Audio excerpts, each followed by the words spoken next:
We are about to begin. I request all of you to please take your seats. While we get ready for the summit, I request you to do some last minute tech checks. Hope your audio video settings are good so that you have a seamless experience through the summit. While you wait for the summit to begin, do feel free to visit the photo booth, click your selfies, and share them on your social media with the hashtag health and wellness. And do not forget to tag Great Place to Work India.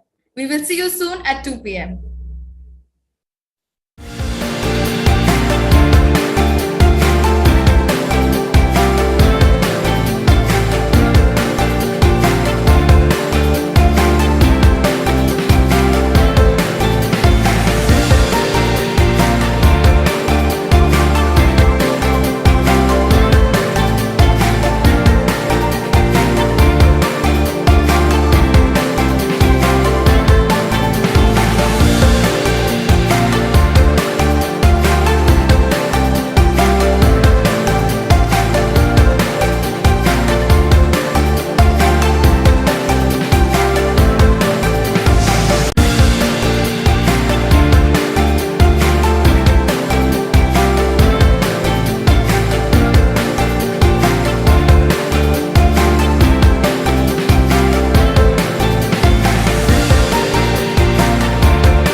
and good afternoon, everybody. I am Asmita Dubey. I'll be your host for the day. I would like to welcome you all to Great Place to Work India Health and Wellness Summit 2022. It is such a pleasure to see so many of you join us from across the world today. Here is to an evening that will unveil an invaluable treasure trove of learning for our leaders in the space of health and wellness. As Virgil says, the greatest wealth is health. Today, all of us have gathered here today to enrich the journey of making India a healthy place to work. Health and wellness today is not an option anymore. It is the need of the hour, and this has only been highlighted by the pandemic. Leaders have moved beyond looking at health and wellness from a superficial point of view and have delved deeper into the nuances of building holistic wellness culture. Changing the perspective in terms of health and wellness from a good to do to must do has been very significant, and all of us have gathered here today to celebrate this shift in perspective. With the progress in time, we have progressed too.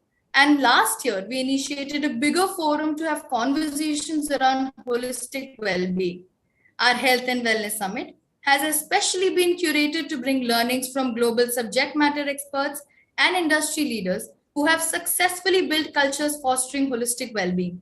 The objective of the summit is to provide an opportunity for delegates to learn from the best, share ideas, network with your industry peers, and take back actionable insights that you can apply in your organization. We will also share some key findings from the second year of our exclusive research on workplace wellness in India. The insights are based on understanding the Workplace Wellness Index through the employee experience, representing over 2.4 lakh employee voices across multiple industries, and studying the well-being program and practices at India Inc. Before we kickstart the summit, I would like to highlight some of the features on this platform that we've designed for your engagement. Through the course of the summit, we will have 4 trivia questions. Every question will have 4 options. Choose the correct option and win a chance to get exciting prizes. The winners of each round will be revealed at the end of the summit. There is also a scavenger hunt that you will find in the navigation bar. Throughout the platform, there are health and wellness icons that are hidden. In between the sessions, do explore the platform and find these icons. For each icon that you find, there are some points that will be added to the leaderboard. There are multiple ways that you can earn points on the leaderboard. For example, logging onto the platform gets you 100 points. Answering a feedback question gets you 300 points.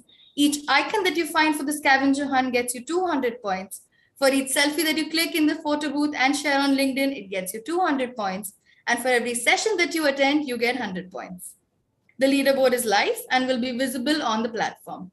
We will also be announcing the top 3 leaderboard winners at the end of the summit. Feel free to click your photo in the photo booth, post it on your social media handles. Do not forget to tag us and use the hashtag Great Place to Work India for all. We also have a testimonial wall where we would encourage you to share your learnings and experience through the course of the summit. For any technical help or to chat live with our support staff, please visit the help desk. There is also a feedback tab in the navigation bar where we encourage you to provide your candid responses. We truly value your feedback, so do let us know. We're glad to have HDFC Ergo as our strategic partner for this summit. As an organization, HDFC Ergo has a strong commitment and focus on health and wellness as part of its business strategy and philosophy. Thanks to the entire team at HDFC Ergo. Now, without any further ado, let me kick off the Great Place to Work India Health and Wellness Summit 2022. I would like to call upon Preeti Malhotra, Practice Head Wellness and Partnership at Great Place to Work India, to share some of the key research findings from our Health and Wellness Study 2021. Welcome, Preeti. Over to you. Thank you, Asmita, and a very, very good afternoon to all of you. It is so heartening to see so many of you log in and be a part of our movement of making India a healthy place to work. We at Great Place to Work started this journey a couple of years back. And interestingly, when we decided to focus on employee well-being, it was a result of what we saw in our annual research. And COVID hadn't even hit India. So for us, our first objective was to bring employee well-being center stage, because what our research was showing was that it was among the top 5 and in a few industries among the top 7 criteria which employees looked at when they said that, yes, my organization is a great place to work. And we felt that we should deep dive a little further into this. And that's when our team started creating or started working on the framework that we have for workplace wellness today. Asmita talked about the research, and I will talk about it in a while. But what I wanted to share was that our first objective, actually, of bringing employee well-being center stage, was fulfilled by the pandemic. And while today, I think all of us want to sort of forget about the pandemic, come back to the so-called new normal, and very often we say that we've heard enough of the pandemic stories. We want to move forward. We should talk about what should workplaces of future do. And of course, we all have a lot of learnings.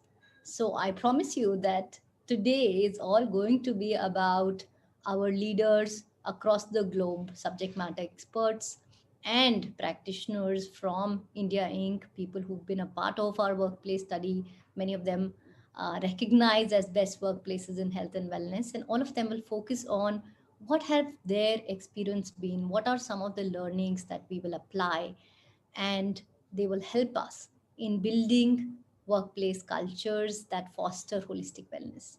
But before I really go into that, I really wanted to take a moment to thank everyone, not just the people who are here today. I think I would request all of you to also give a pat on the back for yourselves, right? I do want to take a moment to thank every person.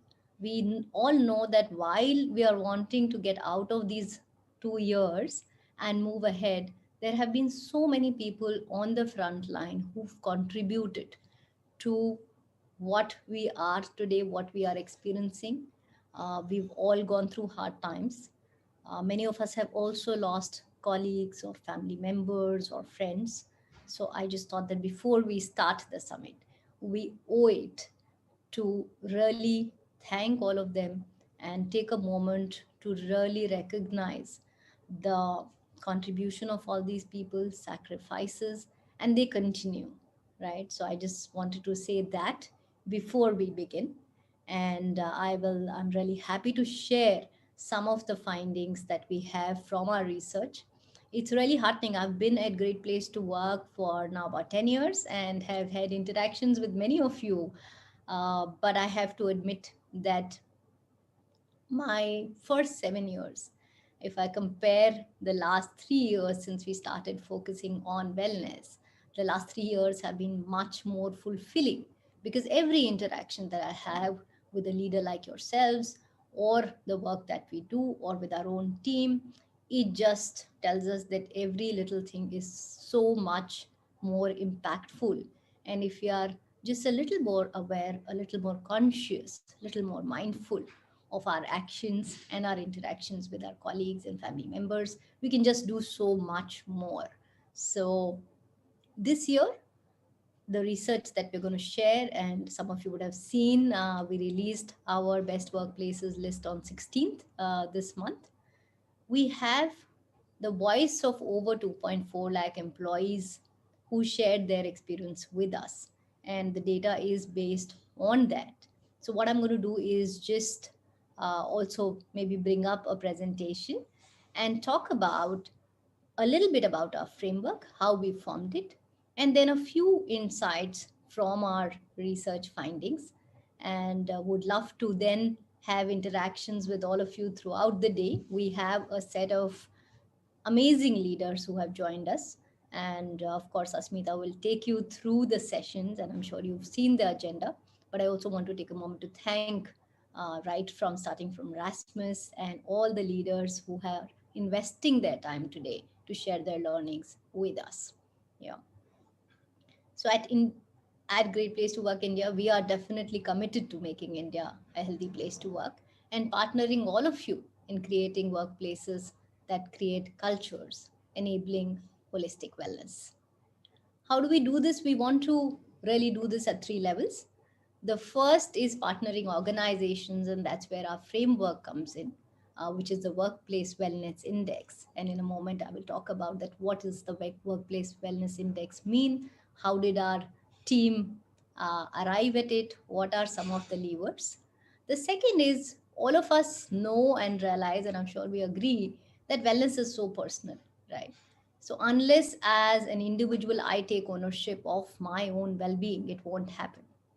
So, as a part of our framework, we also have something called the well-being indicator. It's a small self-assessment tool which helps us get an understanding of our fitness index, our social index, and our resilience index. And this is just about 9 statements. And it just gives us a feel of that if these are my natural habits, how do I sort of compare with people in my industry or among my workplace peers, or maybe with my age group across industries. And this is such powerful data, and I'll share a couple of things as we go along. But this is something we created with our team because we felt that, especially when it comes to well-being, the ownership is both with the organizations and with the individuals themselves. And the usage of most of the well-being programs is relatively low, especially mental health. So we want to be able to nudge the individual to take ownership. And even if you're able to move the percentage of usage by a little bit through this work, I think it'll be a great thing to achieve. Third is, of course, for the community. We are so grateful and really also inspired by the work that the community does. All of you who come together and help us not just do more, understand more, and also have opportunities like this where we share our learnings, because especially in something like the pandemic, I think all of us are learning. And the more we share and the more we exchange, the more impact we can have together. So something like a Better Together series is something we started, I think, early 2020. And in all the interactions we've had over the last couple of years, each one has been very, very meaningful. So thanks again. And more power to the community, which we call as the world of wellness. We also created and launched the only public study in the country on workplace wellness, through which we also identify our best workplaces in health and wellness, which we just released on 16th. And the research comes from there. So without much further ado, what I'll do is I'll play a small video which will bring alive that how did we identify the workplace wellness index and the 6 key levers which form the workplace wellness index. Just give me a second. Let me know if you all can. People in India devote one of the longest hours at work on an average compared to its global peers. So where they work, how they work, and who with makes a great impact on their professional and personal lives. When loaded with work, a professional often ends up prioritizing work over well-being, leaving fitness, resilience, mental wellness, and overall well-being outside. So the question is, how does an organization provide psychological and emotional safety to its employees? Our data scientists analyzed millions of data points and identified 6 key levers that come together to form the Workplace Wellness Index, the benchmark for India to create a culture fostering holistic well-being. Responsible leadership, the extent to which the management of your organization is authentic in leading people. Supportive managers, the extent to which the managers build positive working relationship with their team members. Health, the extent to which organizations provide health and medical benefits and encourage employees to maintain their health. Autonomy and fulfillment, the extent to which an individual employee experiences long-term gratification through deeper meaning at work every day. Sense of community, the extent to which the organizational culture is supportive and builds trusting relationships among colleagues. Enabling work environment, the extent to which the organization offers safety, flexibility, and rewards performance. Great workplaces ensure that they know their workplace wellness index and keep a pulse on their employee well being. Join us in our movement to make India a healthy place to work. People in So that would give you what the workplace wellness index is constituted of. And just as a quick reminder, these are the six levers that we found. So when the team started, they actually had more than 60 statements in their pilots when they were running the pilots. And we wanted to make it very sharp to say that what are those areas, if we focus on them, will help us create a culture that fosters holistic wellness. And when we look at these six areas, health, of course, is the obvious one, right? Which looks at both physical and mental health. But the other five, and within those, there were very specific areas we found which had a direct impact on emotional health. And as I go through the research findings, you'll see that some of it is just so impactful in what people feel like doing, uh, in driving something like discretionary effort or motivation or retention. And we were all struggling with the great resignation. So, some very powerful findings out there. So, these six sort of come together for us to make the workplace wellness index and drive the human. So, we kind of use tangrams to just have a recall for the model. So, coming to what do best workplaces do differently? To start with, I think one thing we have seen very clearly is that they follow a framework based approach. So, some science behind what they do as against a calendar of activities, right? And especially last year, we saw that almost everyone, all of us were trying to do things for our people, uh, starting from mindfulness sessions to having whatever we felt that the people needed, enabling maybe online gym memberships and things like that, or just getting people together to be able to talk. And while all of that is good, if we follow an approach which is a little bit more science based and also based on listening to employees as to what do they need, right? Because the way of working completely changed in the last couple of years, and we can no longer have an approach where we, let's say, organize a program and expect all our people in a particular team or a particular tenure to be able to attend it, because each one has uh, a home context apart from the demographic, the organization demographic context that we may have, which could be a team or a function or something like that.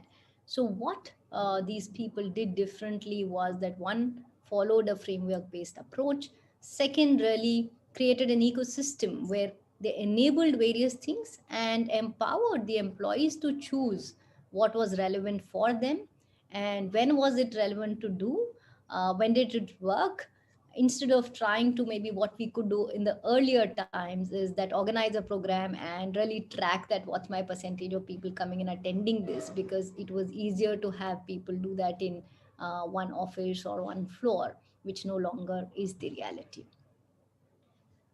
Some factors which distinguish the best workplaces from the rest, and what you see here on screen, I know there are a lot of data points, but here what we've put up is the scores of employees from best workplaces as compared with the bottom quartile. And the figures that you see here are the positive perception. So, for example, the first row really is all about leadership actions, right? What do we as leaders do to create that environment, to create that atmosphere where people really thrive and are not just there to, do that 9 to 6 or 9 to 5 job and go away.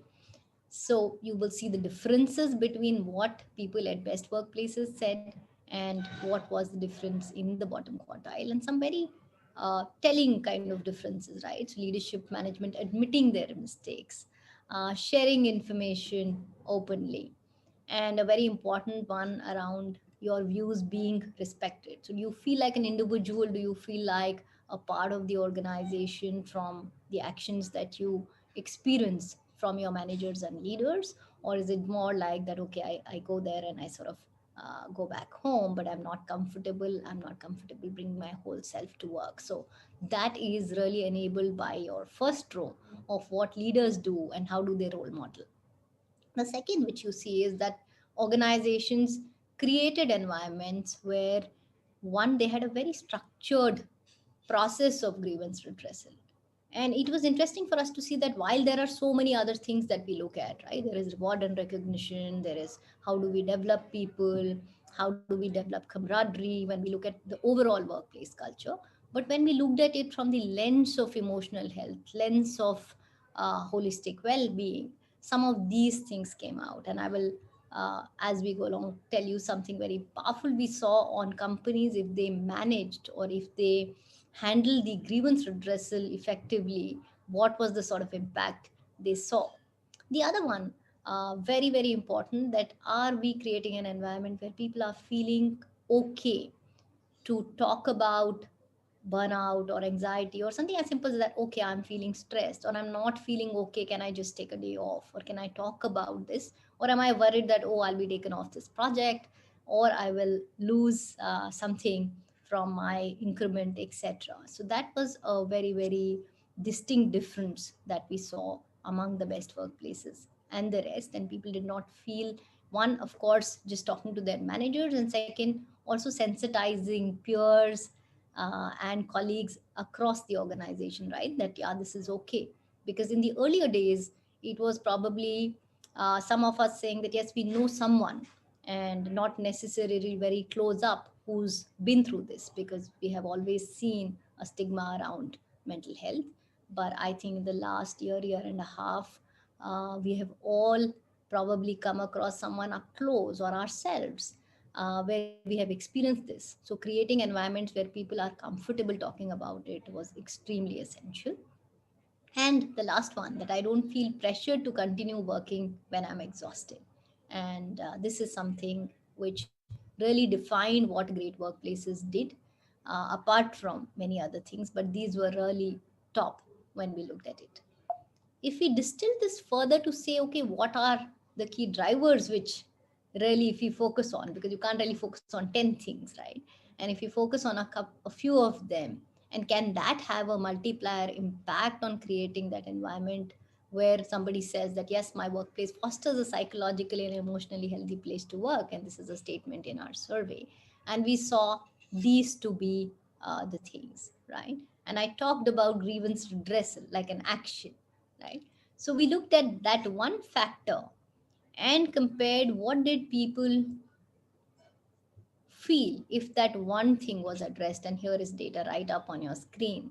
There are employees who believed that the organization had a well defined process for effectively addressing grievances. This is the kind of multiplier that they saw in how they experience their workplace culture. So this is powerful and also simple to do. Moving ahead, I'll talk about two or three things that we saw which best workplaces differently. And it is not just about a good to do or a nice environment, right? What is my business impact when I look at this? Is there something visible that we can see? And I'll only touch upon three areas which are fairly relevant when we look at overall well-being. First is mental health. I don't think we can not talk about mental health. We also have a special session around managing burnout later in the day, where a couple of our industry leaders are sharing their experience. So do look out for that one. But this is just simple data where, of course, we all know that the mental health concerns went up globally.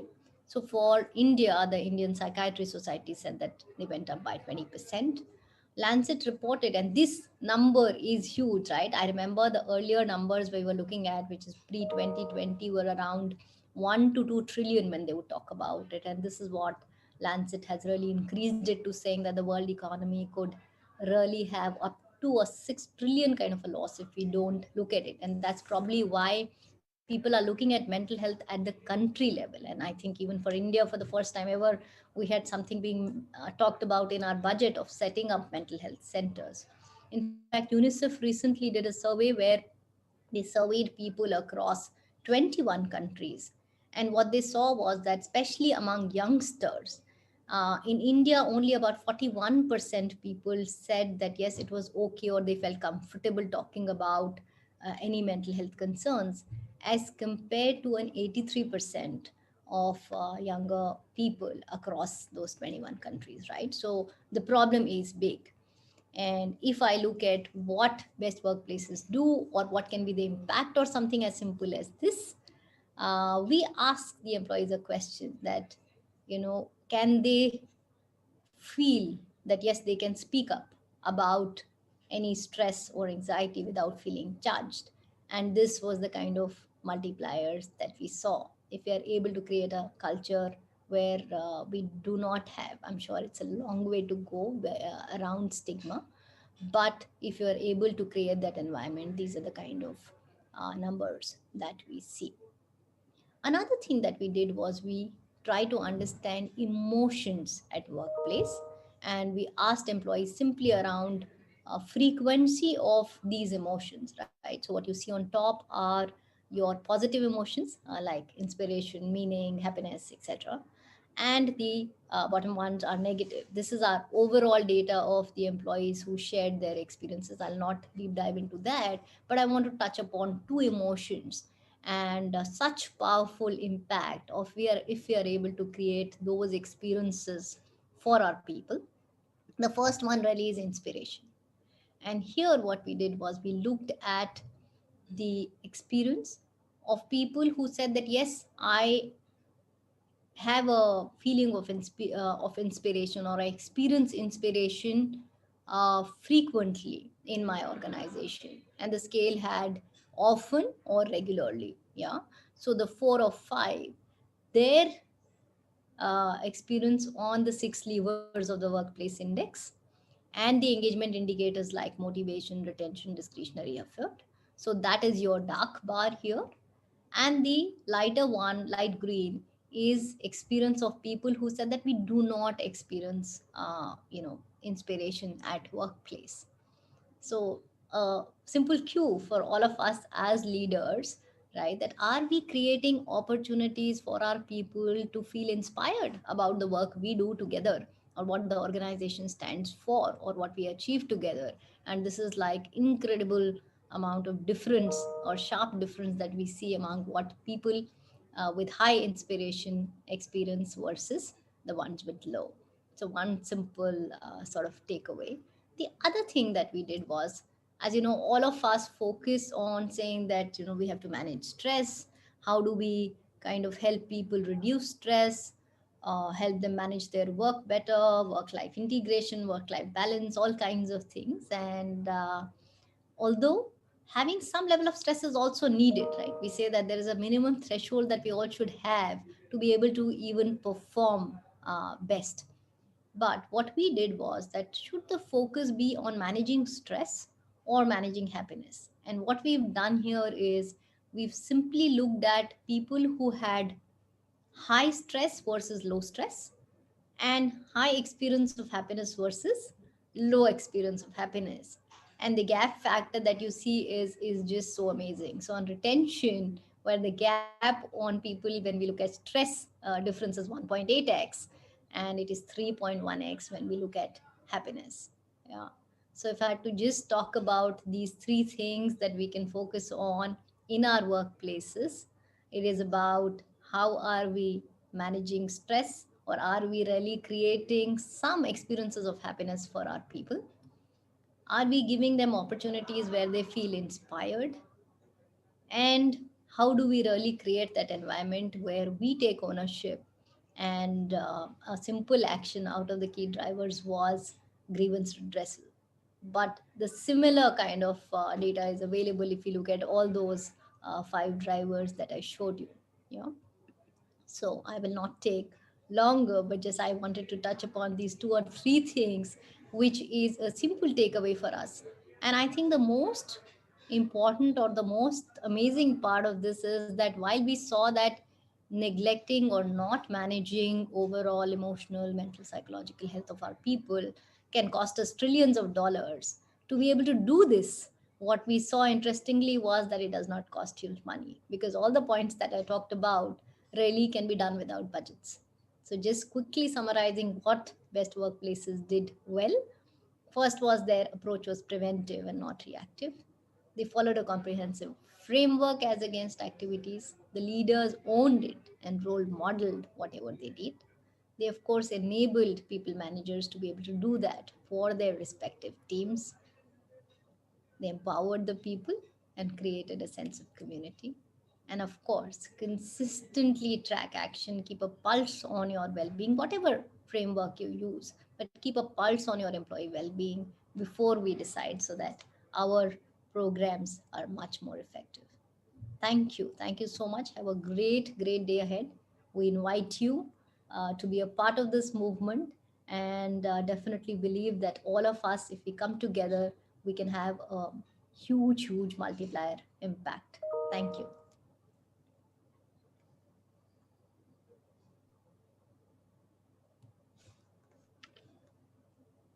Thank you so much, Preeti, for sharing those valuable insights and indeed such powerful nuggets of information for all of us to take away. Thank you so much, Preeti. In case you want to get access to some of the in-depth research, feel free to visit our website and download the research report. For our next session, I would like to invite Rasmus Hogarth, founder and CEO of Potential Project, a global leadership development and consulting firm on a mission to create a more human world of work. Thank you.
Rasmus is a sought-after keynote speaker and leadership developer who coaches and supports C-suite executives at global organizations. He also has authored the groundbreaking and best-selling book by Harvard Business Press, The Mind of the Leader. Rasmus is nominated by Thinkers 50 as one of the 8 most important leadership thinkers in the world today. In today's session, Rasmus is going to share how he tackles a long-standing challenge that leaders face. That is how to create connected, caring, and supportive workplaces and still make tough decisions for the good of the organization. The decisions that sometimes negatively impact the lives of the employees, such as moving location, reorganizing departments, terminating contracts, or even laying off staff. He will also shed some light upon how we can do the hard things that come with the responsibility of leadership while remaining good and bringing out the best in others. Rasmus' keynote will be followed by a Q&A session with the audience, which will be anchored by Preeti Malhotra from Great Place to Work India. Please feel free to input your questions in the Ask a Question tab, and we will be sure to take it up during the Q&A segment. Through his keynote, Rasmus will be engaging with you and seeking your inputs, so do provide your responses in the Mentimeter link that you will see on the group chat. Ladies and gentlemen, please join me in welcoming Rasmus on stage. A warm welcome to you, Rasmus. Over to you. Thank you very much, Ashmita. A real pleasure to be here, and thank you everybody for joining this session today. So as shared, we did this major research study to really find out what is the most difficult for leaders and how then can they better deal with that. The answer was pretty clear, and I'll quote a CEO of a large energy company that we had part of the research, who basically said, I can make billion-dollar business decisions and I will sleep soundly at night. But when I have to give tough feedback or make a reorg or do anything else that's going to hurt people, I won't sleep for nights. And I think this exemplifies very much what many leaders find incredibly difficult in their work.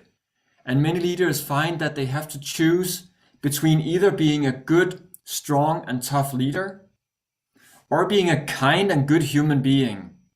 And they feel those two don't go together. That is a problem because it is a false dichotomy.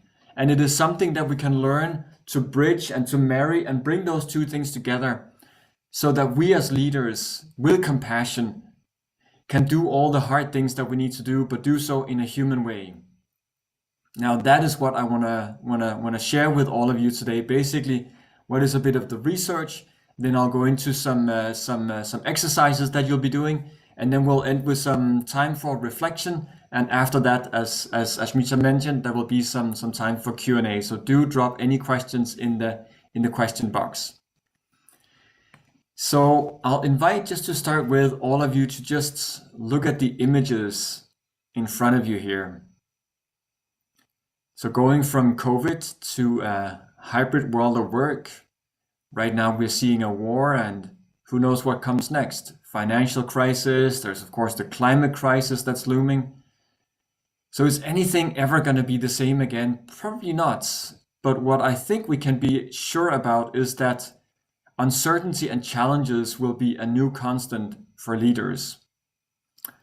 And then with that, the big question is, in this new world, which is full of challenges and uncertainty more so than before, what kind of leadership must you bring to your people to inspire and support? I would like you to spend a moment to reflect on what is it, what kind of qualities, what kind of human qualities do you need to bring to your leadership?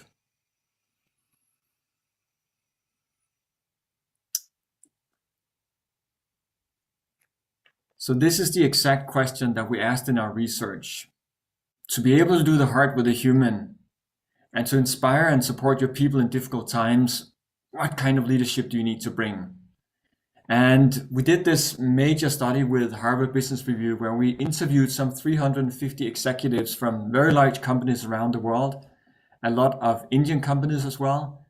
We collected more than 1 million data points from 75,000 leaders and employees together with Harvard and Forbes. And then we have been cracking the numbers together with Harvard, Columbia, Berkeley, Rutman, and Amsterdam business schools to basically answer this question. And to cut it all really short and simple, there are two things that leaders must do in this new world to do hard things in a human way. And those two things is, first of all, have clarity, and secondly, to have care.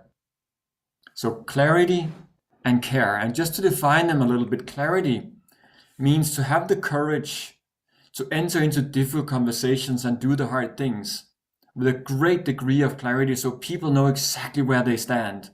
And also to be candid, to be direct and transparent and make all the invisible visible. So it is all about having the courage to do the difficult things, but to do so to create clarity for people. Care is about having the connection, the empathy of understanding how others feel. And secondly, to have the compassion, which is the intention and the willingness to act to alleviate the suffering of the people that you're with. And again, this can be seen as a dichotomy. One, the courage to do hard things, and second, the care of other people. But it is not. It is actually what is needed, which is what we call the both and leadership. Both being hard and human, both being candid and compassionate, both having confrontations while being caring. We need to balance those two all the time, especially when times are difficult. And just to give you the very highlight of the data, which basically showed this, that your leadership impact multiplies when you can apply both clarity and care in your leadership. As the chart here shows, if you look at the left-hand side, which says job satisfaction, the dark blue indicates that leaders who have a lot of care and compassion in their leadership, they have employees that rate that their job satisfaction is some 37% higher than the average employee. A leader that has a lot of clarity, so courage, candor, and transparency, has some 39% increase. But as you can see, the leaders that have both that by employees are rated as having both, they have more than the sum of the parts. So it is a really astoundingly beautiful way of leading, to lead with clarity and care, to do the hard things in a human way. So this is the overall data. Then I'd like to just dive into this whole concept of compassion and how that relates to leadership. And with a quote of Paul Polman, if I would empathize with all my employees, I would never be able to make a single decision. You need to have empathy, but to run a business with compassion. I'll put this in context. So Paul, he talked about the need as a CEO sometimes to even close an entire factory, a whole plant. Could be in India, it could be anywhere else, because it could be done in a better way somewhere else, or because of environmental issues. That is just the job of a CEO, to make those kind of decisions. And he said if he would go out to that plant, out to that factory, and look every employee in the eye and see the suffering they would experience from that plant being closed, he would never be able to make a sound decision. That would be leading with empathy.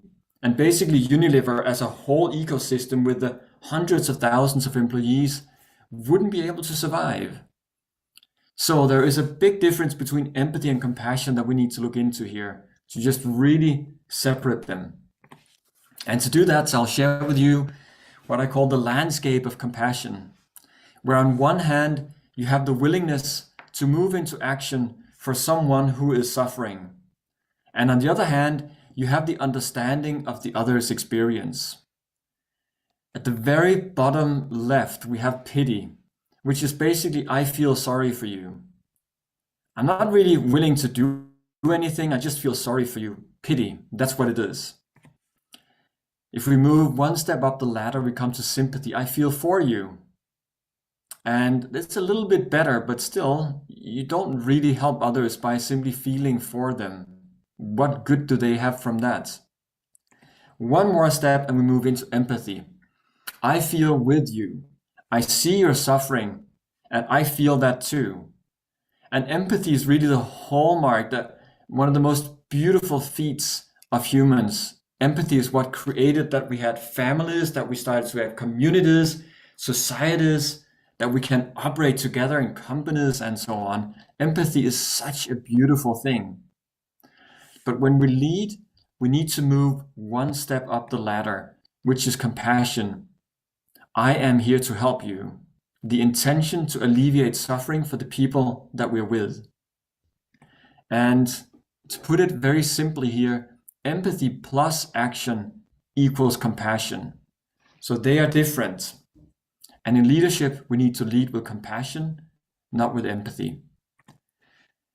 But rather than talking so much about it, what I'll invite you to do now is basically to give it a try to experience the difference. So for the next 5 minutes, I'll be guiding a little bit of a visualization for you to experience emotionally and physically what is the difference between empathy and compassion.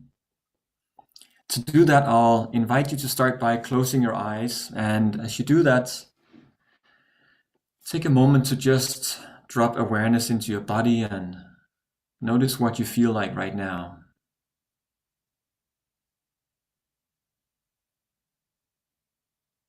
And allow yourself to let go of any thoughts of what has happened today or what will happen later. To come present in the here and now.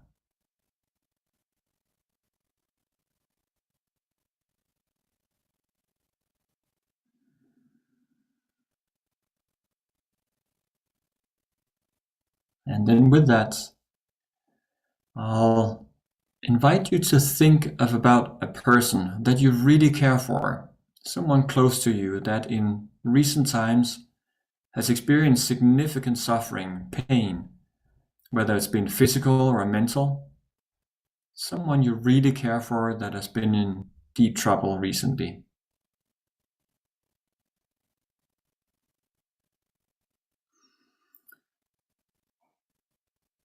And try and imagine this person in front of you, as if this person is sitting right in front of you, looking at you, and notice how this pain shows up in this person's eyes, maybe in their face or in their body language.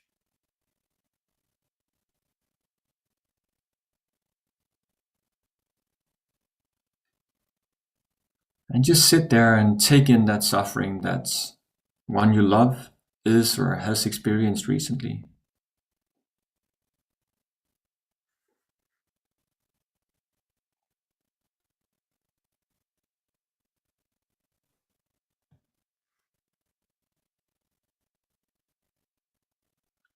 And if right now you're feeling a slight sense of sadness, a bit of heaviness, this is the experience of empathy.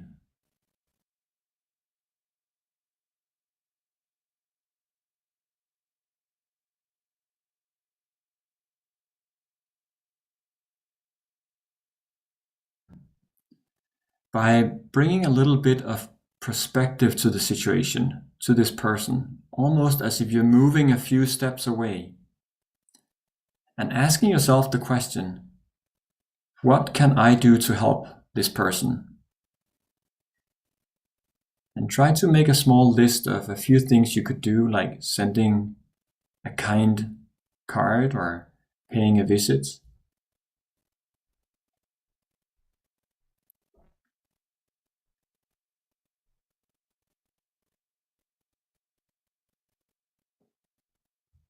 And now commit to actually do one of those things. Say in the next 48 hours, you're actually going to do this kind thing to this person.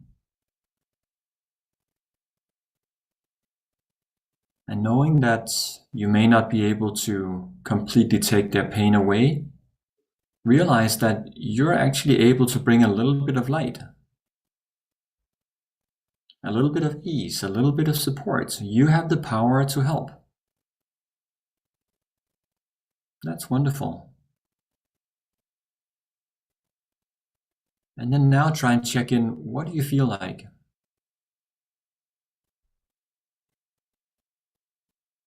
And if you feel a little less heavy, a little less sad, maybe even a bit joyful or empowered, this is the experience of compassion. Well done. And with that, I'll invite you to again open your eyes. So I hope you managed to move from that emotional sense of heaviness, of empathy, and into compassion. And I'll then share why it is really important to be able to make that shift, especially in leadership. Because in leadership, we often see people that we're leading that are suffering. And so we need to be able to connect with that suffering, but to lead with compassion. That is the big mantra here. Connect with empathy, but lead with compassion. Because when you see someone who suffers, sit down and share the suffering. Whereas the compassionate reaction is to have the intention to alleviate the suffering. So empathy, in short, is an emotion, and compassion, in short, is an intention. Very, very different things. And if you're thinking I'm just talking semantics and words here, and it's just some stuff that Rasmus came up with, no, it's not. From a neuroscientific perspective, empathy shows up in very, very old parts of the brains, from back when we were almost going from apes to becoming human beings, and that we're actually starting to empathize with each other, as you can see showing up in the dark blue spots. So they're very, very different. And from a psychological perspective, especially in leadership, empathy can have some pretty difficult impacts, including distress and burnout. Imagine if as a leader, you face a lot of people when there's a pandemic, and those people are feeling a lot of suffering. If you take that on repeatedly with all the people you're leading, you're going to have a lot of distress and could lead to burnout. So it's not a healthy thing for you and not for the people you lead. Secondly, empathy has proven to lead to quite fleeting actions. We can be very passionate about helping in the moment that we have the empathy, but the moment we look away, empathy goes away as well. Thirdly, it leads to a lack of diversity because we empathize with those that look like ourselves, that are close to ourselves, and therefore we don't choose the ones that can actually bring diversity of thought into the group. It can lead to more narrow-mindedness and to poor moral decisions. So there are quite some challenges with empathy in leadership. Whereas with compassion, which researchers have found, it leads to a sense of empowerment. Hey, I have the power to actually help. Great. It also leads to having a sense of control, that you're not burning out. It leads to more sustainable action because when you're actually committing to do something to help someone, it lasts much longer than when you just have empathy and then you turn away and you forget about it. And finally, it leads to more social connection and happiness for yourself and the people you're with. So there's a lot to say about connecting with empathy and leading with compassion. So just to take it in slow motion, what does this mean when you see someone that you are leading that is in pain? What happens to you because you're a human being is the spark of empathy, which is this moment of recognizing in their facial expression that person is in pain. And it triggers what is called our mirror neurons, which is basically the part of our brain that recognizes the pain that others experience and then doubles it so that you can experience it. It's really amazing. It's an astounding feat of the human brain, but that's what happens. And what happens normally for most of us is that we move into emotional empathy, which is basically when we feel the suffering they feel, and then we can get hijacked. Because that emotion can be heavy, it can be dark, and it kind of feels like we're doing the right thing by feeling what they're feeling, but that can lead to burnout. So that is what we want to shortcut. And rather, when we have that spark of empathy, to move into rational empathy, which is to, for a moment, just recognize that person is suffering. And I can see that, and you can see on me that I can see that. But now I'm going to put perspective to the situation by asking myself, or possibly asking you, what can I do to help? How can I bring compassion and alleviate your suffering, or at least part of it, and then move into action? So that is the route that we want to take as leaders, so that we don't burn out and then we don't lead with empathy, but rather with compassion. So I hope this all made sense and is somewhat clear. And I really recommend you to try this out next time you are with a colleague that is in pain, or even when you're at home with your family and friends. Try and move from empathy and into compassion. What can I do to help? So then from that, I'd like to just go back to what we talked about before, that distinction of clarity and care, the 2 feats of leadership in challenging times. And to put that into the matrix of wise compassion here, where on one hand we have being caring as opposed to being uncaring, on the other one being clear as opposed to being ignorant and just unclear. That gives us 4 quadrants. First of all, caring avoidance, which is in the first quadrant. We have a lot of care, but we don't have the courage, the candor, and the transparency to do the hard things and move into the difficult conversations. An example of this could be someone on your team is really underperforming. Your job is to give feedback and say, hey, you gotta up the game. And specifically this and this and this is what's not working right now. That is giving constructive and kind feedback. But if you're in the first quadrant, which many of us are a lot of the time, we can basically let care be a barrier to action. Because we have so much care and we don't want to hurt that person's feelings, we just don't say anything.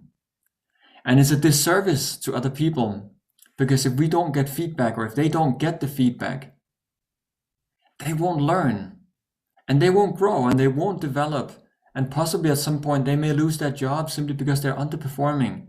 So not giving feedback is not a kind thing. It is unkind. It is caring avoidance. In the next quadrant, the third one, we are basically ineffective in indifference. We really don't care about people, and we don't have the skills and the courage to do the hard things. So that's not a great place to lead from. In the fourth one, we are an uncaring execution. We're putting results before people's well-being.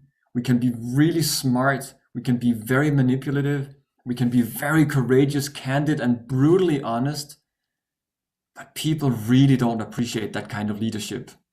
You may really instill performance for a few weeks or months, but at some point, people are going to leave and you're going to lose your best talent. So that is also not a great place to be. However, many of us can end there when we have to do the hard things, because it's really hard to give tough feedback and see the pain in someone else's eyes. And what happens is sometimes we just shut off our own emotions and we just become robotic managers that can be too hard. Not a good place. The great place, though, to lead from is the second quadrant, which is wise compassion, where we're doing hard things in a human way with care and with clarity. But it's not always easy, because as humans and therefore as leaders, we are ultimately good and we want to see other people happy by means of our actions. And the name of the game of leadership is that we have to sometimes do difficult things, whether it's feedback, restructuring, laying people off, or whatever. And then when we have to do that, we can sometimes default into quadrant 1 or quadrant 4, which is not helpful. So I'd like you to just consider for a moment a reflection question. Which quadrant would you say you're operating in most of the time? Just take a moment to consider your professional work life and maybe even at home. Where are you generally operating?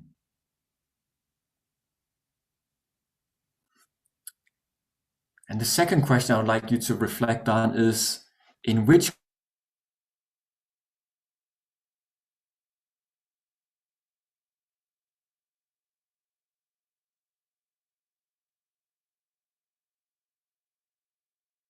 of people about this and ask this question, the answers are generally in the third, the first, and the fourth quadrant.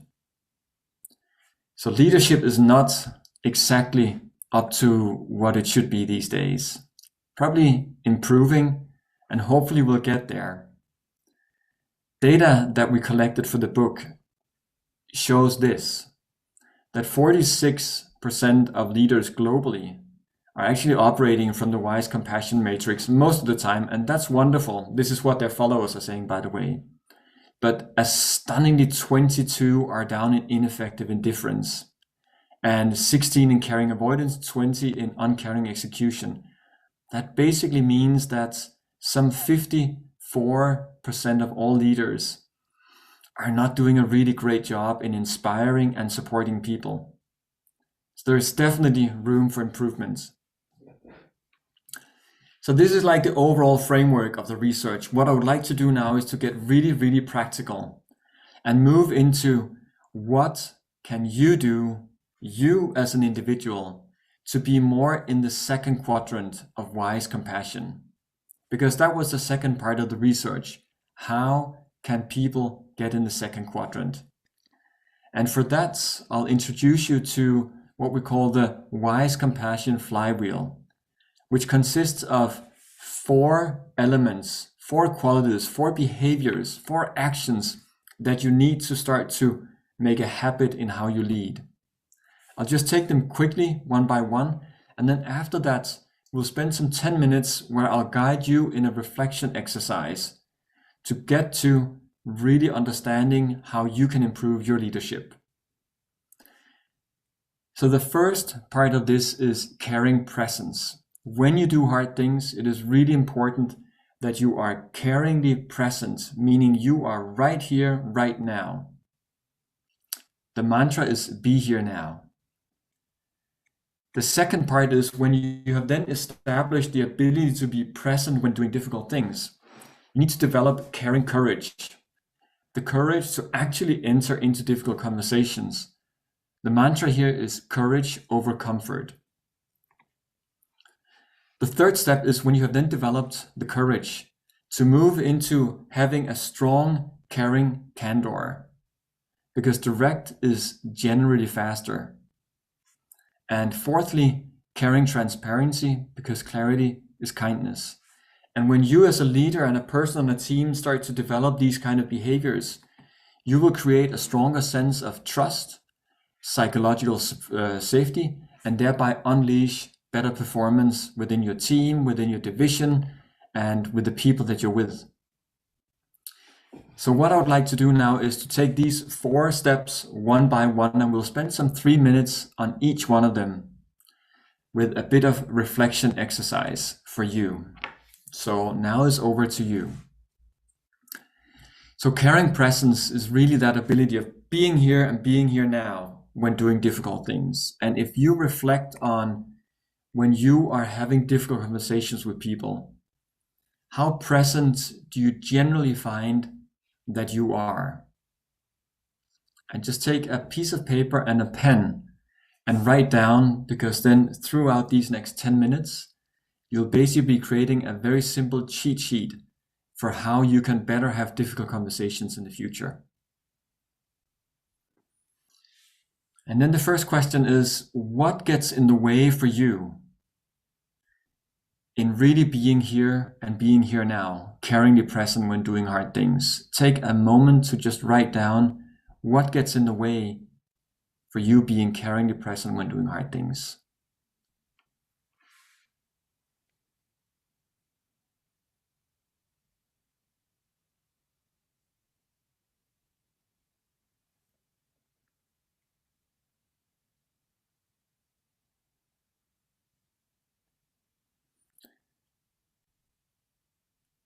And then what I'll do now is offer you 3 very practical tips for how you can be more present when doing difficult things. And the first one is to use the power of the pause, and to start every team meeting or every one-to-one meeting with 1 minute of just grounding yourself. Whether you do a moment of mindfulness training or any other kind of meditation, just observing the breath, anything you can do to really get totally present before you actually start to have the conversation. Secondly, in all meetings, have the intention to benefit by simply asking yourself before any engagement you have with others, how can I benefit the person or the people that I'm just about to meet? And in doing that, and by bringing compassion into it, it is going to be much easier to be really present in that engagement. Thirdly, be really curious in these conversations. And rather than think that you have to say everything and explain everything, make sure that you ask a lot of questions. So basically double your instinctive ask-tell ratio. And then I'd like you to take a minute to just reflect on, next time you have a difficult conversation, what is 1 or 2 things that you commit to do differently to be more present? Again, on your piece of paper, write down what is 1 thing you commit to be more present when doing hard things.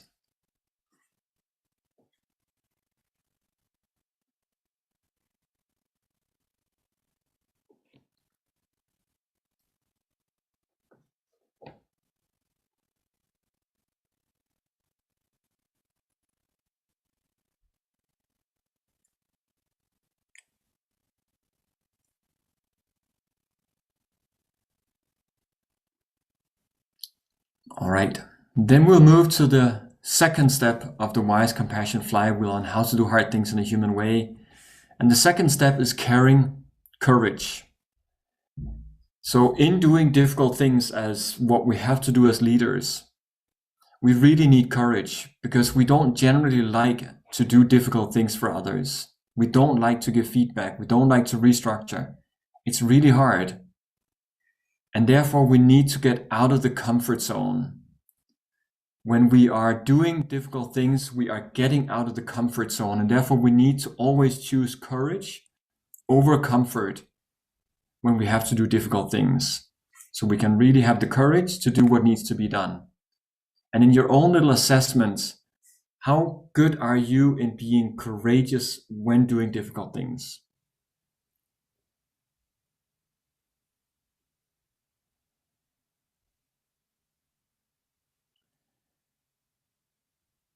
And then I would like you to reflect again on the question, what gets in the way for you to be courage when doing difficult things?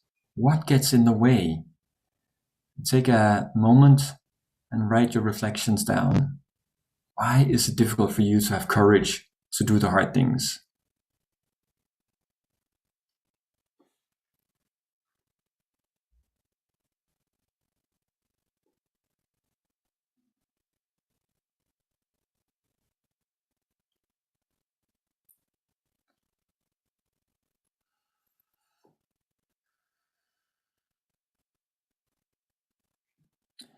And then I'll give you 3 practical tips. First of all, remember that comfort and growth cannot coexist. And so if you want to have more courage and get out of the comfort zone, have at least one courageous confrontation or conversation every day. Personally, I can share that when I started potential projects 14 years ago, I was not a very courageous person. I didn't give feedback. And when people underperformed, I didn't tell them. And I realized it was important. And I realized that by simply putting in the calendar, when I look through the calendar every morning and I know the 10, 15 meetings I'm going to have, I always pick 2 or 3 meetings where I'm going to say, I'm going to do something courageous there. I'm going to give some feedback that is a little bit uncomfortable, but that's going to help others to develop. And in making that a habit, slowly, courage just becomes your way of behaving. It just becomes your habit. So have at least one courageous conversation every day. Secondly, avoid the empathy trap.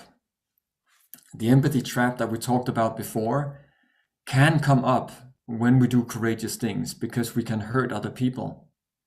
So whenever you feel hijacked by someone's emotions, just take a breath, check in how you feel, and release the empathy and emotion by taking a step back and ask yourself, how can I best support in this situation? And then thirdly, get peer supports. When we have a difficult conversation, it's really good to just rehearse it or to get someone else's perspective before we go into the conversation. That makes it much easier. And then finally, take a moment to reflect on what is one thing you commit to be more courageous next time you have a difficult conversation.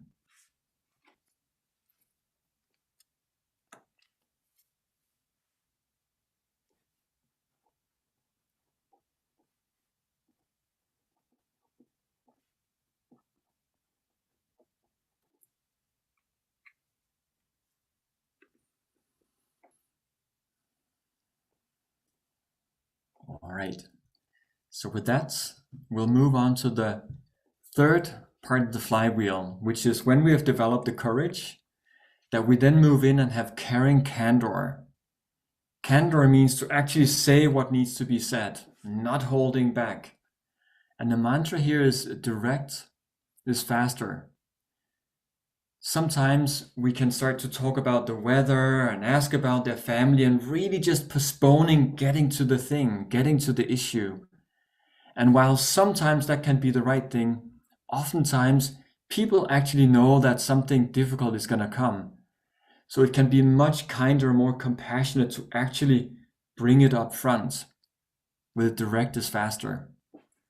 So how good are you in actually sharing up front what is the issue when you have a difficult conversation?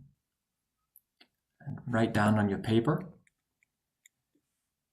And then also reflect on and write down a few notes. Why do you sometimes stall? Why do you sometimes wait? Why are you not having the candor to just say what needs to be said? What gets in the way for you?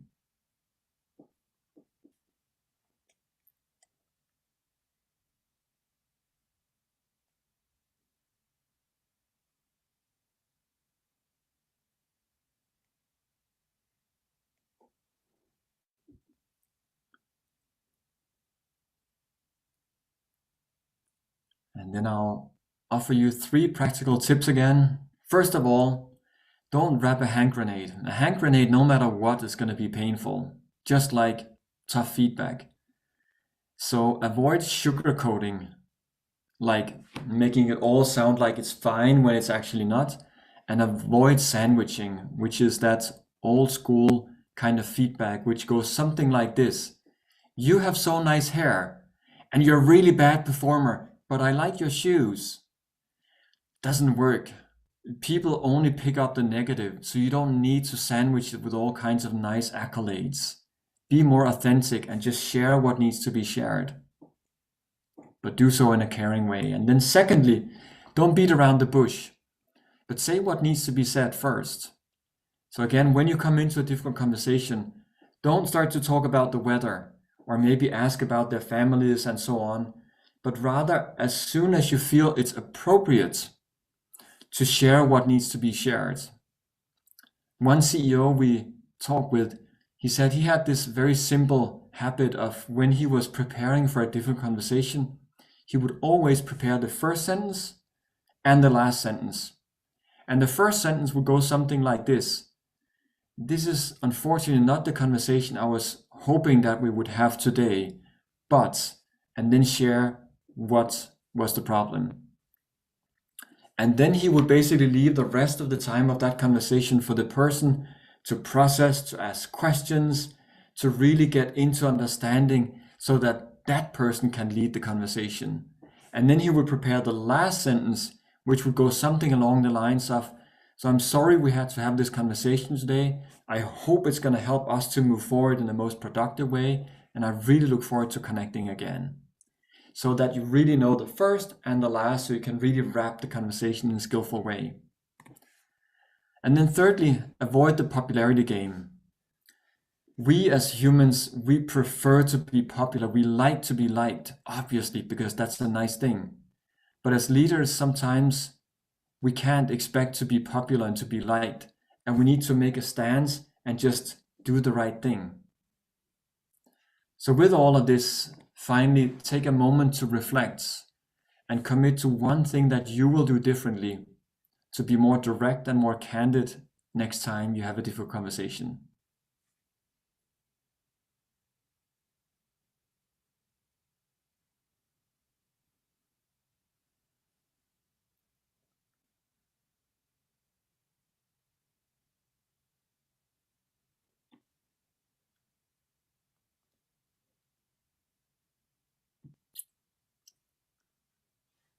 And then finally, the last step is caring transparency. Clarity is kindness. When there is a difficult situation, anybody would like to know actually what is going on. If things are not transparent and clear, you don't know where you stand. And as a leader, being very transparent means to share all the news that needs to be shared as much as possible so that people know where they stand, they know where you stand, they know their situation, and they have the empowerment to choose their own next steps. So with that, how good are you at being transparent, or how much do you withhold information because it's difficult to share? And secondly, what holds you back from being transparent and creating clarity for people when things are difficult?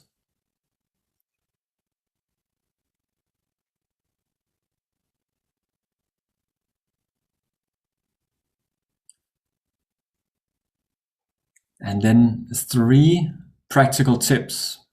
First of all, often when things are challenging, you don't have all the answers. And it's really good to admit that you don't have all the answers, but rather commit that when you have the answers, you will actually share them. Secondly, treat people as adults. Share as much as possible so they know where they stand and they can move on after that. So treat people as adults, not as kids that you don't tell the whole truth. And thirdly, make the invisible visible. Especially when there's challenging times, it's really important to over-communicate rather than under-communicate. People have so many questions. And while there's a lot in your head that you just think they will know, they don't. So rather over-communicate than under-communicate. And then finally, next time when being caringly transparent, what is one thing that you're committing to do? Take one short moment to write that down.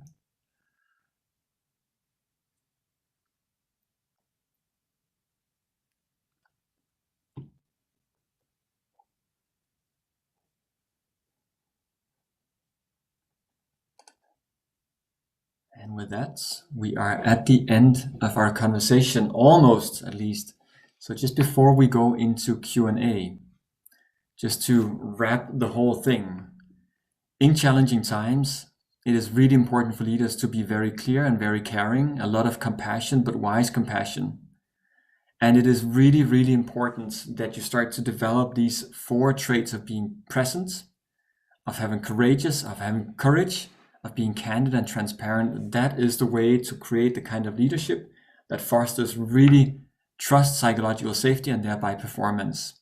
And you can all do that.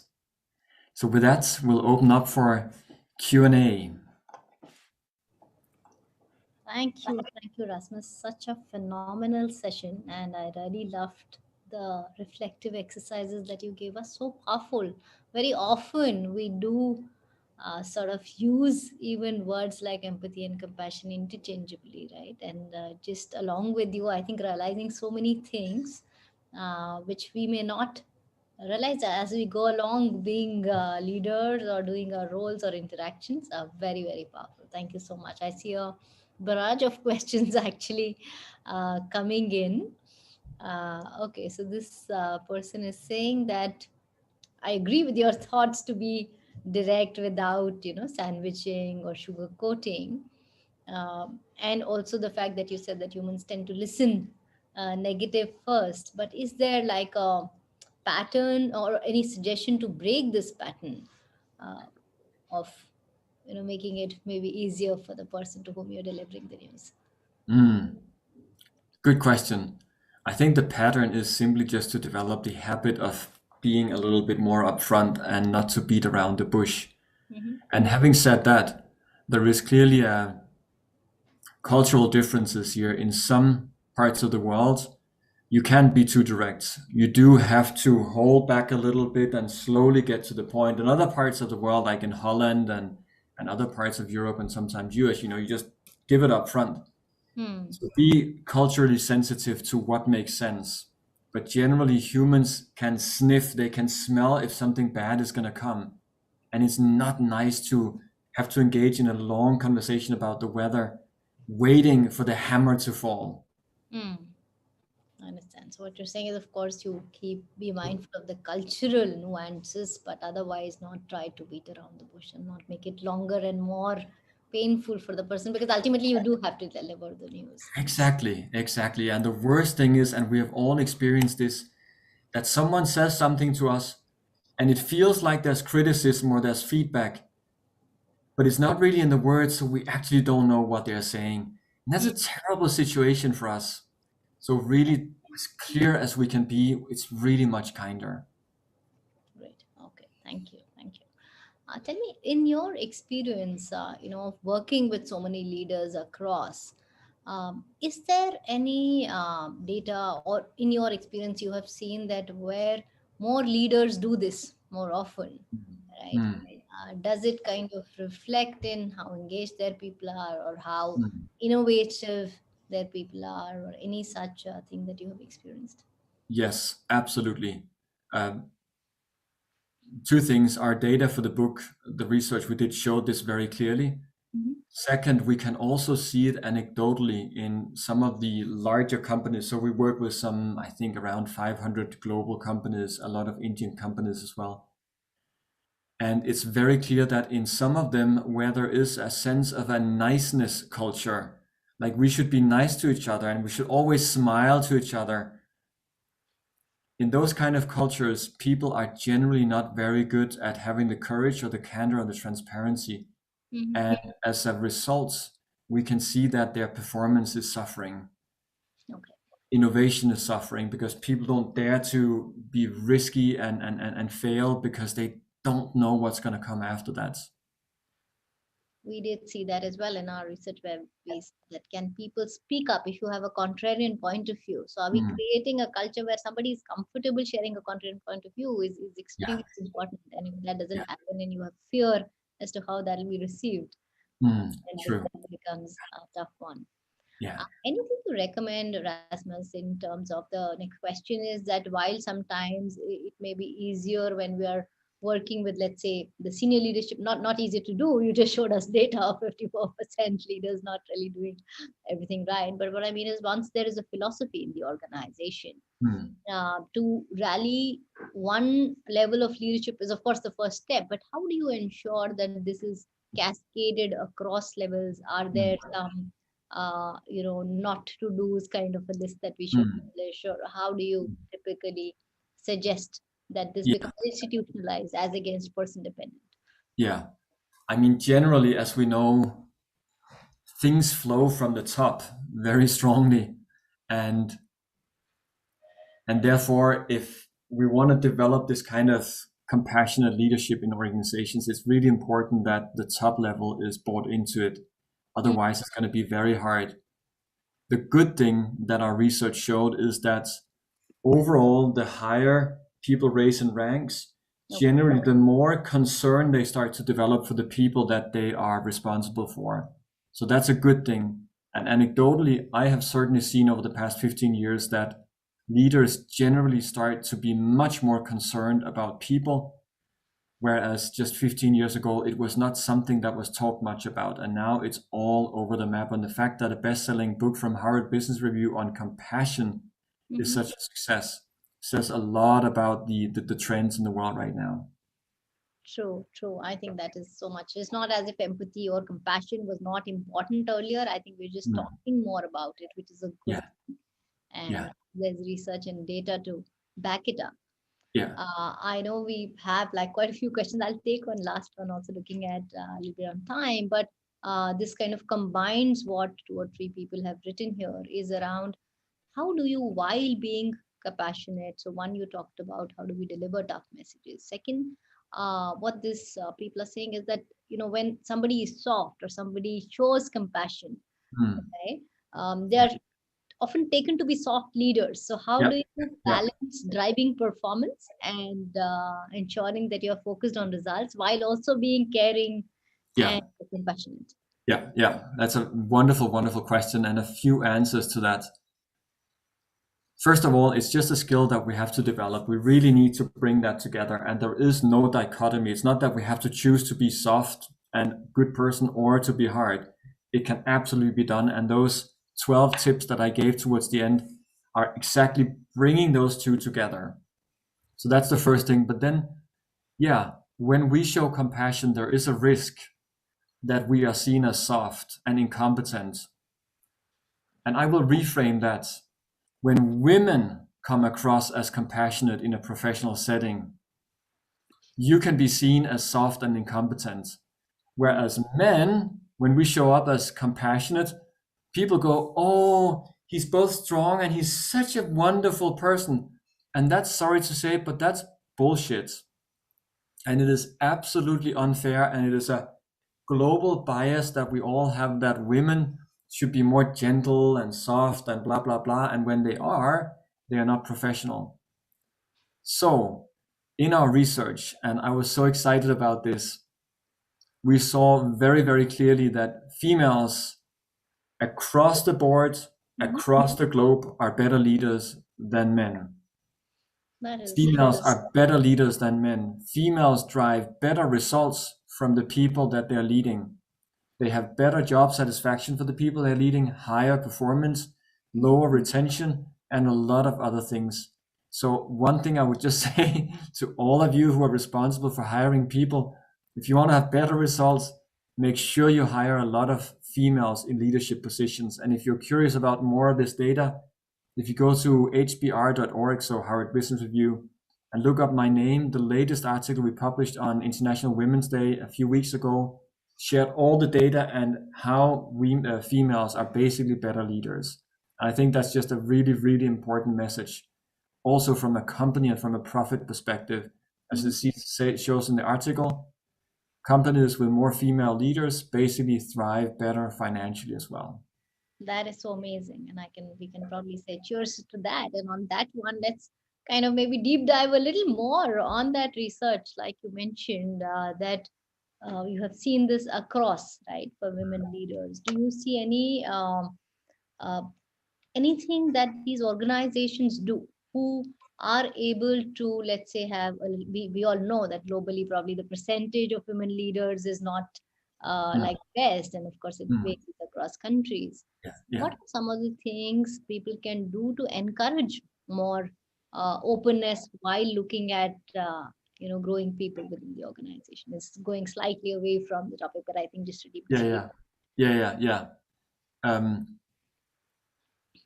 I think one is to really focus on gender equality. And I think a great example of that is Accenture, where the CHRO, Ellen Shook, who is a very visionary person, 7 years ago said to her CEO, we have got to get to 50-50 all the way from the board and all the way down. That is now the case. And I believe it must be the only company of that size, 700,000 people around the world, that has actually done that. The result of that is that both males and females have really been empowered to lead in the way that they want to lead, because there is a very clear equality amongst the genders. So I think that's one thing that is really important.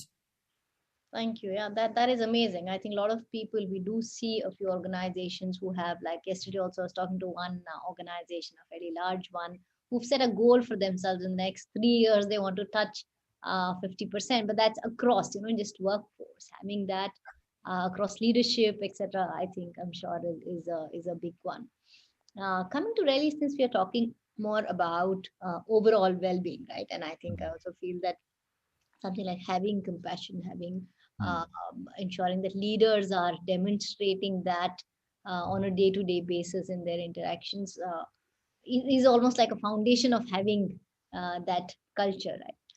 So during your study, was there anything that you saw that people who believed in this or had compassionate leadership as a part of what should I say, a part of doing business, did they also sort of have a higher focus on what people reported back in, let's say, psychological safety and aspects like that? Absolutely. So the study we did was not just rating leaders, but it was having leaders self-rated, and then their employees would rate them. Right. So we have very robust data there, and the data was very clear. For leaders that have a strong compassion, people feel a much stronger sense of psychological safety and trust, and basically that enables us to feel well at work and have better well-being, because we know that our leader will have our back. That is just the most important thing. And especially when there's a pandemic and war and so on, everybody's anxious. And the fact that a leader actually shows up and asks you, how are you? I mean, how are you really? And not just how are you and then move into business. True. It just makes a ton of difference, is what the research showed. Great. So you're kind of demonstrating that you genuinely care. So it's not like, especially what you said, it's not a formality of, hey, how are you? And even before you answer, I kind of move on to, okay, let's discuss how exactly. That's an interesting one. Another thing, I think what you showed in your slide, what was very powerful was, right, that what do I believe I am sort of demonstrating, or what kind of a leader I am, and the gap in what the people or their teams reported, right? It was huge, and we do see that often. Any tips, guidelines for the leader? So let's say, how do I, apart from, of course, doing pulse checks, because if I run let's say a survey for the team, I would know. But are there any other ways in which you think leaders could, if they consciously want to develop and be better, what could be some ways in which they could track this? Yeah, I think it requires a huge sense of vulnerability and openness to not being perfect. And it requires going to your people one by one and asking for a real open conversation about, what am I as a leader doing well for you? And where am I not sufficient? Where am I not supporting? On a scale from 1 to 5, how much do you feel I care for you? Because I really want to care for you, but maybe that doesn't come across. And we had great examples in our research of leaders that thought that they were really compassionate, but they were not. And they just did not know. And only when they got the feedback from some of their employees could they start to change. So as a leader, if you want to know, you really have to engage in a few deep conversations and be very humble, open, and vulnerable to what may come back, because it's probably not what you expect. We saw a pretty high discrepancy between how leaders rate themselves and how they're rated by their leaders. And if I can just double click on that, specifically, men rate themselves as pretty compassionate. Women rate themselves as not very compassionate.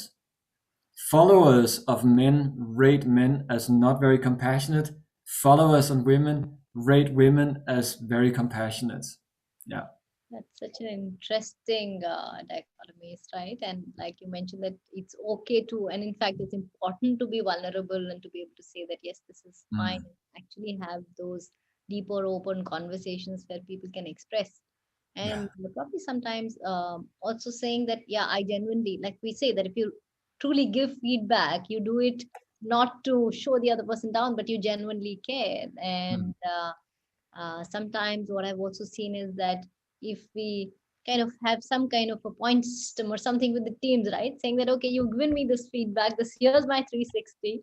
I Yeah. want to improve on these two areas, and I request that every time, I go off the Yeah. planned route, feel free to, and or you make something like I will treat you or something, and just make it a little bit more lighter as an environment, that nobody's trying to call out the other person, but Yeah. it's a together kind of journey because we're going to work together. Exactly. Very, very powerful data, and really thankful. And I enjoyed that. I think we took a few more questions, and just to the audience, wherever, I know maybe there are a few that we haven't answered, but we will definitely try and, share whatever we have. Rasmus has also been kind enough. He's given us a PDF, which kind of gives a summary of his session and learnings, which we can use on a day-to-day basis when we interact. So it's not about going. That once we finish the session, we typically go back home, or sometimes we say we go back to work after a training, right? So how do you ensure that you apply? And there are some quick tips. And thank you so much for sharing that document with us, Rasmus, and to all of you. While you will also have, of course, the recording of the session, but we will also share that document, I think, which would be very useful for all of you. Thank you again, Rasmus. Thank you so much. It was such a pleasure having you. Thank you so much for having me. Really a pleasure, and have a wonderful day. Thank you. Thank you, Rasmus, for that enlightening session. I think, compassionate leadership has truly become the need of the hour. And especially with all of these constant changes around us, leaders definitely do need to work with clarity and care. So thank you so much for highlighting the importance of compassionate leadership. And thank you, Preeti, for anchoring the Q&A so wonderfully. All right, ladies and gentlemen, it is now time for our first trivia round. I hope you have your thinking caps on. The rules are simple. You will have 30 seconds to input your answer. There will be 4 options for each trivia question. Do input your answers in the Ask a Question tab. There will be 3 winners for each of the trivia questions that will be announced at the end of the last session of the summit. Here is question number 1 on your screen. The Great Place to Work India Health and Wellness Study 2021 represented the voice of dash employees. Option A, 1.2 lakh. Option B, 1.7 lakh. Option C, 2.2 lakh. Or option D, 2.4 lakh. Please input your answers in the Ask a Question tab and not the group chat. Only the answers in the Ask a Question tab will be considered. This one is fairly simple. We did mention this in the research insights as well. I can see a lot of the answers pouring in, so let's keep the spirit going.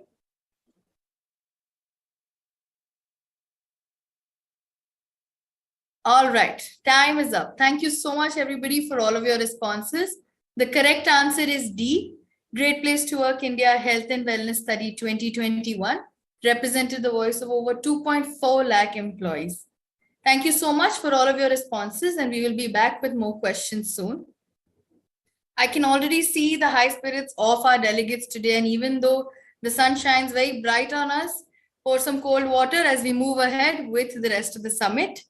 Our upcoming session is a conversation between Manushree Singh, who's the head of diversity and inclusion at Capgemini, and Chinmay Sharma, CHRO at GSK Pharmaceuticals India.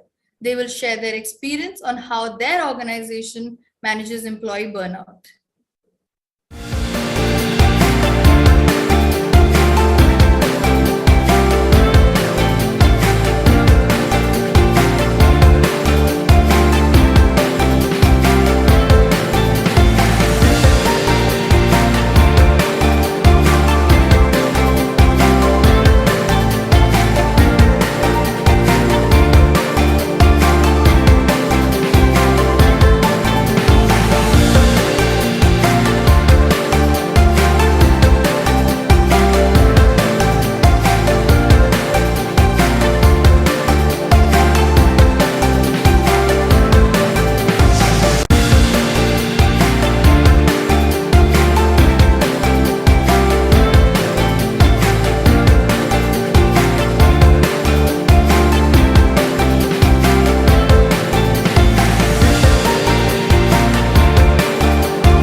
to give you a short introduction about our speakers today. Manushree is the lead for diversity and inclusion at Capgemini in India. She is an HR professional with 19 plus years of progressive experience. Through her work, she seeks to question, reimagine, and redesign behaviors and drive inclusive behaviors and practices, thereby creating an environment of fairness and a level playing field for all employees to succeed. Before her stint as a diversity and inclusion role, she was in the HR business partner role. She has a proven track record of adding value, driving change, delivering results at pace, and converting comprehensive plans into action. She has deep expertise in areas like workforce transformation, creating forward-looking and visible career paths, employee retention, and engagement. Chinmay is an HR leader, also with 19 plus years of experience in global organizations such as P&G, Philips Morris International, and GSK. Chinmay has done roles across HR domains in factory HR, compensation and benefits, talent acquisition, learning and development, to name a few. He was recognized by HRD Asia magazine as top 20 HR directors in 2020. Chinmay has worked and lived in India, Hong Kong, Switzerland, and Malaysia. He got educated at Rajasthan University, Symbiosis, and Cornell University, New York. He enjoys playing tennis, listening to Indian semi-classical music, and loves reading autobiographies. The conversation with Manushree and Chinmay will be anchored by Akshat Shah, who is Vice President of Client Experience and Sales at Great Place to Work India. And the session will be followed by an audience Q&A segment, so we request you to please input your questions in the Ask a Question tab. Please join me in welcoming Manushree, Chinmay, and Akshat on stage. A very warm welcome to all three of you. Over to you. Thank you, Asmita. And once again, good afternoon, one and all. We're very excited to have this fireside chat with Manushree and Chinmay, and the topic needs no introduction. It's something all of us are familiar with and nobody will be a stranger to, which is managing employee burnout, especially in the post-pandemic era. Manushree and Chinmay, welcome. We're very excited to get this conversation started. I think before we get to the root of the matter, it'll be very good to hear from both of you an overview of the structure and some of the complexities that come with it, because we have the privilege of having two very different organizations and they're in different complexities. So to start off with, we thought it'll be a good idea for us to hear from you in terms of the overall demographics and some of the challenges that came with it in the year gone by. Manushree, why don't we get started with you? Sure, absolutely. And maybe I start, by saying good afternoon to everybody and greeting everyone. So I hope you're having a good day. And let me also share a little about Capgemini. So we are a leader with, I will say, reputation for world-class capabilities in consulting services, technology services, and outsourcing services as well. And what we do is we work along with companies and facilitate business and technology transformation by developing and deploying very tangible solutions that deliver real value, right? And we build on unique attributes and strengths, a strong multicultural heritage, about 55 years, with a spirit of independence, innovative solutions, industry expertise, and collaborative style, making us, more original as a global market leader. Coming to the complexities and our spread, which you spoke about, Akshat, we're about a 325,000 big organizations spread across 50 countries. And if I just talk about India, we're about 160,000 people, making India the biggest talent hub for the group.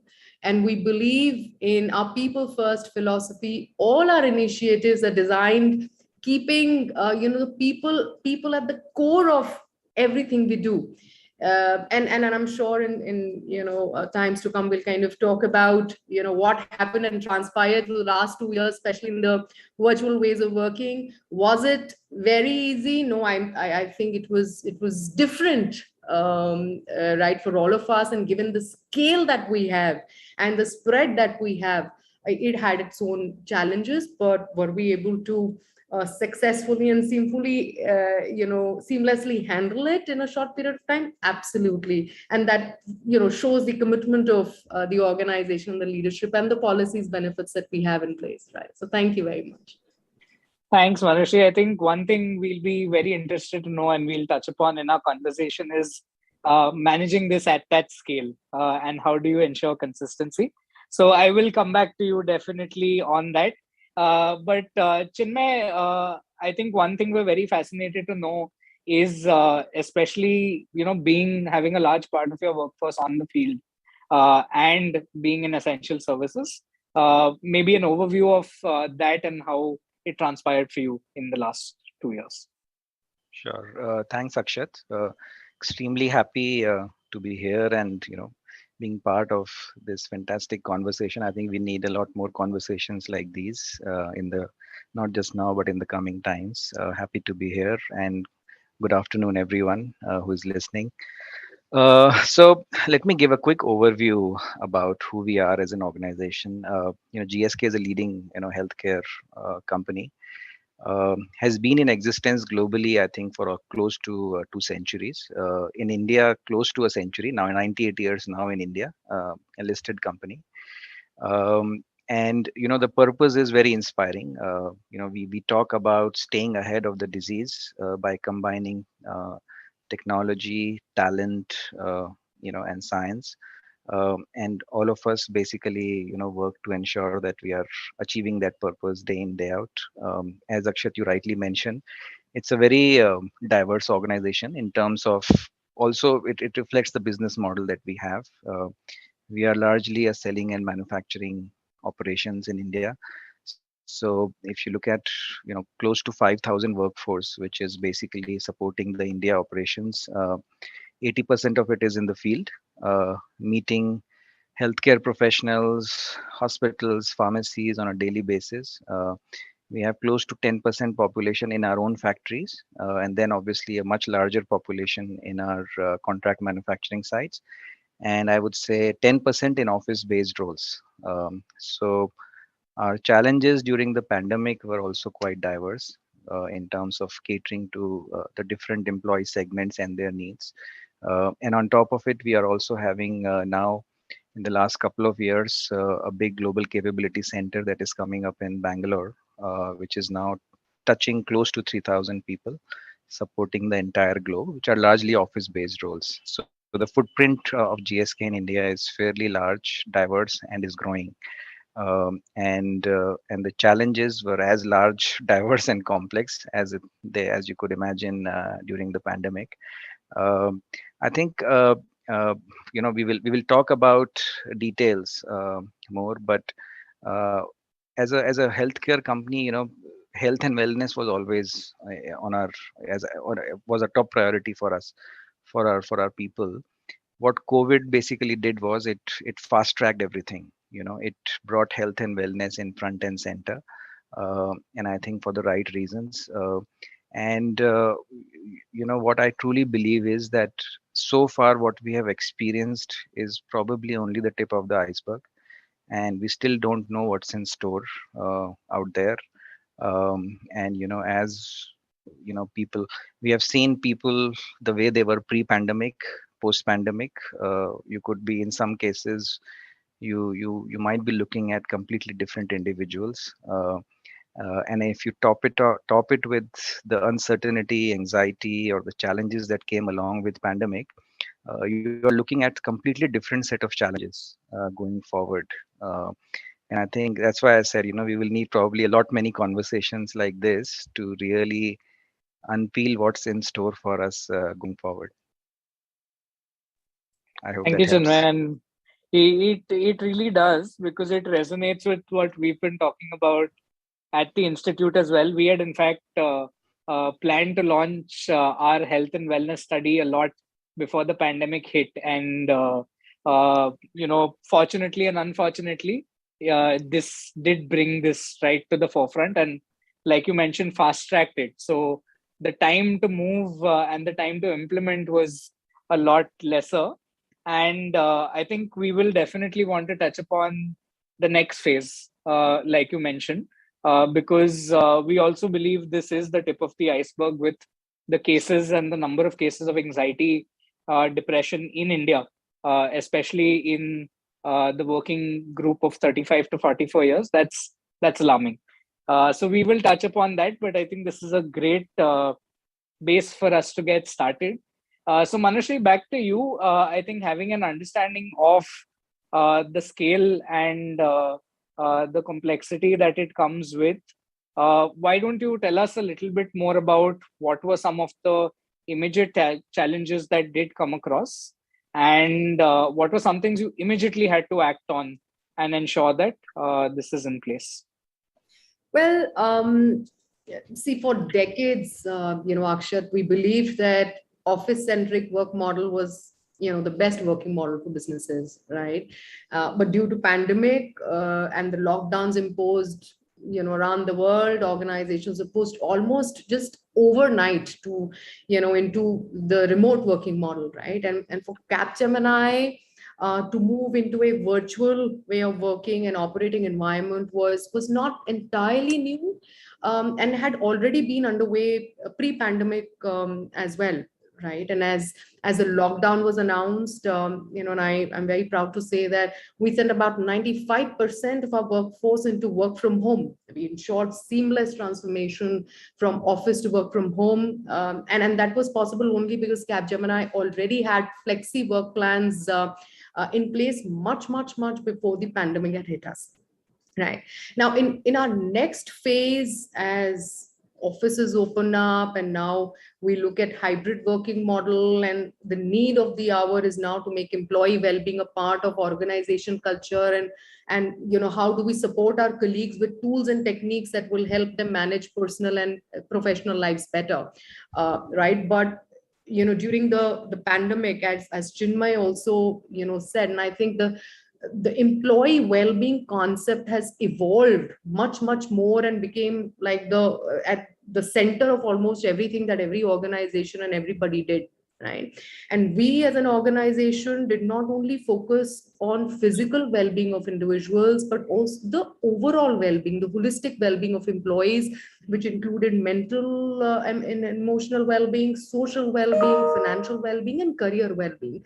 See, because when you are in the new ways of working, right, it becomes very important how you're taking care of all your employees holistically. I mean, none of what I mentioned can take a back step, right? So everything has to run seamlessly.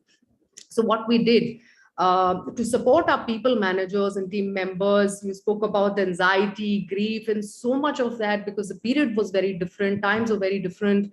It was so important to equip them with the tools and tips to deal with stress, anxiety, grief. We launched series of well-being webinars, obviously with our external partners who are professionals in this field. This was very well received and was the need of the hour. Another thing that was going around was how do I ensure that there is right information that I have? Pandemic at that time, COVID-19 was new, and there was all sort of information floating around internet, right? I mean, for one, I got a call when I had cold that you take these 7 medicines, right, and you'll just be fine. Don't do the test, but take it, right? So it was important to create that awareness, right? How do employees protect themselves and others around them? So we ran some sessions with Dr. Marcus Rene. I'm sure some of you may have heard. He's a champion of well-being and the author of At the Human Edge, right? So that was basically to bust the myths related to COVID-19. This again, like I mentioned, was a little dark. Some of us were going through grief, pain. How do we ensure that we create a safe space for people to express themselves, right? So we held listening circles, which were safe space sessions with our partner psychologists for our employees to come together in smaller groups, share their experiences, express how they are feeling, learn from each other's experiences, and take inspiration, right? Another piece that we did, and which became very important at that time, was mindfulness, right? How do we ensure that there is some time in the day where I have my mind off almost just everything else happening around me, right? So we ran mindfulness sessions. we became a little more creative. We ran it in form of Pilates and art. Very, very well received by employees, and yeah, a lot of participation and engagement around that. Resilience was another very important thing. We ran series of workshops on resilience, not only for the people managers, but all our employees, right? Financial wellness workshops were ongoing as usual, and are an ongoing piece as well. uh, the safety of our employees is very important, regardless of whether they're at work or at home. And we enabled our practice of creating a safe and conducive workplace, and ensuring employee productivity by launching a policy to support domestic abuse survivors, right? By providing reasonable support to any employee who foresees a threat to his or her physical, emotional safety, or is or has been a survivor of domestic violence. So there are many, many more things, to talk about, but these were things that, we really immediately upped our game and said that these are things needed and let's do it. But very well received. So, Manushree, there's a couple of points you mentioned, and I think the most important one, which often a lot of organizations tend to underestimate, is looking at well-being from a holistic angle.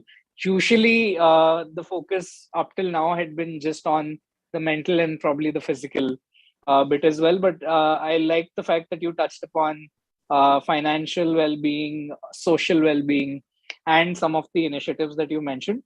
I also like the fact that you brought out focus on communication, because I think that was probably reason for a lot of the anxiety that was there at the time, including all of the messages one would get about what to eat, what to not eat, etc. So these are wonderful examples. I'm sure our viewers have also taken some notes. Moving to you, Chinmay, a different industry altogether. I think would love for you to touch upon some of the initiatives that GSK did undertake to address some of the challenges. And particularly one that I would like you to touch upon is how did you manage the burnout and motivation for those on field, especially when they had to continue working during the time which others were otherwise at home? Sure. So look, if I go back our pre-pandemic times, and if I really have to call out some key initiatives or programs, from a health and wellness standpoint, which were really valued by people. Uh, the first one was, and I think it's something which I think probably we did the right thing 3 years back, and it really helps us even today, is what we used to call it as Partnership for Prevention, which was basically an immunization program for both kids as well as adults. I mean, we still have vaccines like flu vaccines, hepatitis A, and employees and their families were covered. And this is, I'm talking about pre-pandemic, and this started 3 years back. That was highly valued by people, and it was more in the area of prevention rather than cure. The other piece, which is more role linked, which was for our field sales force, who's out there in the field on the roads, was we had a very strong program around driver safety, in terms of training them, in terms of ensuring that they have all the protective gear, in terms of their driving behaviors, in terms of their health checks, to ensure that are there any health issues which would prevent them or which would not expose them around driving risks. And finally, the one which was also highly valued was the childcare support that we used to provide to our female employees. This is pre-pandemic days. Yeah. And then how it built upon, if you kind of see how it evolved with the pandemic coming in. Pandemic came in, for us it was very easy to add COVID vaccination in our existing program, because the infrastructure was well established. So even in the early days when the vaccine was expensive, not accessible, there were many other issues. The fact that we had this infrastructure well established, it was easier for us to conduct immunization drives for our people faster than many other organizations that would have liked to, which was, I think, very relevant. Everything that I think Manushi shared, suddenly the topics around mental wellness, mindfulness, all of this become important. and the infrastructure that we had, which was the EAP support that we had, it evolved during pandemic, I would say. Earlier the EAP support was largely around issues like relocation, or sometimes it could be financial, it could be issues with the boss, but it evolved in the space, I would say, more in the space of mental wellness and burnout. uh, See, the reality is that most of us, our identity is often based around work, uh, and unfortunately, we whatever we do, because our identity is so wired around work, that but the unfortunate part is that the work can be taken away from us anytime, right? It's not something which we can completely control, and hence this whole aspect makes this issue of mental wellness and burnout tricky, because the pandemic was throwing challenges which was completely unheard of or unseen by people. And suddenly this part became very big in EAP. So if you look at our EAP usage, it did not change dramatically in terms of usage, but for the issues that people are using EAP, that completely evolved in the space of mental wellness, burnout, exhaustion, all of that. The other thing that we did, we also realized with pandemic, given the work and life, or whatever you call it, the space got blurred. There were no boundaries, and hence many of these benefits which earlier were only extended to employees, we started extending it to their families also, because it became one ecosystem. You if you're taking a call like this sitting at your home, you just cannot ignore the ecosystem that is around you. The other thing that we learned during this time, given how diverse our organization is, people in field, people in office, is we stopped coming up with solutions which we believed that will work for everyone. I think what we also realized is that we have to move away from that, listen to people, and then see what's the right solution for them versus deciding for them, on our own. So, for example, in field, it's very different. Actually, they were probably uh, they were most unhappy when they were sitting at home during the lockdown, uh, because that's not something who they are, right? And the moment government restrictions opened up, we had what we used to call it as our situation management teams on ground, and we had by regions teams who will tell us the pulse of what people are telling them, and accordingly we took decisions on where to open up, where to go completely digital, where to go face to face, because the nature of our industry is it all depends on the healthcare professional preference. If the doctor wants to meet you face to face, you meet him face to face. If the doctor wants to meet you digitally, you meet her digitally. And that's exactly how it works, right? So and then at the same time, the local teams were telling us that this is what people want, and that's what we provided. And the most important thing, I think, at that point of time, that uh, we thought worked with the field teams was that we mobilize our entire infrastructure to ensure that whenever there is any crisis situation with them or their family, they have the full support. And those 2 or 3 months were really dark days, especially last year in the second wave. There were issues around hospitals, beds, oxygen, medicines, whatnot. But the way we mobilize our infrastructure was to ensure that when it comes to this, there is no issue in terms of providing the support, and that gave a huge amount of confidence and relief to our people, that the organization is standing behind us on this. And while most of the organization, we also had people falling sick, getting infected, but they had everything going, in terms of all the support that they needed, including at times if they don't have space at home to get isolated, go and get isolated at a hotel close by. So we ensured that that infrastructure was firmly in place. um, Having said that, the biggest learning that we have also got is that organizations can never be in crisis mode throughout. uh, there has to be a kind of like in sports, right? You cannot have high intensity training all the time. You need your rest and rejuvenation also to be at your peak, right? right? So that's something that we have learned, I think, which is how to ensure that we give that flexibility to people so that they know when to go for high intensity, when to kind of sit back, relax, and then come back rejuvenated. And that's something which I think we have to now increasingly inculcate in our people. Uh, Training managers on managing hybrid working is going to be a big piece, because not everyone is geared to it in terms of their managerial style.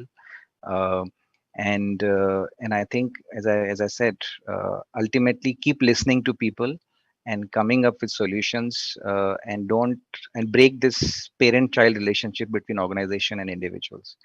Keep it very adult to adult, understand what their needs are, and design solutions which may not work for all, but work for people where it really matters. And keep testing them, learn from them, and scale up.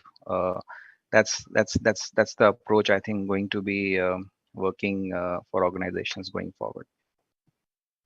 Thanks, Chinmay. And there's a lot of this that as an organization, we also keep talking about, which is if we were to consider employees just like customers, and ensure that we're listening to them and enabling solutions which are possibly a little more tailor-made, and not something that caters to all and try and fit everybody in that.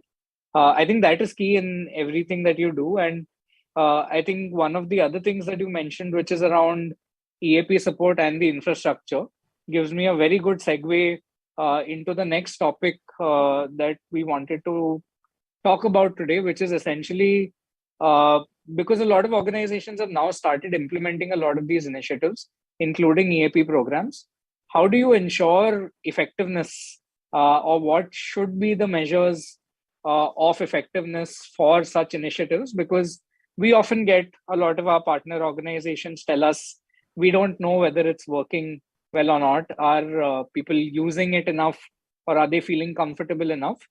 So what are your thoughts on what should be the measures for effectiveness, and how can organizations really understand whether they've done a good job or not in a particular area? Manashri, why don't we hear from you first?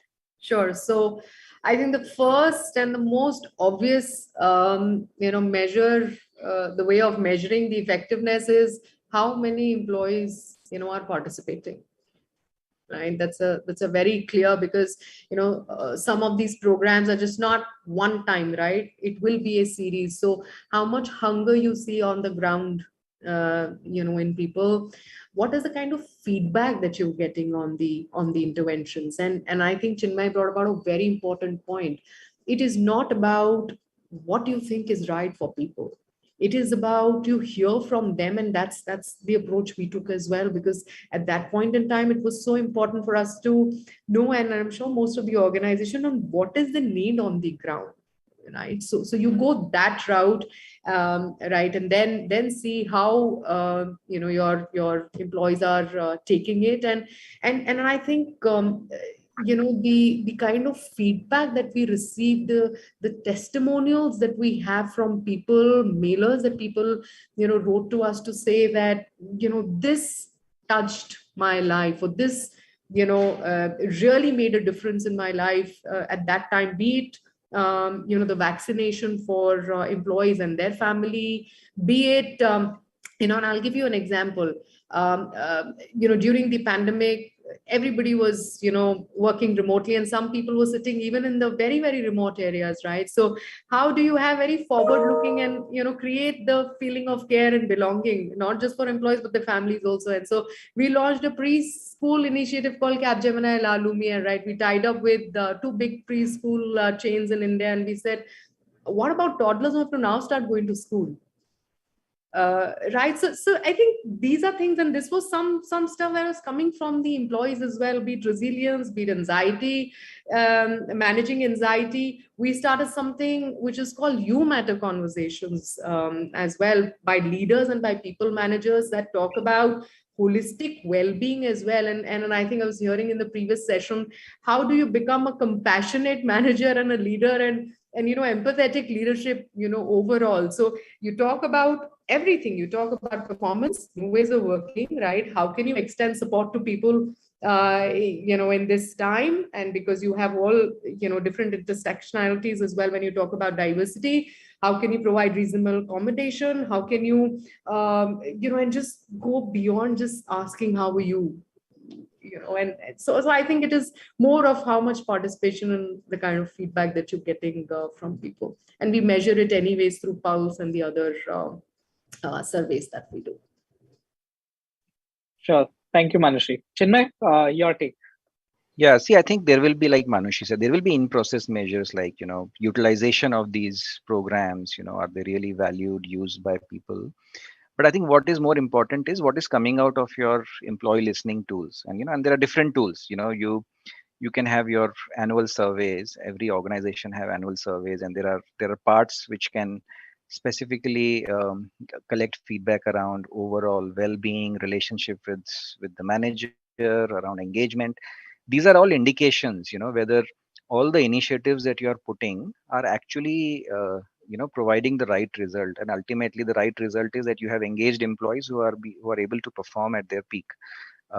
So I mean, every organization will have something, but if you ask me, what am I looking at in terms of, whether the organization is the well-being quotient is high enough in the organization. I will look at, for example, as basic as, are the sick leave utilization going up or down? It tells me something. Now in the sick leaves, we have also added mental wellness as a reason, or mental health as a reason to take a sick leave. So that's a very tangible matrix, right? The other thing is, and if you have to be really targeted, you look at your, whenever you do your talent reviews, you look at your high potential employees, and when you discuss about the retention risk, is it going up or down? That tells you something in terms of the overall well-being of the organization and the impact on the business as well. If you are losing your key people, we have something called manager 180 feedback, which is very, very specific to managers, wherein you collect feedback from their teams, and that gives you an idea, like how, with this pandemic now gone, hybrid working coming in, how is the relationship between managers and their teams is evolving, and that tool can give us a lot of insight.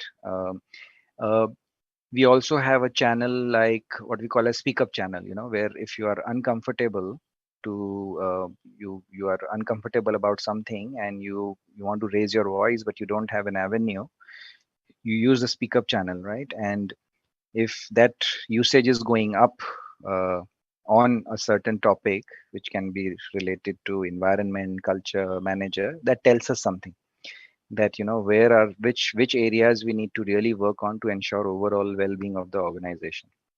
So I would say there are many employee listening tools, and we need to ensure that they are in place, firmly in place, to provide us all the know-how of the organization, and ensure that we are coming up with solutions, ideas to address them in a holistic way.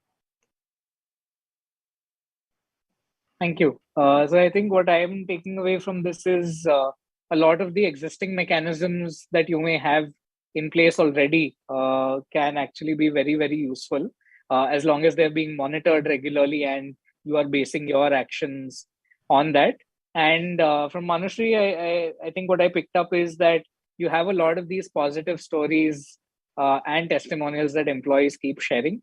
It's always a good idea to keep sharing those across as well, so that the others feel comfortable, and you have an overall air of positivity as well. And these stories are very powerful. We've seen they work wonders when it comes to building goodwill with the employees and their family.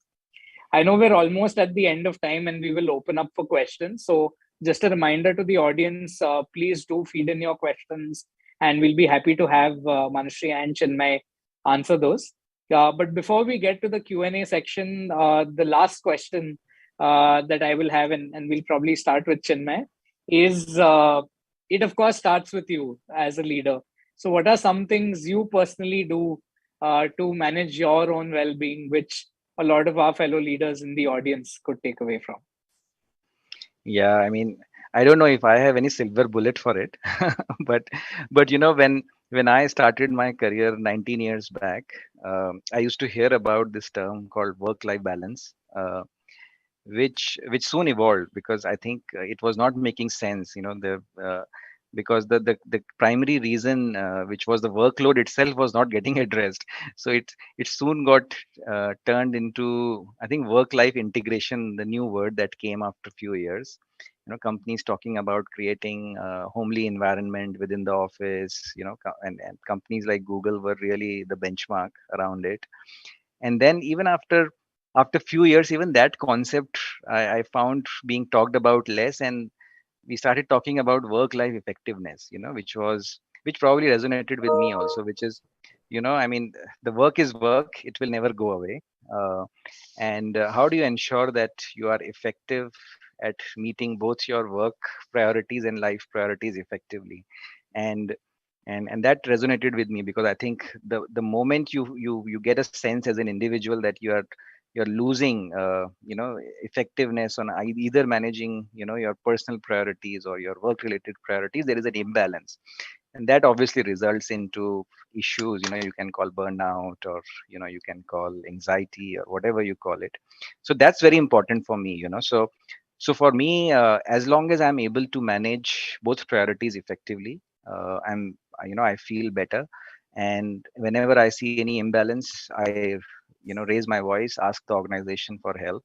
So if you look at pandemic time, except those 2-3 months when it was a complete lockdown, after some time when the government restrictions eased up and the office was still open for few people and we made it voluntary, I personally never stopped going to office, even if it meant like at least one day going to office, because I wanted to have that interaction with people once in a while, and don't lose the sense of not losing the sense of belonging to the organization. And at the same time, there were priorities at home because the kids were still attending school from home. So was able to manage that as and when time provided. It was important that I also kind of engage my family during that time, which was not easy for them. So while there was no tennis coach for my son, I ensured that I became his tennis coach, which needed a lot of patience from my side. I play tennis, but I cannot be a good coach. So I ensured that I did that job for him, so that he remains engaged, but at the same time, it helps me as well. So small, simple things. So for me, this there are many people who are very good at that. They can work for 100 hours, they can raise a family, and they can do crazy sports. I cannot do that. But I try to work, manage my family, engage with my family, and at the same time do a bit of sports as much as possible. Listen to my body. If it tells me that you are going too much on one side, then listen to my body and relax. As I said, because I always love sports, both watching and playing. I have learned so much from it, which is, you look at every top athlete. They go through these high intensity periods. They go through these high pressure tournaments, and then they take a break. They relax. Even in the tennis, they play some high intensity games, and then there is a relaxation period. And then they think, they strategize, they recollect themselves physically also, and then they're completely different player after those two games. So I think that's the mantra which I believe can work for us also in our working lives, which is go for that high intensity thing, but then listen to yourself, to your mind, to your body. Take that break, recollect yourself physically, emotionally, mentally, and then go out, recharge. Sometimes it's difficult to take long breaks, long leaves, which is possible, especially in as you grow higher in the organization.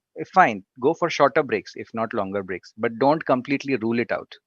So as I said, I don't have a silver bullet, but few small little No, things that I have picked in my career which works for me. no, I think this is very helpful because I think oftentimes people are of the notion that only when they do the 100 hours and manage the family and the Yeah. sport is when they're actually successful as an individual. But it's balance. I think that is the key. And a lot of athletes these days do, of course, propagate this as well. I also like the fact that you mentioned that you kept going to office to meet people. That's something I personally resonate with. It's something I continue doing because more than anything else, just the act of leaving the office knew that there's a transition and there's an end time to it, and you can switch off mentally. Manushree, over to you. What are your some personal hacks or some initiative? I think an extension of what Chinmay, spoke about, right? And I feel that that there was a period, where you did not have, time, but once that marathon was over, not over, but you consciously, at least I started making time for myself, at least on a daily basis, whether it is 30 minutes or it is 1 hour, right? And over the weekends, and there are many things that I like doing. I love working out, or whether it is going for a walk or it is painting, and I think I would have painted the most during pandemic over the weekends, right? So but what is important is and spending time with your family. And I have a pet, so my almost all the stress kind of was taken care of, right? So that kind of helped me during the pandemic. That was on the personal side, but also for me, I think it became very important, again, the holistic well-being of people around you. One is the entire workforce that is there, but your team as well, because see what everybody is in midst of that, right? And in that, where do you draw a line? Do you ensure that there are at least lunch breaks that your team is taking? What time are they ending the day, and things like that? So coffee breaks, virtual coffee breaks, and multiple of those things that we also ran to ensure that one, everybody is together, and happiness was very, very important in this state. How do you even with a little bit of it, but you keep just injecting a little bit of element of happiness and care within your team as well. Wasn't a very happy phase though, but that well-being bit became very important. Wonderful. Thank you for sharing that. And we have a couple of questions rolling in from the audience, and it's been a very insightful conversation. So I'm sure there's a couple of things they have in mind which they will love to hear your thoughts on. So the first question I'll possibly direct to Chinmay, and this is a very interesting one. There's always talks of another variant, and I think there's one that's already hit China, and there's been a lockdown again. It may spread slowly. There might be an impact on India. How do you ensure morale is up in such a situation, especially with all of these news coming out? And what are the things that an organization should keep in mind to ensure that that morale and that motivation stays up in light of news of possibly yet another lockdown? Yeah. See, I mean, I wish I was an expert on these variants and when will they hit. I don't think anyone can claim that. But I think what has happened in the last 2 years or so, since we have been exposed to this high degree of uncertainty, stop start. In a way, see, it has also helped build a certain kind of resilience in the organization, and a fair bit of, now I would say, we are kind of learning how to live with the virus. Okay, now see, we are we are in healthcare. We sell flu vaccines, and the flu variant, it evolves every year, right? And there is a new updated vaccine every year. Yeah. And we don't talk about it much because now the virus has kind of settled, in the world, in the universe, and all we basically as a human species, we have learned how to live with it, adapted. Obviously, there is treatment available, there is prevention available, and I think we are heading towards that direction. If I make a sense out of how these variants are evolving, because that will not stop. What we have to ensure is that we have done enough from our standpoint, from an organization standpoint, from science standpoint. We have done everything for the people to be able to cope with it. And as long as an organization you are giving that belief to people that, come what may, we will do everything. And I think we have, given that we have seen the worst, probably, touch wood, I hope that, there's nothing worse than that. I think uh, I don't see a challenge in maintaining the morale because there will be next wave. If you ask me, I think the challenge is slightly different. And as I said, it's the tip of the iceberg we have experienced. Now that people are coming back, and as I said, the ways of working has dramatically changed in last 2 years. Pre-pandemic level, people who were okay, we see some of them struggling because different skills required, different ways of working required. People who had issues prior to pre-pandemic are really struggling big time. Okay, and then we all have also seen people who have completely evolved, took this pandemic as a big learning, invested on their skill set, and are completely turning out to be winners. Okay, and I think that's where the challenge that the organizations will have. They will have to look at people probably with a different lens now, and we will have to look at people who have now shown greater adaptability, higher resilience, and are able to kind of lead, manage teams or their work in a completely different way. And I think we will have to look at it very, very differently. If you look at it, in pre-pandemic days, there was this concept of executive presence. Yeah, big concept that we used to talk about. Yeah. Now, if you look at it, given that everyone is just a face on the screen, and ways of working has evolved, any employee segment, which was a bit underrepresented or was not able to cope up with that concept, of how am I showing up in a big room full of executives and people. Uh, this pandemic has brought in a huge opportunity for that segment, because now it's about the content, it's about what you deliver, uh, and suddenly, those voices will find those people will find their voices now in the new scheme of things. And people who are stuck to that old world probably will struggle, because now Struggle. it's about how you manage hybrid teams. Not You will not have the luxury of your entire team sitting in one room and you having uh, the way to influence them through your position. Now it will be very different. So I think the challenge is not about maintaining morale or motivation. The challenge is, how do we ensure that the organization is relevant with the right set of skills in the coming world? That's how I see it. That's a bigger challenge for me. Thanks, Chinmay. I think adaptability, resilience, and learning ability. Those are the three things we've also been talking about in variety of sessions that we are doing, and we've also seen and heard of so many cases of people who are otherwise, let's say, not that visible, but now being some of the high performers, with the focus being more on substance as opposed to just the executive presence. Manushri, there's a very interesting question I'd like to pose for you, which is employees have now joined back, and of course, a lot of organizations are doing the back to office transition, but the earlier connect seems to be lost, and it's taking time for employees to open up. Any inputs in terms of how you can restore some of the earlier camaraderie or the connect?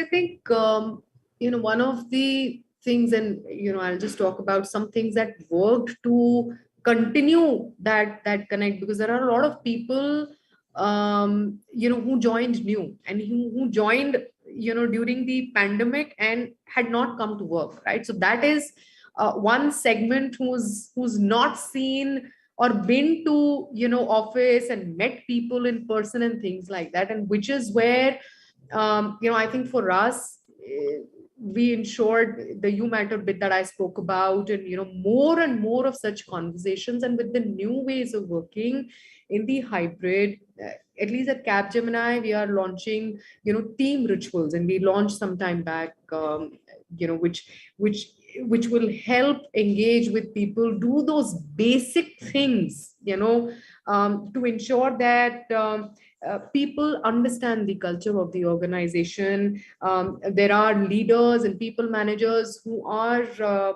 constantly, in touch with with people, that are engaging with people? How do I ensure that my leaders are going and connecting with people? How is HR going and connecting with people? How do we have and I think one thing which is also very important to a point, Chinmay also spoke about it. There will be people who will be at home and there will be people who will be at work, not the hybrid ways of working. How are you equipping your people managers to be able to handle that? Piece will also become very important, but I think focus on basics of engaging people, right? And my favorite terminology is high impact touch points, right? We're all human beings, we're all emotional beings, right? So focus on that, and what works for your industry, what works for your setup, what works for the structure that you have in the organization. I think to me is very important, and having an empathetic leadership style, right, and equipping your leadership with that becomes very, very important for you to now get employees back to the groove, right, and with the being in office. Thanks, Manashri. I think we have time for one last question, so we'll pose this to the both of you, which is what are maybe one or two things we should completely avoid or not do. By that, I think what the asker means is definite things to avoid or absolute don'ts in their journey of wellness. Manashri, we'll hear from you first, and then Chinmay. See, I think there is no direct, answer, but every individual is unique, and their journeys are unique, and their situations are unique as well, right? So, something as simple as somebody, moving on a woman moving on a family way, right? Now, the woman eventually becomes a mother, but the situation and the circumstances may be very different, and hence that, connect on the ground and knowing your people becomes very, very important, right? You cannot have one solution for all. You have to ensure it is customized, it is progressive, looking at the situation on the ground, the way things are changing, the way situations changing, right? So to me, it is customization and knowing your people on the ground. Thank you. Chinmay, your take on something to definitely avoid or an absolute don't. Yeah, I mean, Manushi, I think spelled it absolutely the same thing that I had in my mind, which is don't decide for people now. Let them decide, and you be an enabler as an organization. So I think the biggest watch out now going forward to all the leaders, HR professionals, is move away from the parent-child relationship with people, and don't decide for them. Every as Manushri said, every individual will have a unique situation. Listen to them and be an enabler is what I would say. Yeah, since Wonderful. you asked only for one thing. On that note, while of course we'd love to keep chatting and hear a lot more, we're at the end of time for this session. Chinmay, Manushri, thank you so much. This has been a very, very insightful conversation. Couple of things that I am definitely taking away is one is that this is just the tip of the iceberg. It's here to stay. Some of the skills may not be relevant anymore. Learning ability, adaptability, and resilience is possibly going to be the new currency. And lastly, of course, how focus on well-being has to be holistic. It cannot be seen in some parts in isolation, but overall. Thank you so much, Chinmay, Manushri, once again. And Asmita, back to you for the next session. Thank you very much. Thank you, Akshat. Thank you.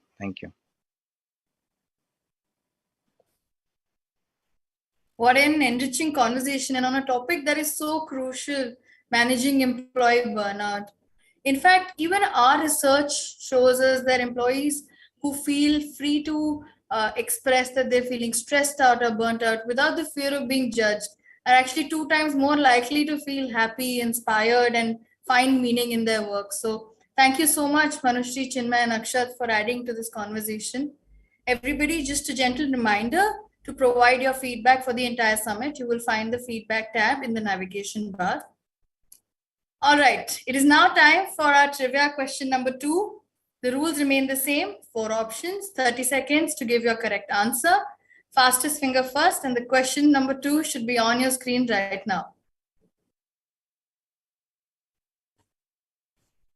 In the Union Budget 2022, Finance Minister Nirmala Sitharaman announced the launch of a national telemental health program to provide 24/7 free counseling and care to people. How many telemental health centers will be a part of this network? A 17, B 19, C 23, or D 25?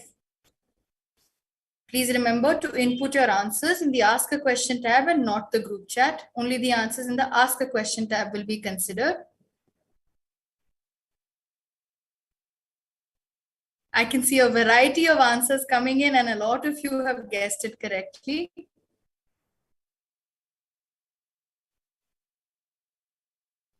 A last couple of seconds remaining.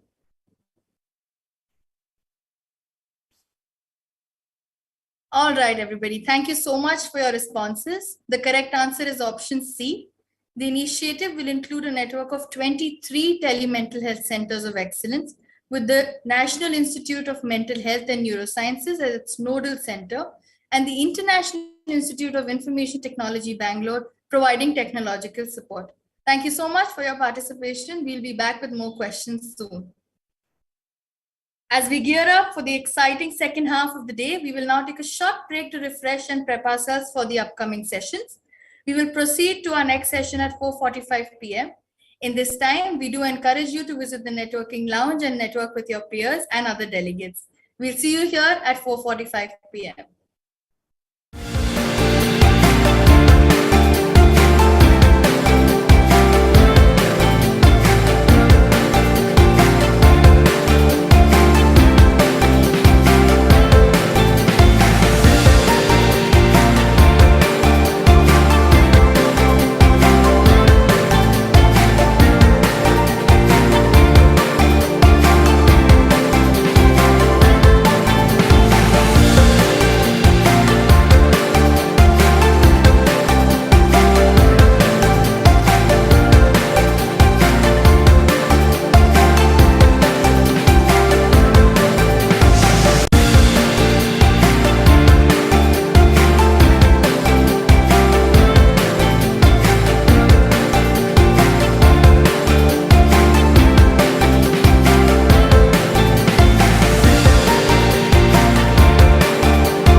are back, hopefully refreshed, re-energized, and ready for the upcoming sessions.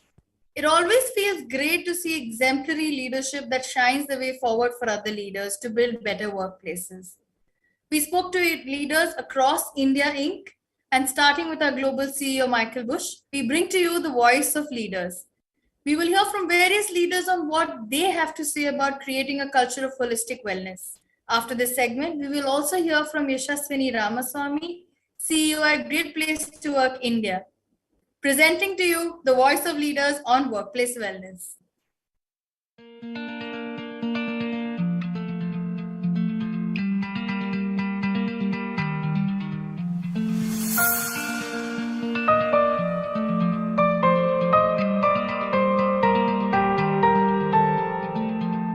If we care for a person, we have to care for the whole person.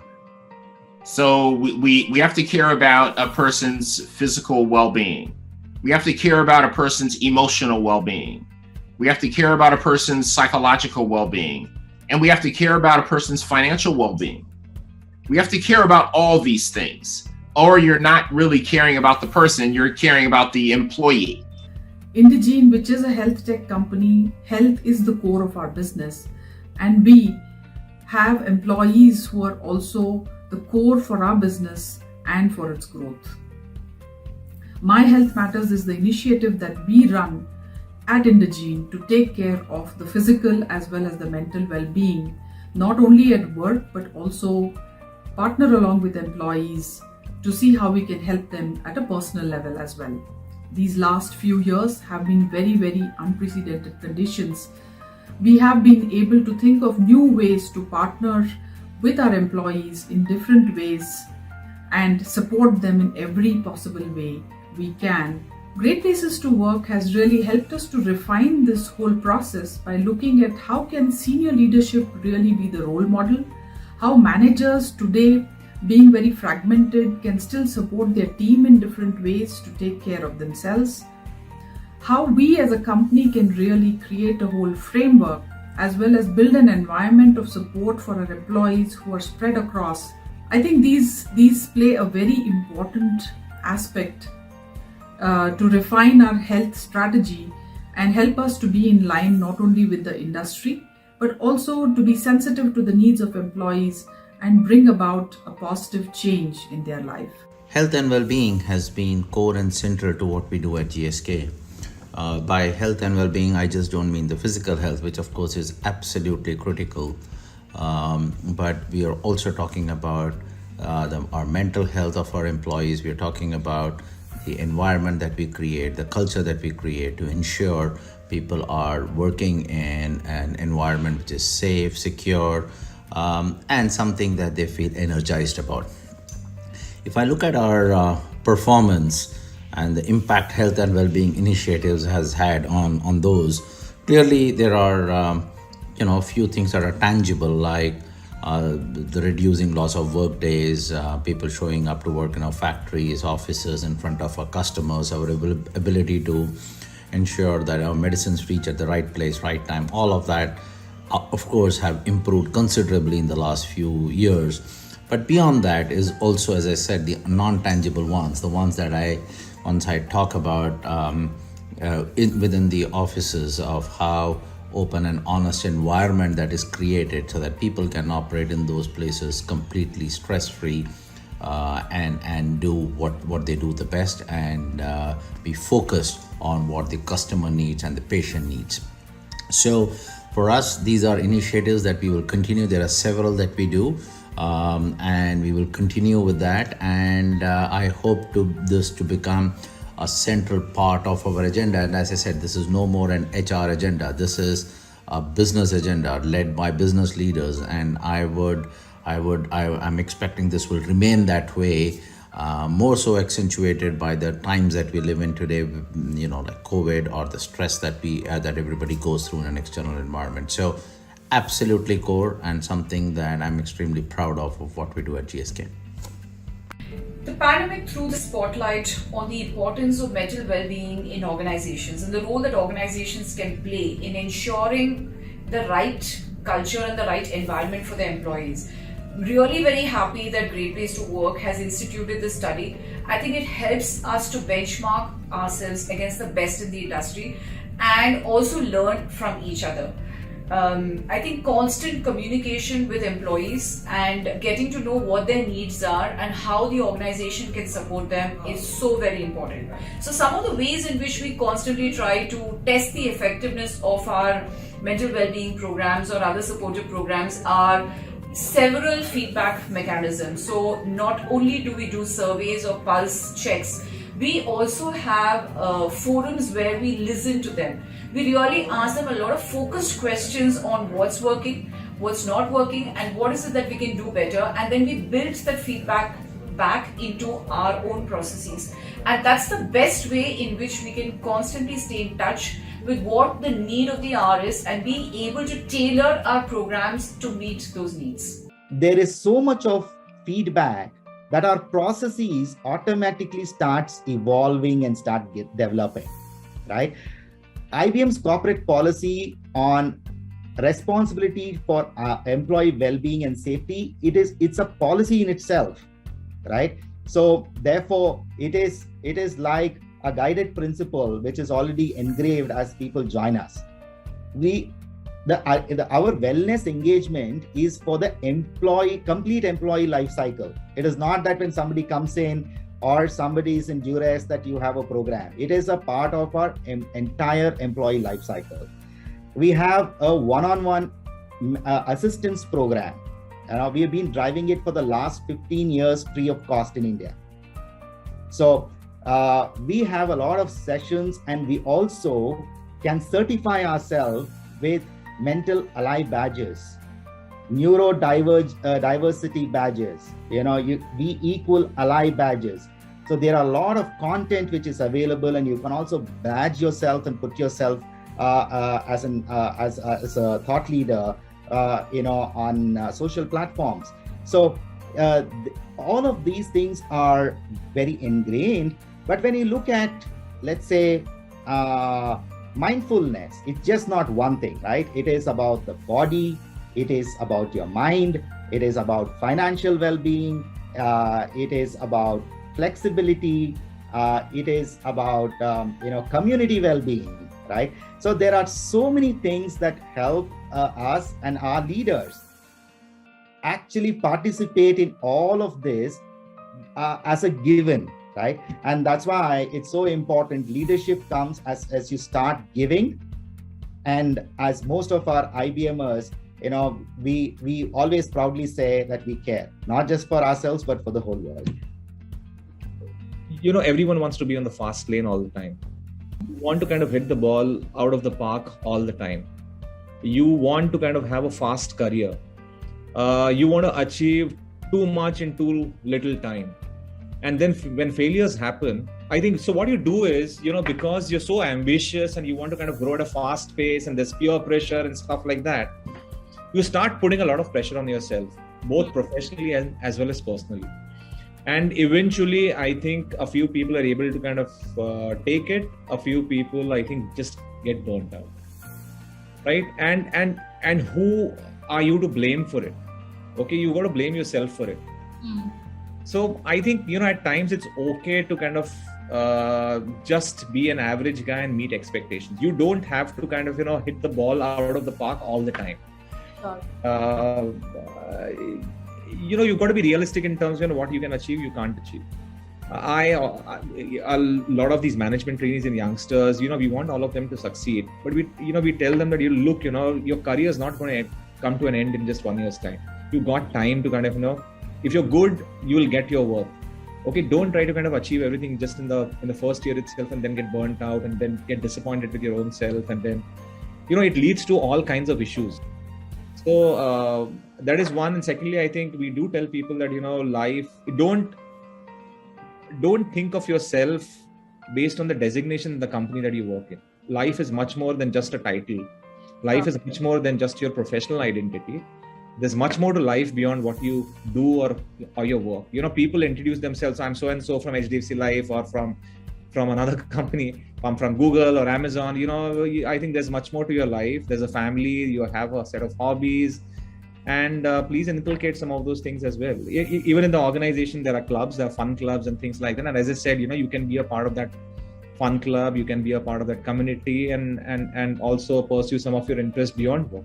If you look at employee satisfaction, obviously there is the parts which cost money and there are parts which don't cost money. And often, when people are talking about wellness or HR policies, you automatically veer towards things which cost money. But like many things in life, the things which are really important often don't cost money, and there is the ability to be able to create a open work environment, about having a workplace where everybody fundamentally feels comfortable coming to work, being able to be open about expressing their views, ideas, hoping that they have an audience, whether it's their boss or their colleagues, who are willing to listen and be able to accept their feedback, and is so important, right? And to have that a non-hierarchical work environment where you encourage even the junior most person in the organization to speak up and then be heard,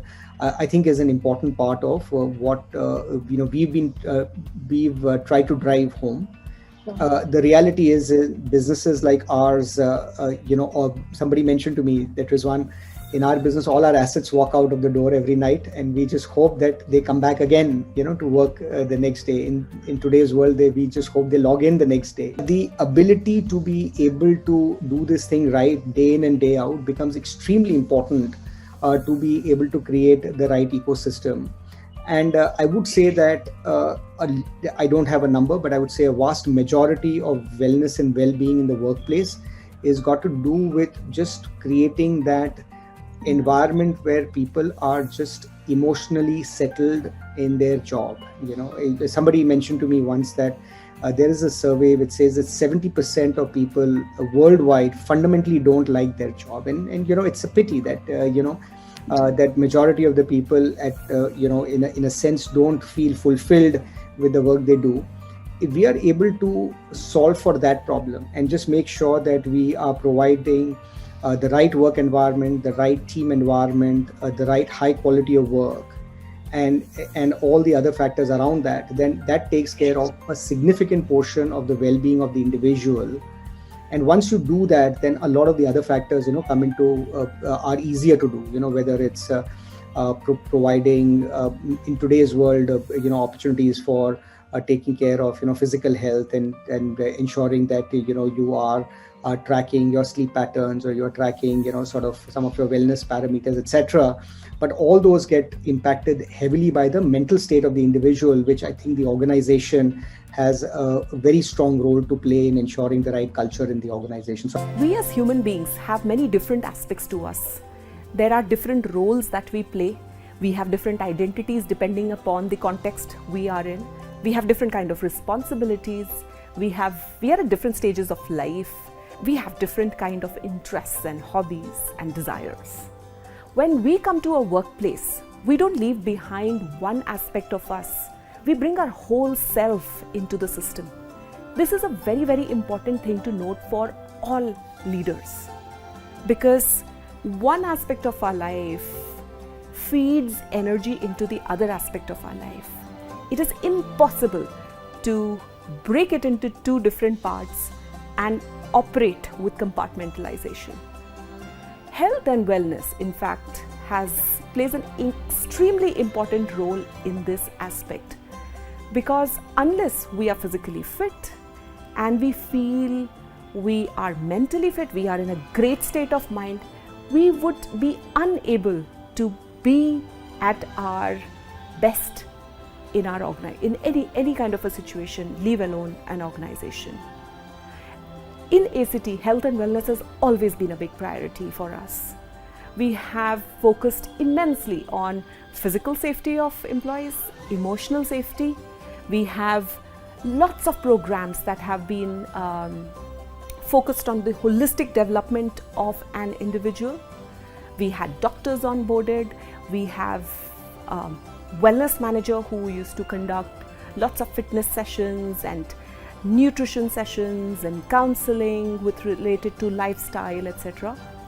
One of the biggest learnings post-COVID, and COVID has been one of the most horrific things humanity has ever undergone, but there have also been a lot of insights that have come post-pandemic.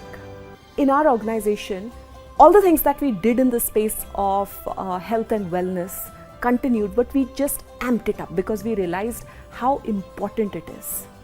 The pandemic has taught us many things. One of the most important thing is that an employee who's operating in a work environment needs to be holistically taken care of. And I'm glad that we have so many examples of so many organizations that are taking this as a priority and driving health and wellness in the country.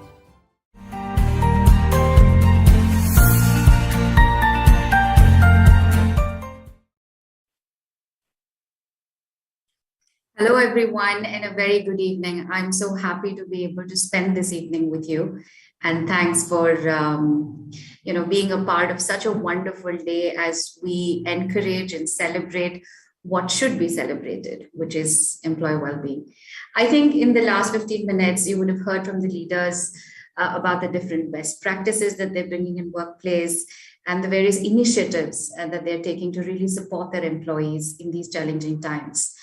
I thought I should talk a bit about myself and make it a bit more relatable to how I associate personally with this concept called well-being. And for me, I think, if anything, it boils down to 3 points. The first is what I call is the mindset of the art of the possible. You know, a lot of times we say we should walk 10,000 steps a day. Some of us may get started, but a lot of us, and research says that we first go and buy shoes and socks, and then we go and invest in a t-shirt and maybe a protein shake, and then maybe this drink, and then we go and start raking gyms across our locality. We do a lot of things, but we don't take that first step towards those 10,000 steps. Even in the area of financial well-being, right? When you talk about it, we say, well, we don't have the funds that we have to make that possible. But today's market, even if you can set aside as a meager amount as 5,000 rupees every month, you can participate in the wealth creation with the various instruments out there. So for me, this mindset of the art of the possible has been really helpful, because you don't have to hit like Vibhash mentioned in his video, every ball out of the park. Every ball need not be a sixer, right? If you have to walk those 10,000 steps, start with 500. 500 not possible, start with 100. Start. So I think for me, that is a cornerstone of building resilience in a healthy mind. The second concept that's always helped me is this concept of pay it forward. And pay it forward has a very simple philosophy. There will always be people who are more blessed than us in the society, and there'll always be a lot of people who are probably not as successful, not as privileged as we are. And we have to make an intentional effort to pay it forward, to reach out to those communities and support them in whatever way possible. And interestingly, science supports that. So I don't know whether you would have heard about this term called hedonic adaptation. It says that every time we experience the same thing, say I'm flying for the first time, I go to the airport, I see the skies, I'm exhilarated. But say I'm doing it the 10th time or the 12th time, I'm tired. So, you know, our brain has this wiring where if it's the same experience, the feeling of feeling great diminishes every time. The only exception is in giving, right? So we have endorphins that releases in the brain every time you give. And that is the only exception to this rule, where the more you give, the more happier you are. And that itself wires a lot of our brain cells and the neurons in our brain very differently. So pay it forward is the second concept that's really helped me. And the third one and the last one is always giving the benefit of doubt, because, you know, in March, a couple of years ago when we got the email saying it's going to just be a couple of weeks or about a month, and then we're all going to get back to office. Little did we know that it's going to be 2 years, and here we are having a virtual summit.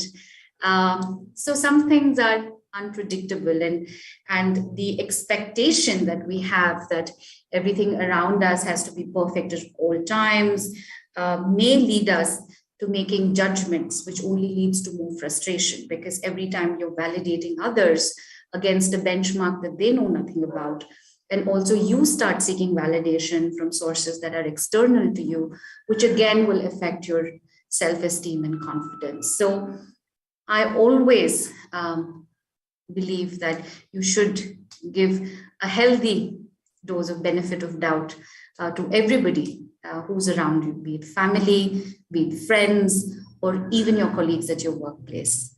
So with those three takeaways, I hope we're all able to take back something to our lives today and from tomorrow, because I always believe that tomorrow is the first day for the rest of our lives, and it's up to us to write the chapter we want. So with that, I'm very, very happy to say that I pledge to make India a healthy place to work for all. And I would also strongly encourage all of you to take that pledge along with all of us. Thanks for having me over, and back to you, Asmita. Thank you, Yashaswini. Even though it's a virtual summit, we can feel the energy and the lively spirit of everybody here. Thanks a lot to all the leaders who joined us today for the Voice of the Leader session. And thank you, Yashaswini, for sharing your well-being takeaways so candidly with us. Our leaders at Great Place to Work have taken the pledge to make India a great place, a healthy place to work for all. A great place to work, definitely, but also a healthy place to work for all. We encourage you to visit the photo booth during the entire course of the evening, click your photos, and do share your pledge on social media. Do not forget to tag us and use the hashtag health and wellness. All right, everybody, it is now time for trivia question number 3. By now, I'm sure you all know the drill. There's going to be one question, 4 options, 30 seconds to choose the correct answer. The question should be now on your screen. Question number 3.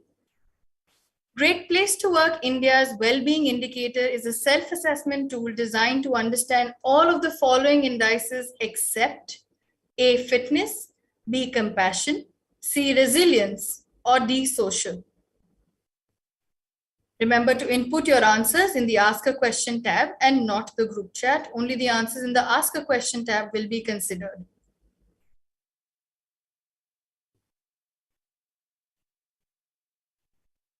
I can see some answers rolling in. Last few seconds to go.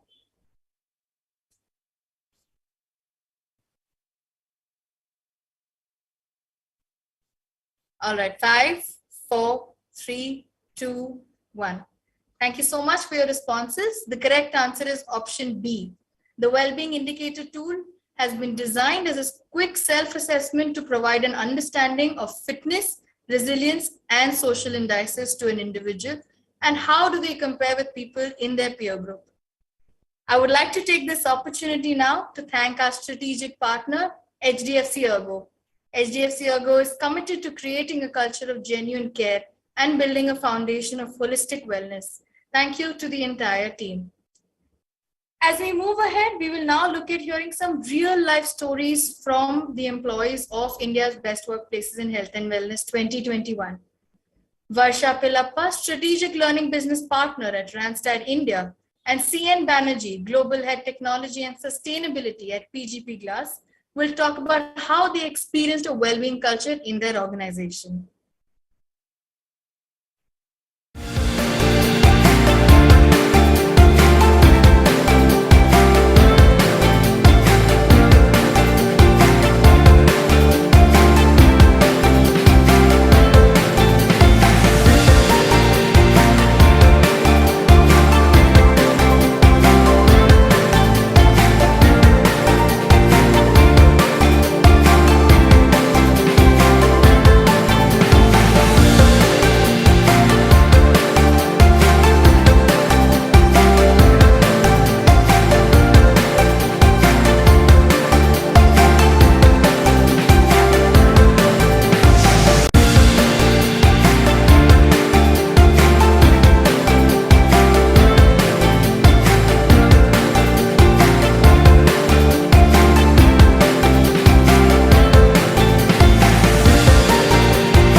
Welcome back, everybody. We thought we'll give you some extra time to go use the photo booth and put your pledges on social media. So hopefully some of you have utilized this time to do that.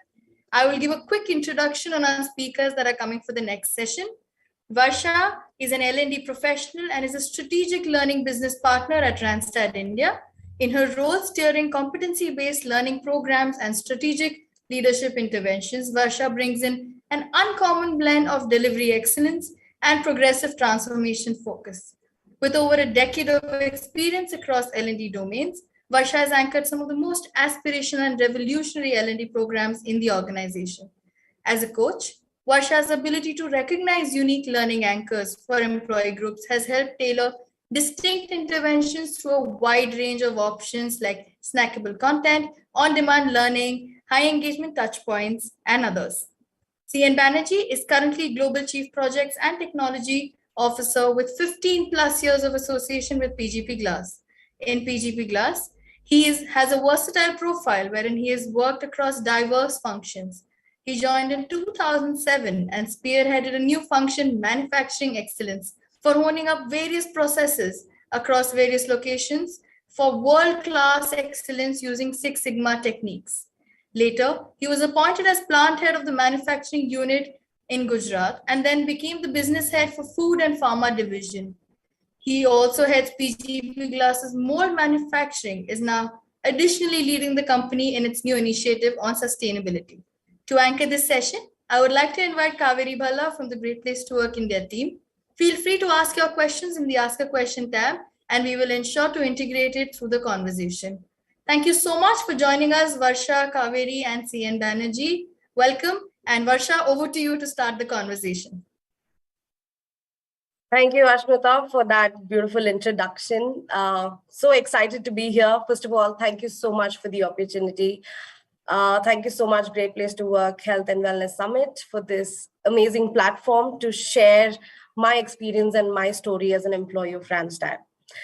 I've been with Randstad for over 3 years, and I feel really privileged here to be a part of this summit, sharing my version of how I look at the health and wellness initiatives of Randstad. And of course, we are among the top 15 organizations in the health and wellness space. So super, super proud of the space as well.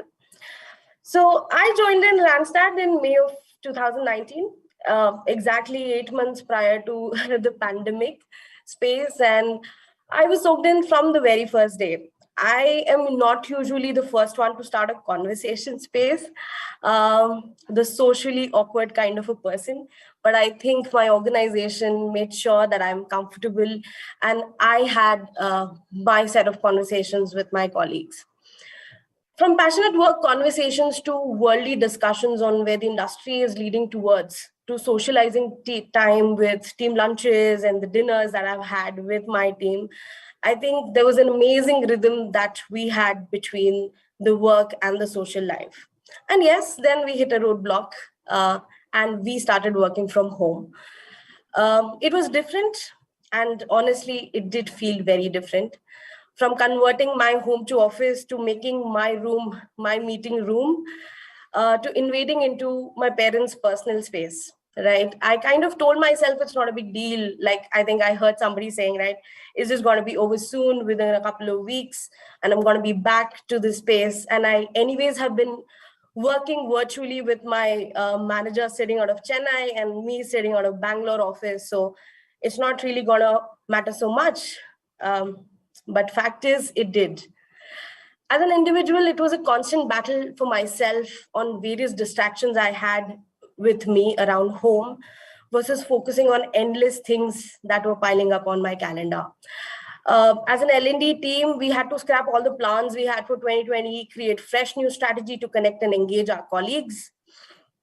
Of course, how can we forget the panic we had with the pandemic? How do you handle household stuff? The chores that you have, absolutely hampering the peace of mind that you need when you're at work.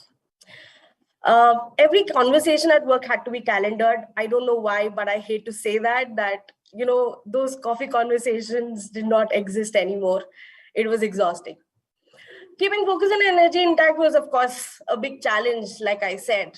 It started off with back pain issues because, you're sitting either on the sofa or on the bed trying to sit through the day at work. There was no work-life balance. It was just work. Recreation between four walls. You can imagine how we can actually binge watch and forget about our health, right? I think what Randstad did for us was these smaller incremental changes that really transformed the way we kind of dealt with our work from home space. First was the ergonomic benefit, which I absolutely loved, because the first thing I did was to buy a chair and a table for myself so that it is the most convenient way for my body to have the appropriate posture. Side note, I exactly bought the chair I had in my office to ensure that, there is absolutely no problem with that. Some basic changes, right? When I said my calendar was blocked and, there was no space. Smaller initiatives like blocking your lunch hour, having a tea and coffee time twice in a day, right? Getting an email from the HR team at 7 o'clock that it's time to wrap up your work and you get back to stuff. These are reminders that, you have to balance out what you have. And I think Randstad did it wonderfully for me, where I could really draw a line and say, yes, this is the time when I spend with my family. And this is where I stop looking at my laptop. Clear your calendars was and is one of my favorites. So too many meetings also means that as an L&D professional, I get very less time to plan sessions and design stuff. So clear your calendar Fridays meant no meetings on Friday, and you only get time to focus on what is important for you. How do you plan your week? How do you wrap up your existing week and all that? For our managers, the first initiative that we took in L&D was to create a program which is leading teams remotely, which basically talks about how do you connect with them and be there for your team in this new world of working, which none of us, by the way, understood in 2020 so well. For the larger group, it was important that we do small engaging stuff like a bite-sized learning every day 11 a.m. so that they go read something about the industry, ensure that they are up to date in terms of what's happening. As a country, I think we were still recovering from wave 1, and then there was wave 2. I always called wave 1 as my distant cousin. So it was happening around me, but it didn't really affect people around me. But wave 2 was different. Wave 2 was everywhere. It was affecting my friends. It was affecting my family internally. And I think that is the space where we all question how long would this happen? How do we do? With Randstad, I think I had this opportunity to be a part of COVID task force, where we created a group which worked 24/7, including our leaders, to find beds and oxygen cylinders across India to different Randstad colleagues and their team. I think Rasmus was talking about compassion in the morning, and I was like, yes, this is what it is, right? We talk about empathizing with people who are struggling. You're overwhelmed with all that tension that's around you, and suddenly you get an opportunity to contribute, maybe a teeny tiny bit from your end, but you really feel like you're doing something and paying it forward. So I was not just an onlooker, but actively participating in the deed of compassion. And I think it's because the way Randstad designed it. All right. There were moments that I think I still feel very emotional about that.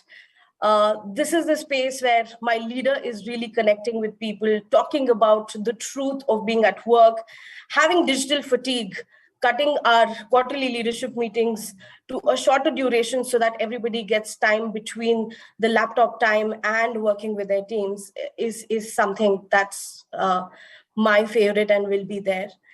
To end it, I think it's just the beginning. It's just the beginning of growth journey for Randstad, and I'm so happy and proud to be a part of this organization. The latest favorite, I think I was mentioning to Kaveri when I was having my teeny tiny conversation is that our leaders, and we have started writing in our signatures that I support and promote healthy work-life and harmony. Please do not feel obliged to answer this email if you receive it beyond your working hours, right?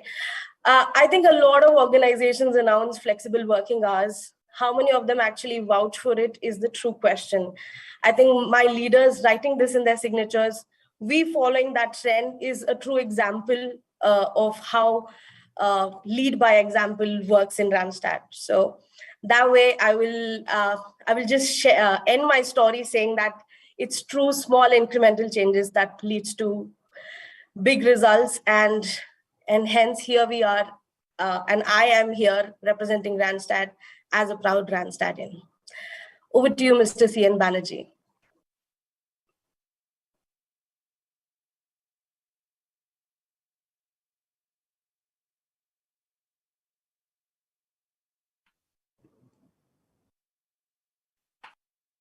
All right.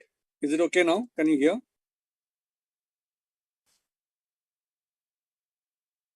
All right. I said, thanks, Varsha. Your story was very fascinating. So all of you know that I'm CN Banerjee, and thanks a lot to Great Place for Work for the most generous introduction that you did. So as you have, as it was mentioned that I joined this company in 2007, and we have undergone various format changes. I think it was Gujarat Glass initially, and then we became a listed company called Piramal Glass Limited. Then I think we got delisted from the exchange and we became a private limited company. So it was Piramal Glass Private Limited. And with the onset of this pandemic, I think there was a major change because the owners decided, entered into a divestment process. And we were acquired by a company, private equity firm called Blackstone. So I think this entire process was done during the pandemic period. And added to that, I think we had two of our large projects which had to be completed. The first one was almost halfway through when this lockdown started in the month of March. And we had a greenfield project to be executed in Baroda. So I think these were the challenges that we had to face. While we are getting used to this new normal, as they say, in terms of working remotely and not being there at the site, we relied heavily on this value of wellness and well-being. Piramal Glass, we are now called PGP Glass, but I think when we were part of Piramal.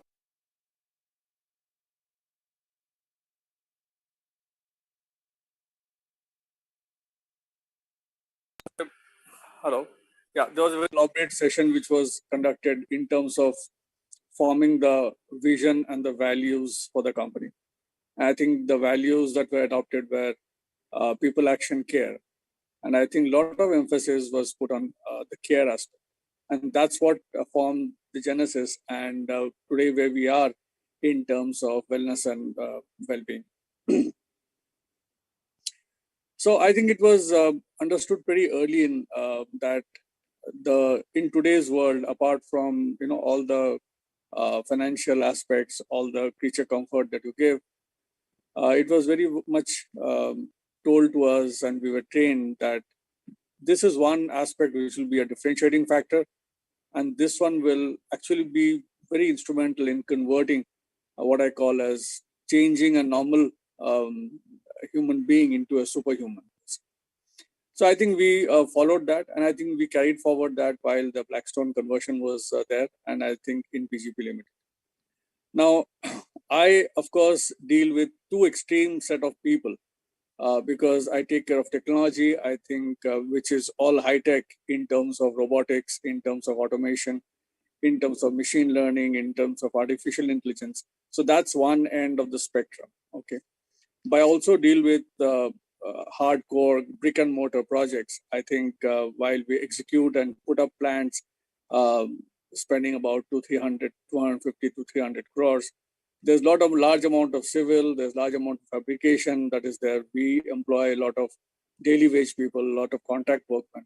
So I think they are just at the, at a very different end. So I think this is a challenging activity, that how do you deal with these two sets of so seemingly different kind of people. And I think what we learned while working in this period is that the same style doesn't work with everybody. While for the high-tech people, it's more of persuasion that works. It more of subtle reminders that really work. but with the people who are not so high tech, which are at the lower end of technology or more to do with the brick and mortar, the contact workman and all that, it is typically patience and persuasion. Now, while we started working this remote working, I think it was a challenge for us because while a lot of things can be done remotely, we found serious handicap in terms of sharing drawings, or for example, changing a fabrication, and videos and sending drawings had the limitation. At the same time, I think people would often call in sick. The speed of work used to suffer. And I think that's the time I realized that if you really want to do this thing successfully, we have to overemphasize in this period in terms of wellness and in terms of care. Unfortunately, I think while we were very, very active in terms of taking care of people, in terms of doing what best we could do, we had one casualty, and I lost one of my team members in COVID, and that was a very sad instance. So a couple of things that we did to ensure that things are on track. At the same time, the team is fairly motivated. Is every opening meeting we would actually look at and first review what's the situation of the health situation, what's the situation on the ground. If anybody is sick, we will say that, well, people have taken extra care to go and visit to make you feel good. Those are the things that we did. And I think our company has been always very much focused in this. Example that I can give is in terms of my HR head, who joined just before pandemic. Okay, maybe a couple of weeks before pandemic. After the vaccination drive, I think he got into a serious complication because of vaccination. There was severe reaction because in his immune system, and part of his limbs were not working very effectively. So I think we tried to give the best possible attention. Didn't happen. He was located in Baroda. We shifted him to Delhi. I think all the expenses were taken care of. I think constantly, I think he was told that whatever happens to him, company is by his side. And I think we reverberated this entire thing all across the organization, saying that, look, I think whatever happens, put in your best, and you can be rest assured that the company is always there behind you to take care. I think that was the journey that we had. And I think we found that in the pandemic situation, we never started doing anything new, but I think we started doing and practicing more of what we were following all along. And I think we found that today, I think we could execute those projects well on time. I think one project was delayed by 10 days over a period of 1.5 years, which was the scheduled time.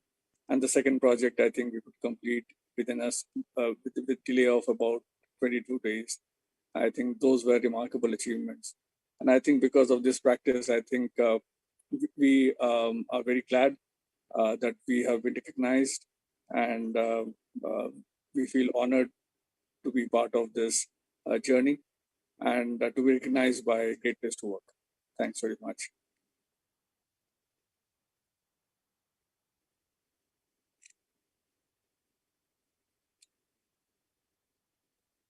Hello, can you hear me now?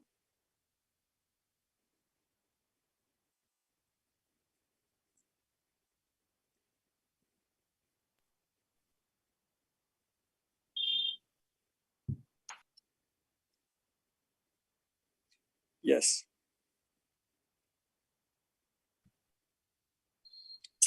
Hello.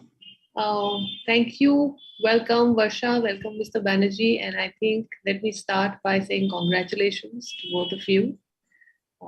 You have some fabulous practices, great organizations, and I'm looking forward to understanding from both of you, hopefully try and get out from both of you, what is the secret sauce of success? A lot of us who have joined in today are also hoping to learn how to make that sauce applied so that workplaces on our end also become that much more nourished. Yeah.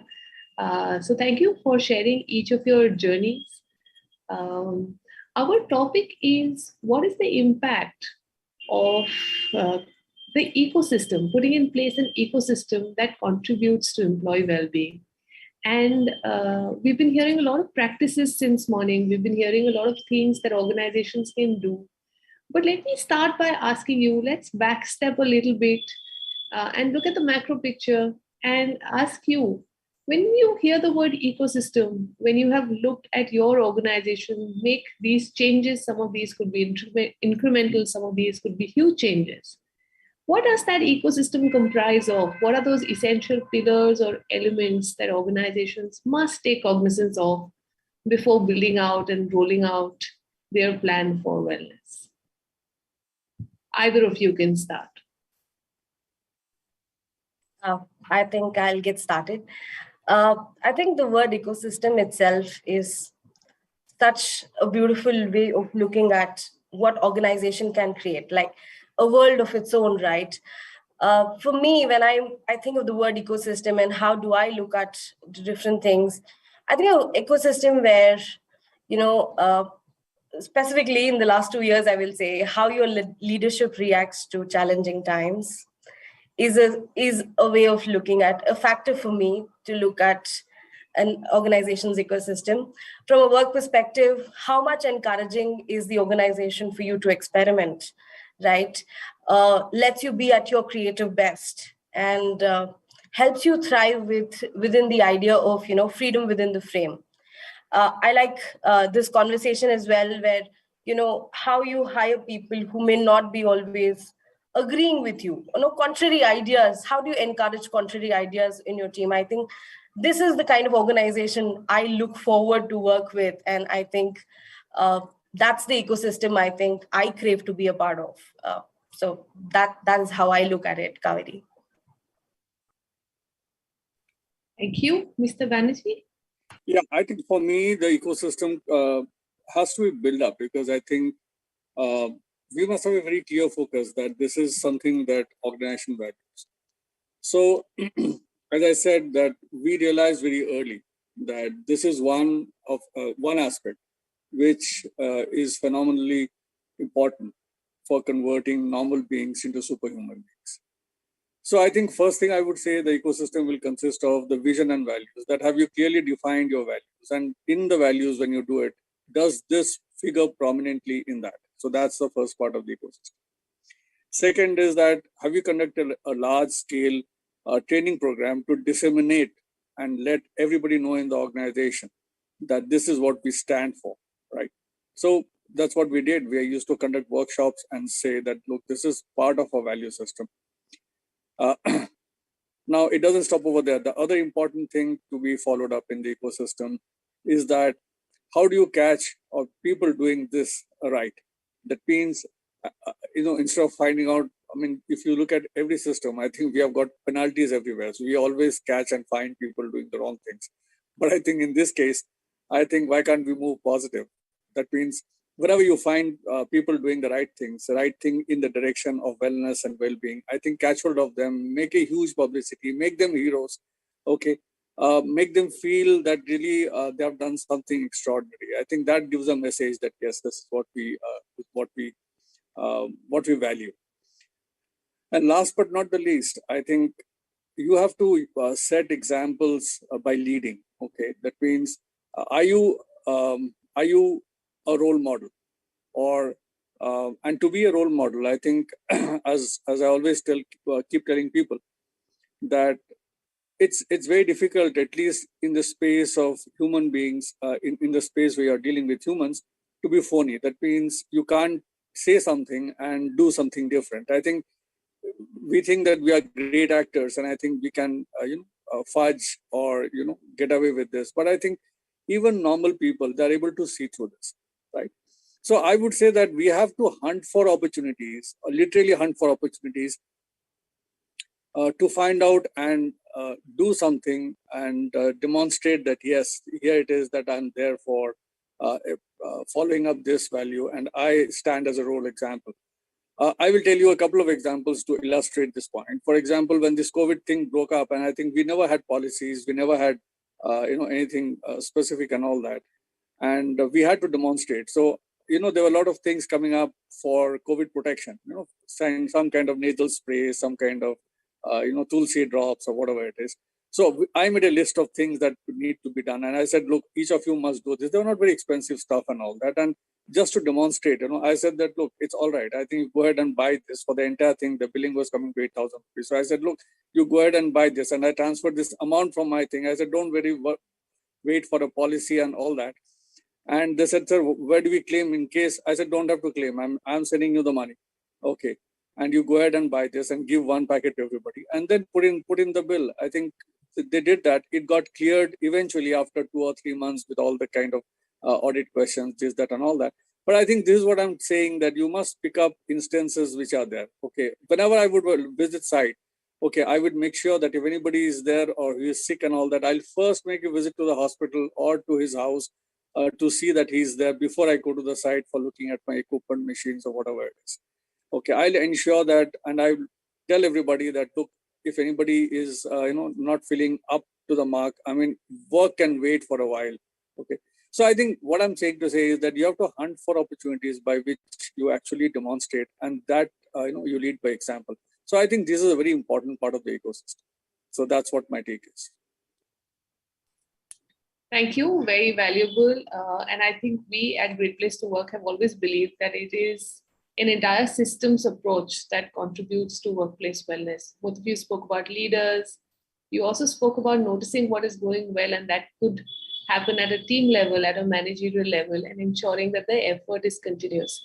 I'm going to also invite the audience to put in questions, chat in questions if they have, so that those can be taken up as the conversation progresses. I think one bit that I'm very curious about, this is a huge initiative at an organization level.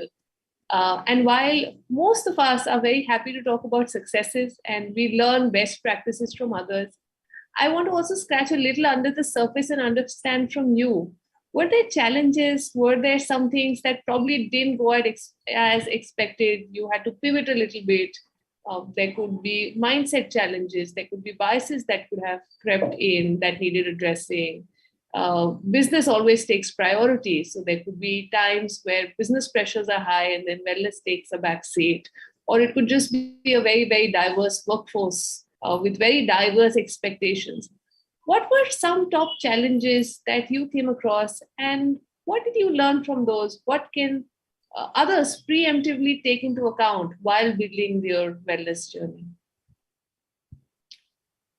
Should we reverse the order this time? Mr. Banerjee, would you like to go first? And then ladies first. I think that's fine. Varsha, you or me? All right, I can go ahead. I think I can speak from an L&D perspective, right? We always have done a lot of classroom sessions, outdoor conversations, and experiential programs per se. And suddenly, out of the blue, if I can say the word, right, I had to relook at my strategy of how I engage people. And it was not just about learning and upgrading your skill this time, right? It was also when I'm dealing with my managers, I had to go back to them and talk about the new world of working. I think it became a part of my curriculum, apart from the fact that, we are looking at upskilling their current job roles and how they can be better. I think the entire idea of, I will say, bringing in compassion into space, how do you talk to or connect with virtual teams, did go through its own ups and downs, I will say. But I think because we all were going through a very similar situation in India, and it was happening in every single family, nobody was really left without that experience, right? I think it got built in with the team space. I will say that we learned from each other's experience, and our conversation started becoming more about the people first and then about the business. And I think that's a slow motion learning I see happening versus me getting everybody over a Zoom call and trying to teach them, this is how you need to talk to your colleagues. I think that is something I will say that while we wanted to introduce early on with our managers, we saw it really happening gradually as and when we went through and I will say traveled through this entire journey of pandemic. So that's one thing that's coming into my mind right now. Banerjee sir, you want to add something around that? Yeah, Thanks, Varsha. I think we had our share of ups and downs. I think while there's a good concept, but I think what I told just now, while it may look rosy for everybody, but I think we had our own challenges. It was not that this all happened overnight. There were a lot of instances where I think people will look for some policies. Some at the end of the day, I think organizations do exist for profit. I think that takes priority, and I think we are a large organization. We employ about 8,000 people or 10,000 people. So, so I think whenever we talk about doing something, there's always a financial angle to this entire thing. But I think the way we could get over this is whenever we found that there are delays and things of that kind, I think we had to demonstrate that there's a commitment. For example, I will give you an example for you to understand. We had a policy by which if a death occurs, a 1 day salary is given to is contributed by every other employee, and that corpus whatever is created, let's say it's 100 rupees, then the company will also add to that 100 rupees. I think 200 rupees is given to the family. But the question was, what happens to the contract people, or what happens to the retainers who are not on the rolls, right? So I think when we took up this and we said that, look, this is a part of the well-being, because I think whether you're an employee or whether you're, at the end of the day, he is a human being working in the organization. So I think we need to do something about it. Now, this, of course, didn't go well, and there were delays. So I think we said, fine, I think let's like-minded people get together, right? And we formed a fund. And I said, look, I think whenever there's a death, I think we'll go around and float a circular, and people whoever are ready, I think let them contribute to this. We started that movement, right? So I think then, of course, it took some time. Company looked at it, and I think at every instance, I think we were there, and I would at least voice my opinion and say that, look, for a large company of this size, and look at the number of deaths which are happening. I think if we don't, then who else will? Point what I'm saying is, again, what I said earlier, that let not any act, which is affecting well-being and employee care go unnoticed. That means at every possible instance, I think you must have the courage to raise this up if you feel that, yes, this genuinely means something. Don't get discouraged by the fact there are no policies. I think you don't have a matching support. And I think if it is not there from the company side, can you get hold of like-minded people and start something? And because that ultimately, helps or acts as a catalyst for formation of policies or for paving way for some policy to do it. So that's what I would say, that whenever there are challenges, we have to be creative to find out via media or some method by which we can still address this without the support of the company. And I think in all such cases, my experience has been that company does join in after they see the model that, yes, it's working very well. So I think not to get bogged down by failures, but I think be creative to find via media. And I think keep on raising this issue till you find the solution is found. Yeah. Thank you. Very helpful. I think what I love is both of you talking about taking a more inclusive vision. And my last question to both of you, if you had to share your secret or a quick 3-step plan that organizations can take up to create an environment of wellness, an ecosystem of wellness, what would those 3 steps look like? 3 easy, quick steps, if I may add. So I'll go first, like Mr. Banerjee says. I think 3 quick steps I think will definitely work for every organization is, point 1, listen to your employees. They are your real customers. Point 2, no change is a small change. Small changes lead to big results. And third, and the most important one, be open to question the status quo and adapt to change. I think these are the things that I think is the secret sauce that I can share with the larger group here. Thank you. Yeah, for me, I think I told in the beginning with the way we did it, because we have gone through this, and this is a simple 3-step thing, is you must have a value system. And this well-being and wellness must form part of the value. So I think it's very important to have this value system, at least for large organizations. Give it wide publicity. So vision, values, that's a starting point, number one. Number two, as I said, that you have to create training sessions or whatever to let people know that this is the value system. Some of the examples of what kind of behavior is expected. Okay, I think that's the second thing. And third thing, as I said, that as Varsha said, in a different format, I think let not any act go unnoticed, even if it is small. Catch people doing the right things, reinforce that behavior, give publicity, make them heroes. I think those are subtle ways of knowing people, making people know that yes, this is something which is valued. So I think these three steps, if they are done, I think then after that it's a snowball effect. You'll not find too many people joining in, but don't get discouraged by initial couple of failures or couple of cynicism. I think it will catch on, and I think people will surely reap the benefit, get motivated, and you'll see the results. Thank you, Varsha. Thank you, Mr. Banerjee, for making time. I think what I'm taking away is enthusiasm is contagious, is infectious, and we power through with that enthusiasm, I think powered by our values and vision. We have the courage to challenge the status quo, and we continue on our journey. So thank you so much for spending time today.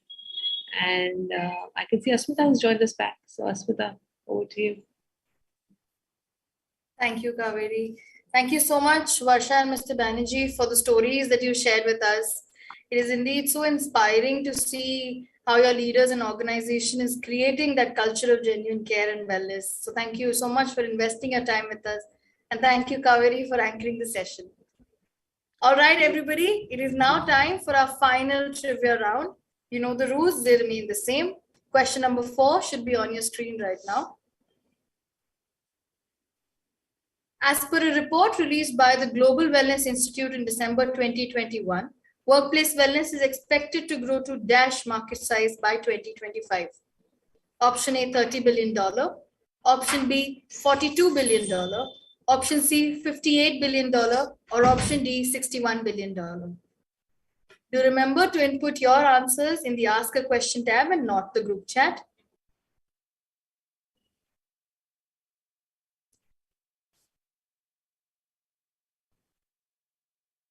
I can see some answers coming in. We'll allow you a few more seconds.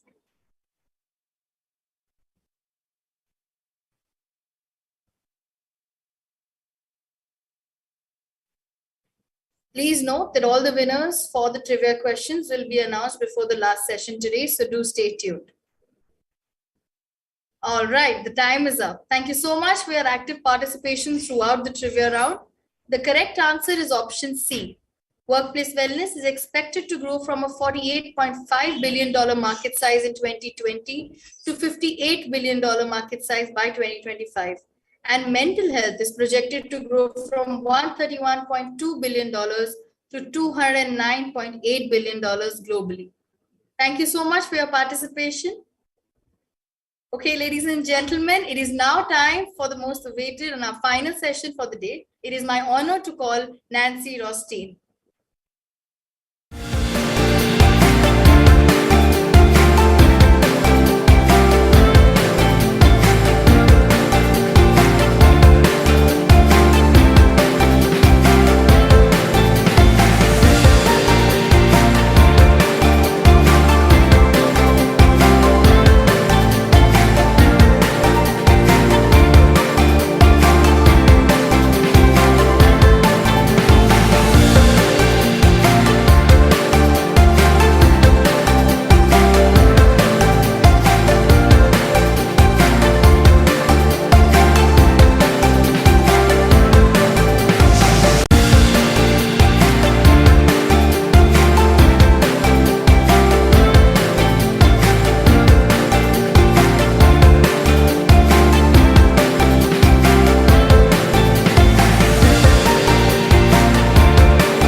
As the sleep ambassador, Nancy is on a quest to help people live life fully 24/7.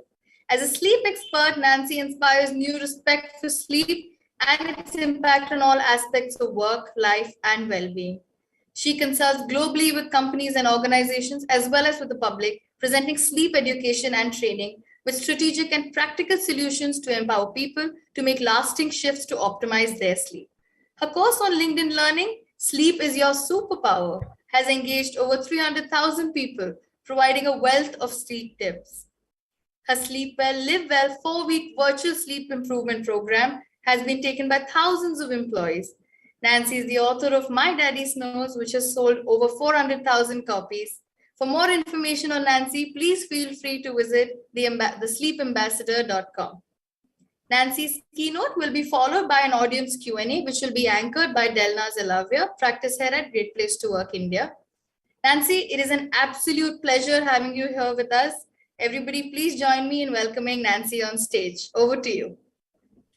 Thank you so much for the introduction and to all of you for this wonderful summit. I was supposed to be sleeping throughout most of it, but I must admit, dreams about not being able to get my computer working and all kinds of stuff were so typical for entering my morning here from Chicago in the United States. But I love India. I've been there a number of times, and it's an absolute honor to be a part of the Health and Wellness Summit for the Great Place to Work Institute. So without further ado, for those of you who have tuned in now or will in the future, I think we're all talking about this topic. It's just, life is this 24/7 venture, and we found over the last few years with the pandemic that living well had its challenges. And what could you do about it? On the previous session, I was hearing about the ecosystem. Well, you have an ecosystem, and we'll talk about that a little bit later. You have an internal environment, and sleep has so much to do with it. But why? Why are we even here talking about sleep? We were designed to do it. It's often been said by some that sleep's a waste of time, like I'll sleep when I'm dead. But research shows that, in fact, if you don't sleep enough chronically, you're more likely to die sooner. But it's not a waste of time. In fact, that's the positive note. We're designed to do it. It shouldn't even be a luxury. It's a part of our existence, of our lives from the time we're born. What happened? Well, first of all, let me say that a good night's sleep, it's a new perspective for most. A good night's sleep begins when you wake up, and we'll be talking more about that. And a good day begins when you go to sleep. It looks very clear-cut. This image is very clear, day and night. What's happened? Aha.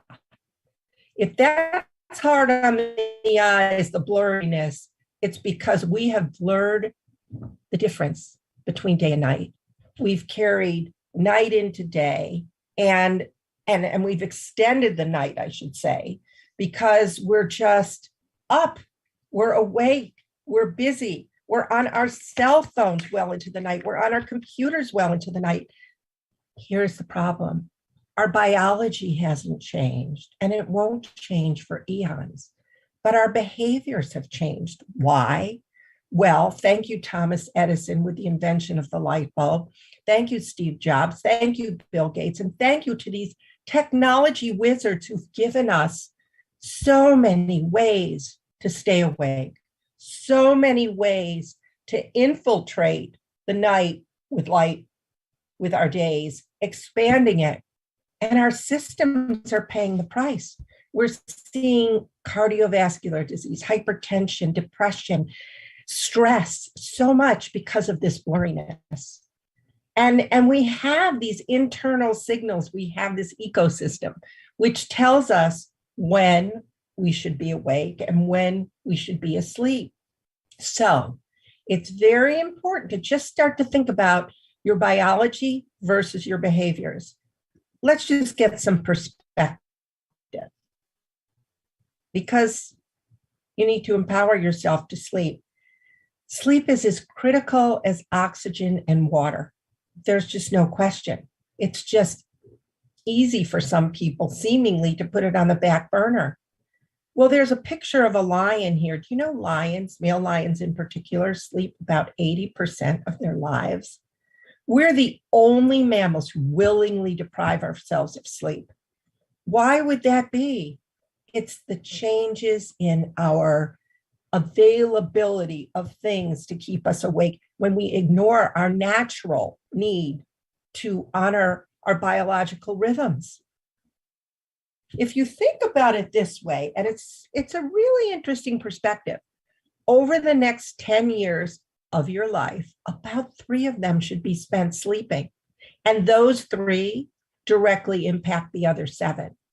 And so back to is sleep a waste of time? No, sleep is essential to spend your time well and healthy and enjoyable.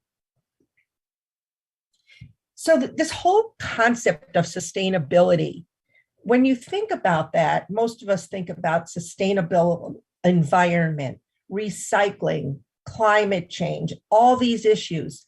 But back to the term ecosystem, you have an ecosystem within you. You have what I like to call your internal environment.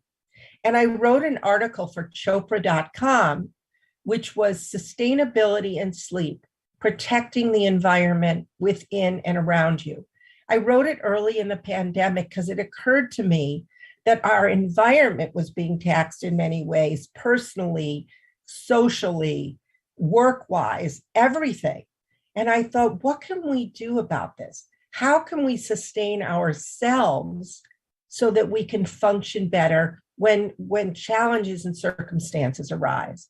And so think about you having an internal environment, but not getting enough sleep is not good for sustaining it. But here's the catch. Only you can sleep for you. In fact, you can't outsource your sleep. As CHROs and corporate leaders, we want to personally, we want to outsource all kinds of things in our lives, but only you can sleep for you. Balance, we hear that. Fitness, nutrition, but sleep has been left out for so long. And it really doesn't make sense because sleep is, when you're sleep deprived, your nutrition goes out the window. Plenty of research on that. Your exercise is challenged because you don't have the energy. But let's add to that mental health, which has been a huge topic. So many of the companies I speak with and read about have put mental health first and foremost for their employee workforce. And that is so important because it's been challenged and we thought it was being less challenged. And now we have global strife with war, and it's just constant barrage of stress. And sleep is a really good antidote to reach within your biosystem and find ways to rejuvenate, resuscitate naturally. And again, your spiritual well-being. And that's a whole nother topic, which, by the way, I'm writing a book about, which fascinates me. So what is the impact of sleep in your life? Well, you can look at this, and if I were with you in person, I would be likely asking you for one of them. But I'll pick one, reaction time. When you're sleep deficient, your reaction time is challenged. If you're driving a car, which if you're drowsy, you shouldn't be driving a car, your reaction time is compromised. And if you're in a meeting and you need to respond, react to a question or to a discussion, you're slowed down. It's just a conundrum, whether it's your weight and believe it or not, there's a lot of research about weight. I wish I had time to talk more about it. Mood and relationships. When you're exhausted, whether for a day or a week or chronically, it's really hard to work with a team and your loved ones, your children, your anybody. So it's really, really important to recognize, where does sleep affect you? So could we pull up our first polling question? I actually forgot to do that a minute ago, but it'll give me some context. It's, do you feel sleep deficiency is compromising your ability to be at your best? And I'm not seeing it, so I don't know if it's there. All right. Well, if the polling question isn't up there, I just want you to ask yourself if you feel sleep deficiency is compromising your ability to be at your best.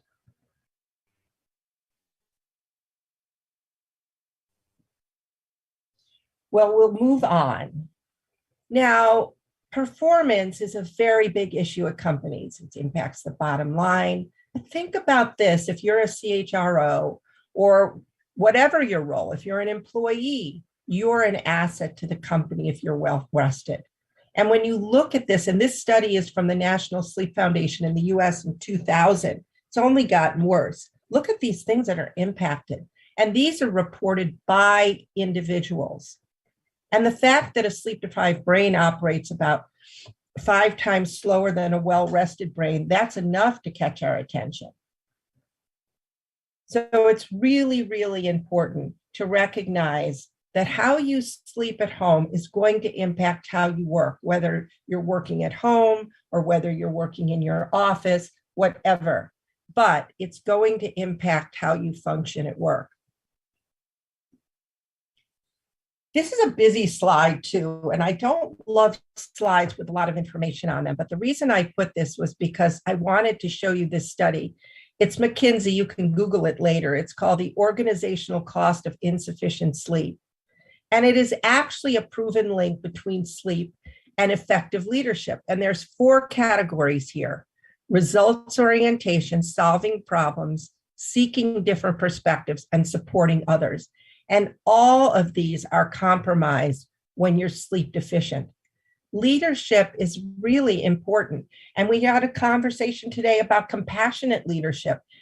Research has shown it's not easy for leaders to be compassionate leaders, to be really team builders when sleep is compromised. And it tends to have a ripple effect throughout the team and to some extent throughout the organization. So take a look at this. It's really fascinating. And by the way, research in terms of the workplace and sleep is growing. But I wrote a white paper called There's an ROI to a Good Night's Sleep. And the subtitle was Making a Business Case for Bedtime.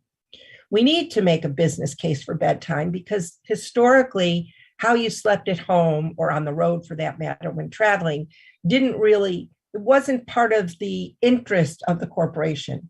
But how people sleep definitely impacts the corporate culture as well as the bottom line. And there is a return on investment to a well-rested employee in many respects. Also can impact healthcare costs because when people have untreated sleep disorders or they have poor sleep habits, there are other healthcare ramifications that impact the bottom line. So I added this slide. It's another paper that I think is really terrific from Harvard Chan School of Public Health, and it's the 9 foundations of a healthy building. Did it occur to you that where you work and the light you're exposed to during the day can impact how you sleep at night? And I just was on a panel about light and sleep, and it's quite fascinating. But the real bottom line here about that is it's about getting the right light at the right time.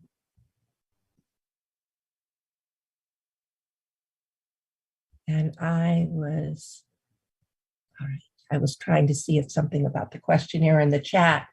But at any rate, I think it's very important to note that the light you're exposed to during the day, and we'll talk more about that at the end with some tips, but it's really important to look at your environment.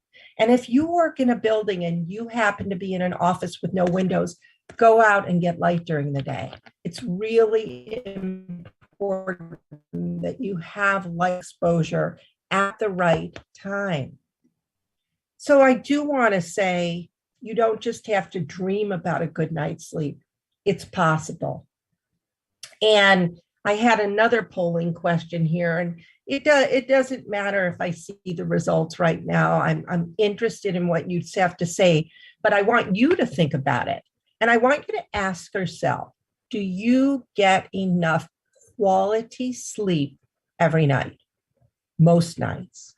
And that by quality sleep, I mean you feel refreshed in the morning. That's the real telltale sign, not what your sleep tracker says. How do you feel in the morning?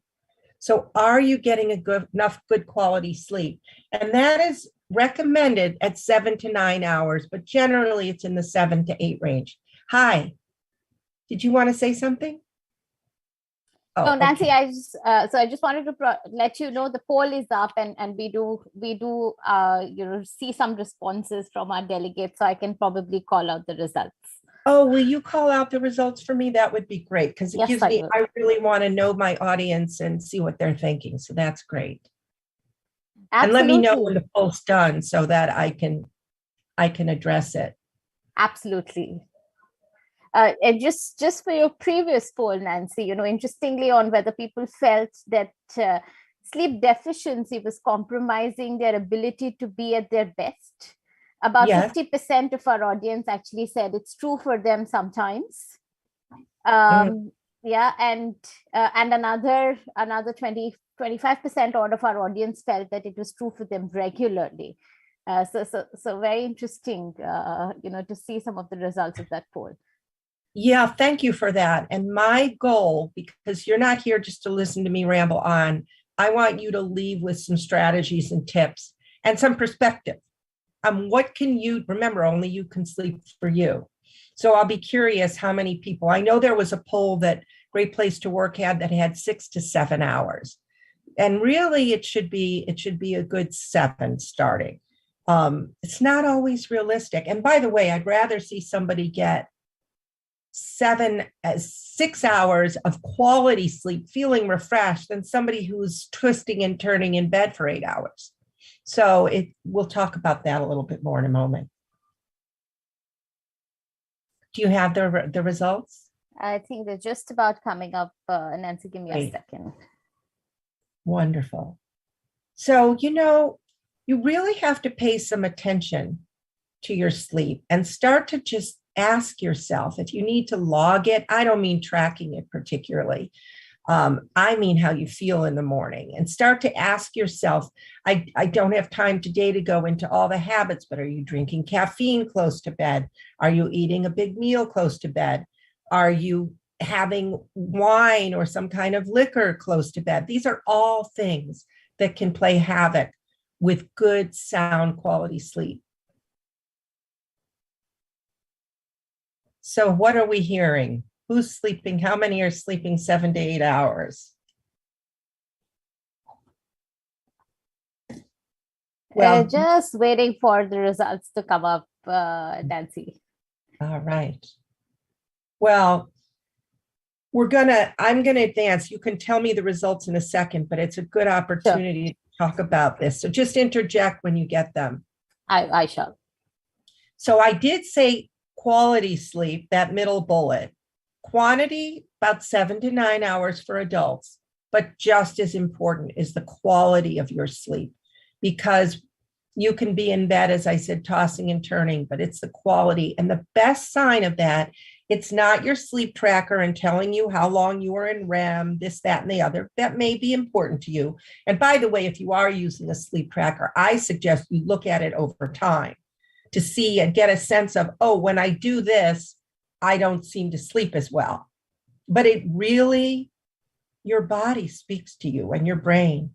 How are you feeling the next day? Although your body is likely to be more honest, our brains can tell us we just feel fine, when in fact, they're operating slowly and we're sleep deprived and we don't even realize it. Right. And, Nancy, when I look at the poll results, it's quite interesting. About 37%, just about 37% of our delegates tell us that they're able to get good quality sleep or a good night's sleep of 7 to 8 hours. Another 25%, they're able to do that often. 25% felt they were able to do it sometimes. And about 12.5% said they were rarely able to get, quality sleep of about 7 to 8 hours. Well, then relative to the global population, that's pretty impressive. It is, isn't it?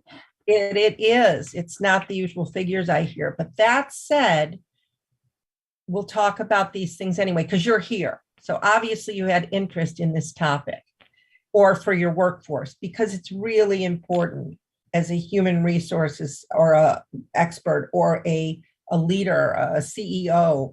It's very, a COO, it's very important to, I love the comment earlier that that your employees are your real customers, and they as customers need to be treated well, and recognizing and creating a culture of sleep is important. So what do I mean by consistency? You have a body clock. It's called your circadian rhythm, and it's aligned with the 24-hour rotation of the earth for the most part. And so it's very important that you're consistent, because your body clock loves consistency. In the best cases, and it's real life, so it's not going to happen all the time, you'd want to go to bed and get up at the same time every day.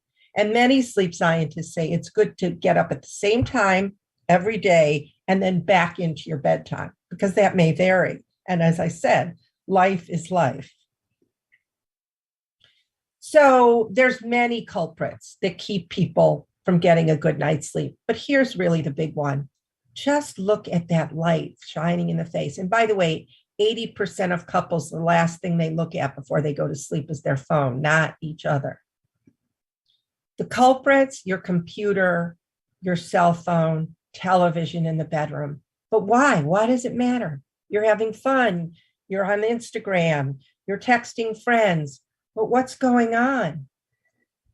So we produce melatonin. It isn't a hormone that makes you sleep. It regulates your light-dark cycle. And melatonin comes out naturally, as it has for eons, when it becomes dark out. And blue light is the light that is not a natural light in these devices that comes out. It mimics the blue light of the sun, because you want blue light during the day. It's just you want blue light at the right time. And having it in your bed, like these screens, is not the right time, because it sends a signal to your brain and says, stop. It impedes your flow, your release of melatonin. Lots of people take melatonin. I'm not an MD. I don't prescribe anything, but I often ask people when they ask me, did you know, or I'll say, did you know you produce melatonin naturally? And are you impeding its release by your behaviors, by things you're doing? So it's very important to recognize that. And even if you put some screen thing on your phone that reduces the release of the blue light, you're still turning on your brain switch. We are so busy in our brains. My brain wouldn't turn off last night. It doesn't happen often, but it happened. And it makes me so empathic, both with myself and compassionate and empathic for others whose brain switch is going a mile a minute. They lay down in bed and barrage of thoughts. So by being on these devices, you're activating your brain just when it needs to transition to peace.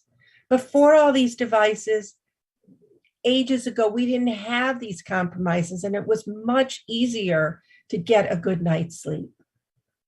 And as I said, sleep trackers, if they're changing your habits and helping you with your bedtime habits and how you're addressing your sleep, great.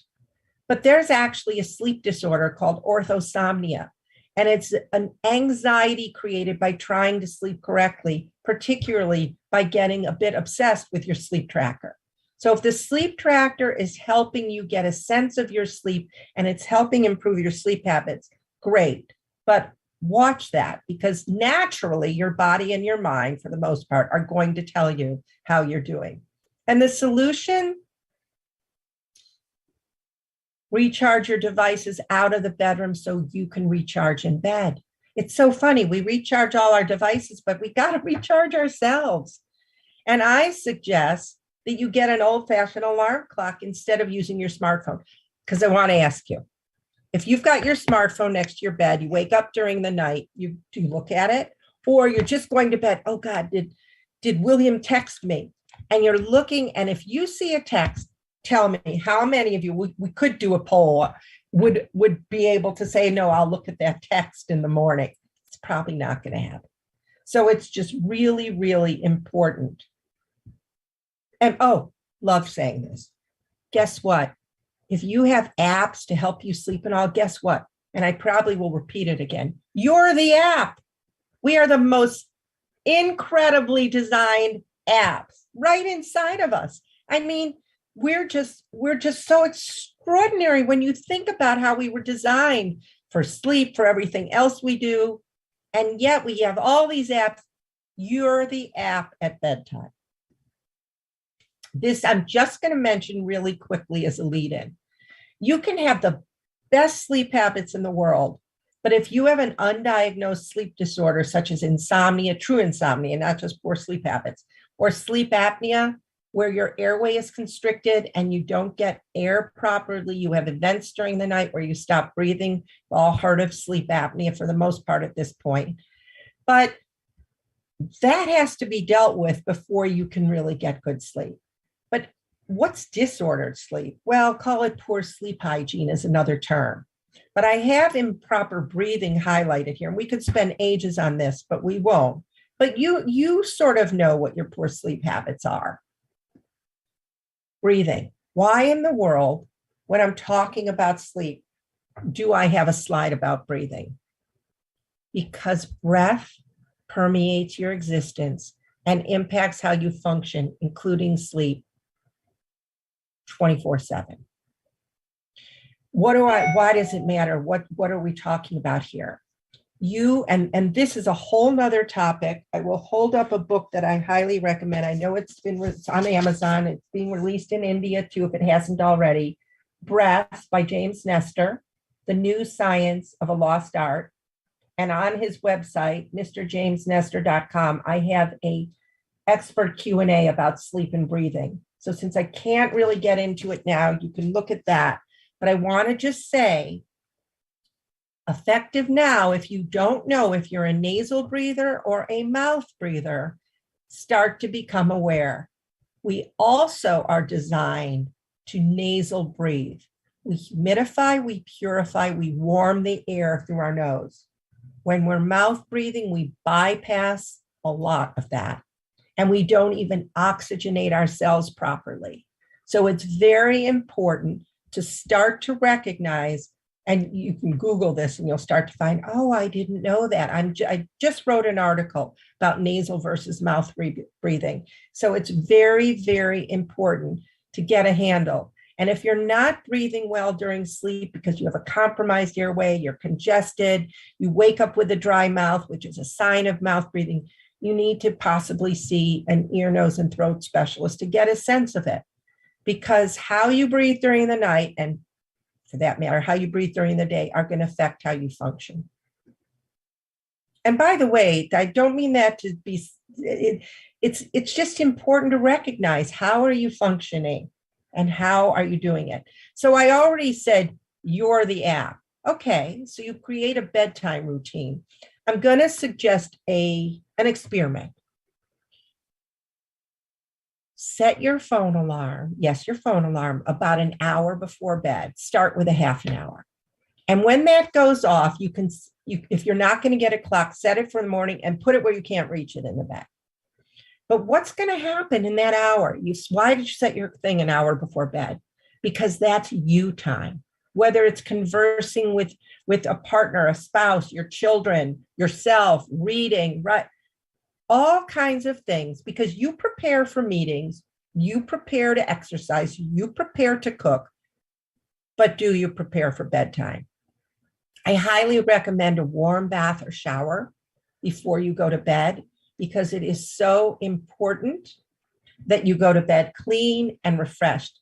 And for those who say, oh, I can't do mindfulness, I can't meditate, I can't sit still, when you're standing in the shower or you're in the bath, recognize, close your eyes, feel the water going all over your body.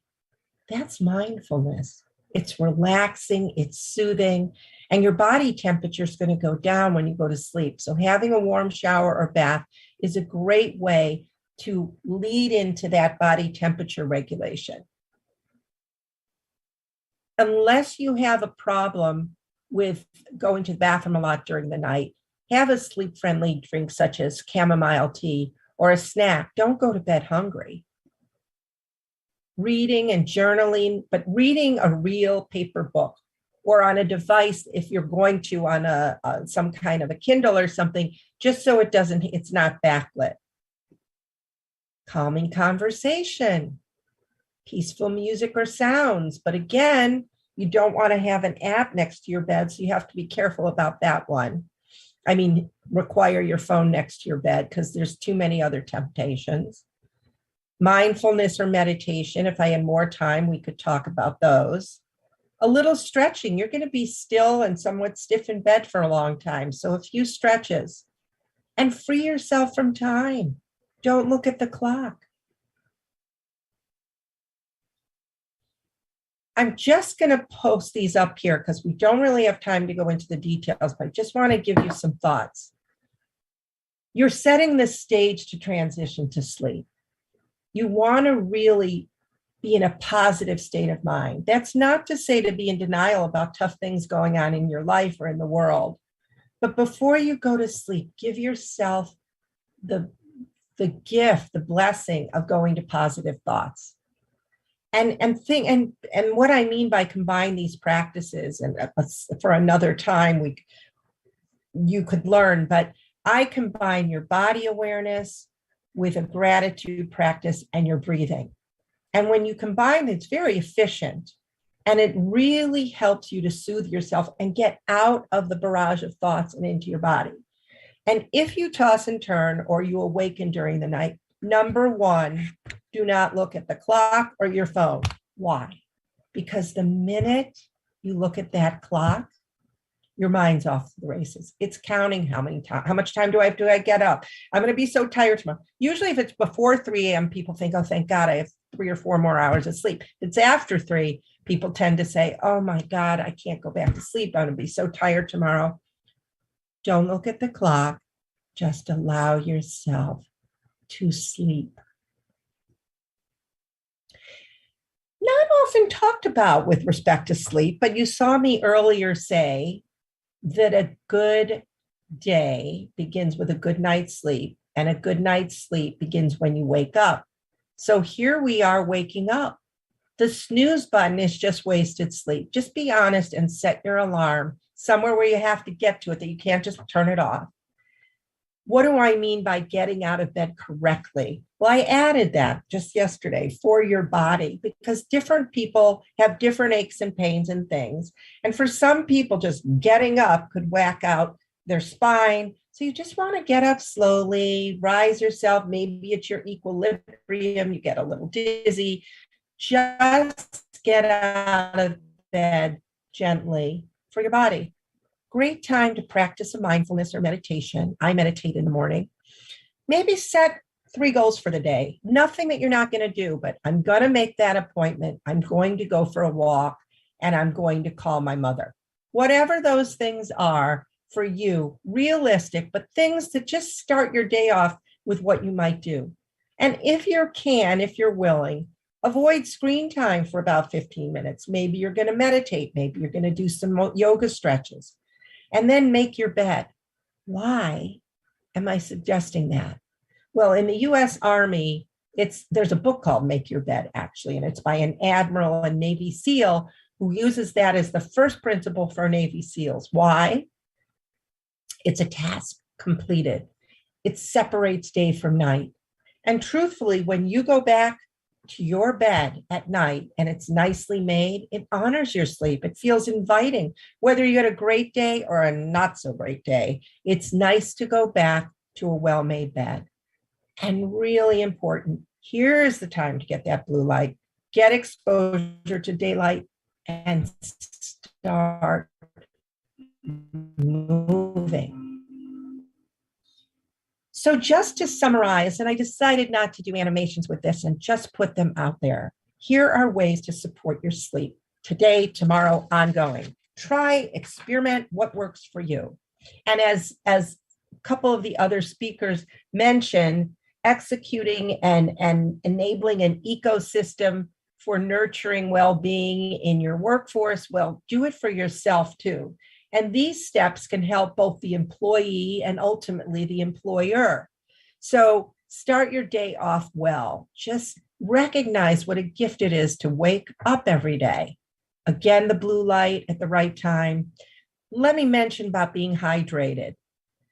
A lot of people have to get up during the night to go to the bathroom, maybe too much. And I have people say, oh, I keep a big glass or a liter of water next to my bed. If you flood your bladder and you're going to lay down to go to sleep, your bladder is going to do a timeout and say, I cannot sustain this through the night. So just be sensitive to what you're drinking. Stay hydrated throughout the day, so important. But just be careful at night if it's keeping you up. Again, breathing, breathing, breathing, so important. The next bullet, it's been so important during the pandemic. You want to process worries as best you can during the day versus leaving them for the first time when you lay down and then all these worries and woes. Whether it's meditation, whether it's exercise, whether it's a therapist, whatever's working for you, we all have a lot of stress and we all experience it, especially these last few years. But stress is going to come up during our lives, and sometimes some stress is good, but it needs to be balanced so that you don't take it right to bed with you. Again, bedtime routine. Tune out from the news at night. Just so important. That has come up over and over again when people say, I can't sleep, I'm so upset, having trouble sleeping. And I'll often ask, do you watch the news at night?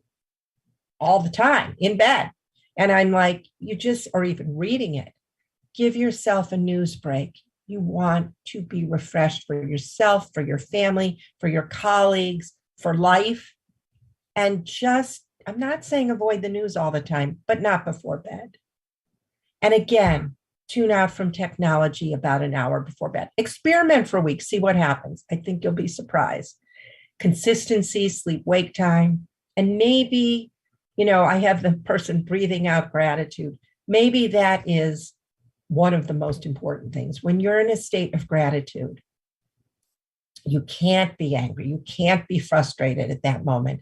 And if you don't feel very grateful, be grateful for your heartbeat, your breath. Be grateful at night when you get in bed that you have a bed and a pillow. Most people don't. And so it's really important to integrate gratitude into your life, and plenty of research on how that impacts the brain. So I could go on, but I'm so grateful to be here with you. I hope I've been helpful. I love to entertain questions. Yeah, thank you. Thank you so much, Nancy. And we do have a few questions. I think one question, and you did touch upon it a little bit during your address, that, if you could elaborate a little bit on it. I think one of our participants has shared that, while I do ensure I get into bed on time, I frequently realize that I'm up at, say, 3 or 4 a.m., in the course of the night. And how do you get yourself to go back to sleep, really? And I feel like she's speaking, or he's speaking, for a lot of us here. Well, the telltale sign, and I love that question. I always wake up at 3 a.m. or 4, and I just laugh. I say, how do you know what time it is? Because we're so tempted. We look at the clock. What time is it? What time is it? And you don't want to do that. I'm suggesting for yourself that you try an experiment. The next week, if you wake up during the night, and hopefully indefinitely, you don't look at the clock. Especially if you're worried, is it just 10 minutes till I have to get up? So should I just get up? If you have an alarm set that you can't turn off next to your bed, that's the phone, you'll know that you've got a safety valve there to get you up. So don't look at the clock. Now, if you have to go to the bathroom, don't turn bright lights on. Maybe you need a little bit of a light. Fine, go to the bathroom, get back in bed. Now you're starting to think, and you didn't look at the clock. So one of the things to do is to remember I mentioned I didn't do the technique, but I have a technique. I'm going to do it right now. I forgot to do that earlier when I talked about breath. If your head is starting to think too much, here is a technique to use your breathing to help you relax and get out of your thoughts and hopefully go back to sleep. And here it is. I want you, if you can, if you're not driving or something, just close your eyes for a second. I want you to take a few normal breaths, whatever's normal for you, but hopefully through your nose. In and out through your nose. And I want you to notice that there's a space between your breath in and your breath out. Don't hold your breath, but just be aware of that space. Now you're already out of your thoughts because you're thinking about your breathing in that space between the breath in and the breath out. And just go there. And if you want, just focus on the air as you're breathing in going into your heart, because your heart is not stopping during the night. It is incredibly generous to work 24/7. So just be aware of that space between the breath in and the breath out. You can open your eyes if you close them. Guess what? That breath, that space between breath in and out is the most present you can be. Because what's likely happened is you're either thinking of tomorrow, the future, in the middle of the night when you wake up, or you're thinking about something that happened. So get yourself present right now, and nothing now needs to happen other than getting back to sleep. So I think that that is really important. And okay, one second, I just lost that. So I think that that is really helpful. I also want to mention that that technique you can do with your eyes open. Like it's the middle of a day, you're in a meeting, you're feeling stressed, you're not focused. Just with you sitting there in the meeting, be aware of the space between the breath in and the breath out. Or you're waiting in a line at the store and you're in a hurry. Do the same thing. It will center you, it will calm you, and it will bring you present. Sure. Thanks, Nancy. And I think and I feel like this response also answers one of the other questions that we got, in terms of saying, how does the mood that we get into bed at night impact our sleep cycle? And how do you avoid those mood swings to ensure that you can have, more regular sleep cycle of sorts? But, if you'd like to add anything to that. It's such an interesting comment. I love it about the mood. And that's why I said to process anxiety and stress during the day. And I think that's really a fabulous question. And one thing I would suggest is do a little test on yourself. When you lay down in bed at night, say, how do I feel? What's my mood? And you feel angry, go to gratitude. You feel sad, think about something you're happy about. Think of something, and look, Deepak Chopra calls it recapitulation. If you had something happen during the day that you get upset about and you get into bed, no, your brain is your brain. Why don't you just reformat it as if it happened the way you wanted it to go? So that you are literally programming your subconscious for sleep and for your dreams. And that's not to say you're not going to have a bad dream or something, but it is a really wonderful time in bedtime to go to bed with positive thoughts. So if you notice your mood isn't great going to sleep, think about something that does make you happy. Go to gratitude. Thank your heart for beating. Or take that event. You had an argument with someone. Redo it.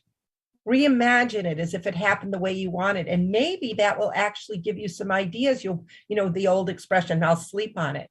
Maybe the next day you'll think, I really did get angry, or maybe that's not what she meant. And it maybe help you.